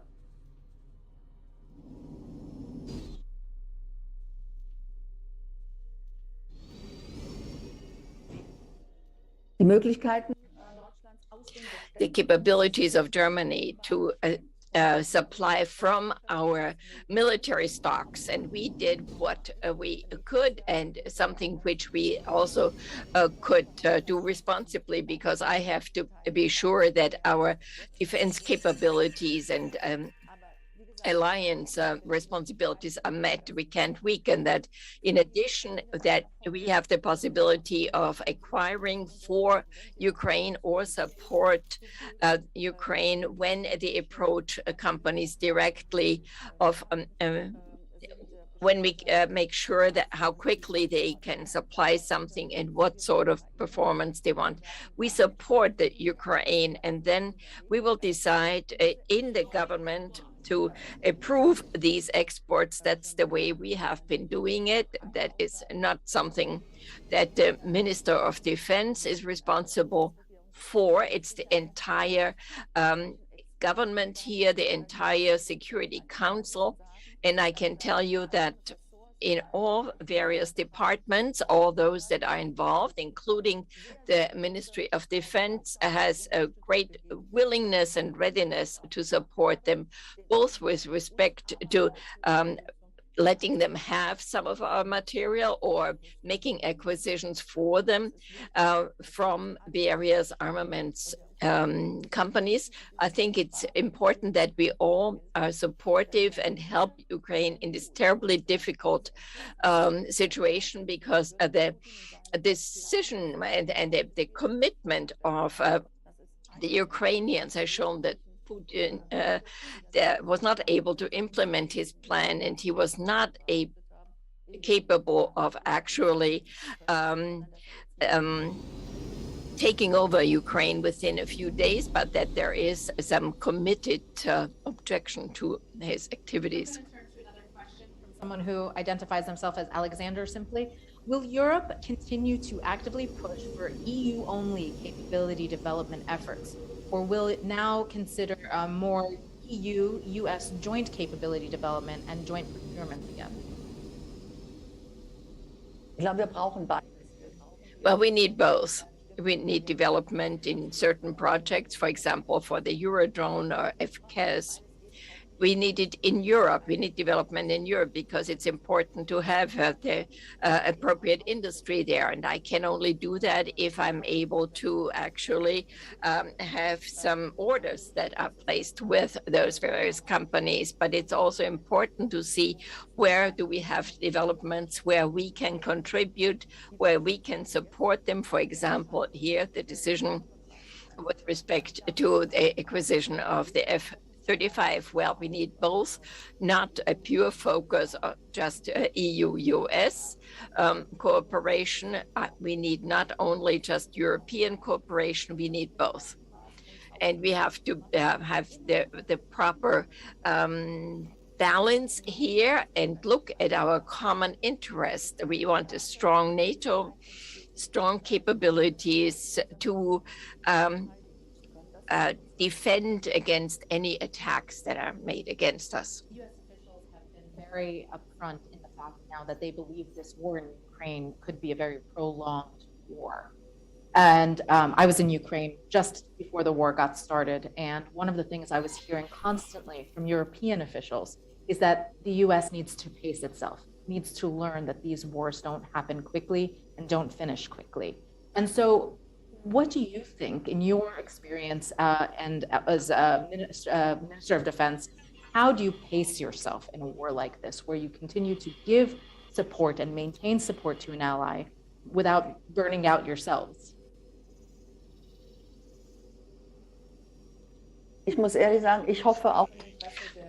I must say honestly that in the interest of the people in the Ukraine, that this war is going to quickly end and that there will be a solution where we all can live in peace. This is important because many people have come, the refugees have come to Germany. They are have suffered so much. They have lost so many of their own family members, and this pain and suffering has to end very quickly. But the idea of having the war end quickly must not result in us making demands on Ukraine. We cannot do that. It is purely the decision of the Ukraine itself to decide what arrangements they are willing to accept. But the fact that there are negotiations ongoing is a very positive aspect, and we have to support them in every way possible without trying to influence them from the outside. But of course, in the interest of the Ukraine, we have to make sure that we remember the civilians, all the people that have been suffering so much. We would circle back to the Indo-Pacific, and this is a subject that we would probably spend a lot more time on were it not for the current crisis. We have about 3-4 minutes left, and I wanted to take a question from former Undersecretary of State under President Obama, Robert Hormats. Do you believe that Germany sees China and its challenges to the West and democracy in the same way?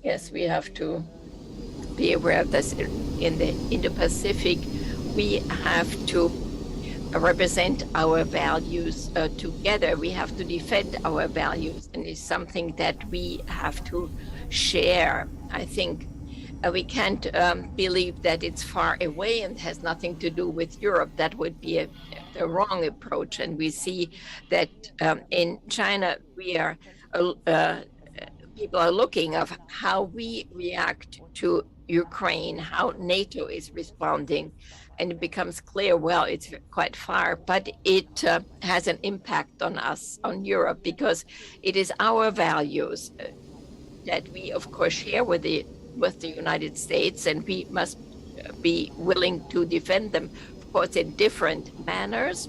We have different commitments, but we have to stand shoulder to shoulder and support each other. I see that, yes, for us in Europe and in Germany. Can you tell us, you're meeting with U.S. officials, what is the message you're carrying for Germany to the U.S., and where do you see these discussions going moving forward? ist, dass wir zusammenstehen und It's important that we stand together and that we have to stand together in the future as well, and that we as Germany are willing to take on our responsibility and contribute our share, that we do not only talk about the Zeitenwende, but that we support it with deeds and decisions to implement it. For example, fulfilling NATO planning targets and also fulfilling other obligations within NATO so that we can be a reliable partner. That's my core message that I will hammer home over the next several days. And I am under the impression that this is received in exactly that way. At least I can see that for the conversations I've had so far. Thank you so much for joining us and taking the time for this very busy time. Thank you to the Atlantic Council, General Jones, for hosting us. Obviously, our thoughts are with those in Ukraine as well as those suffering around the world. And we continue to talk about these very important issues. So thank you so much, and everyone have a great day.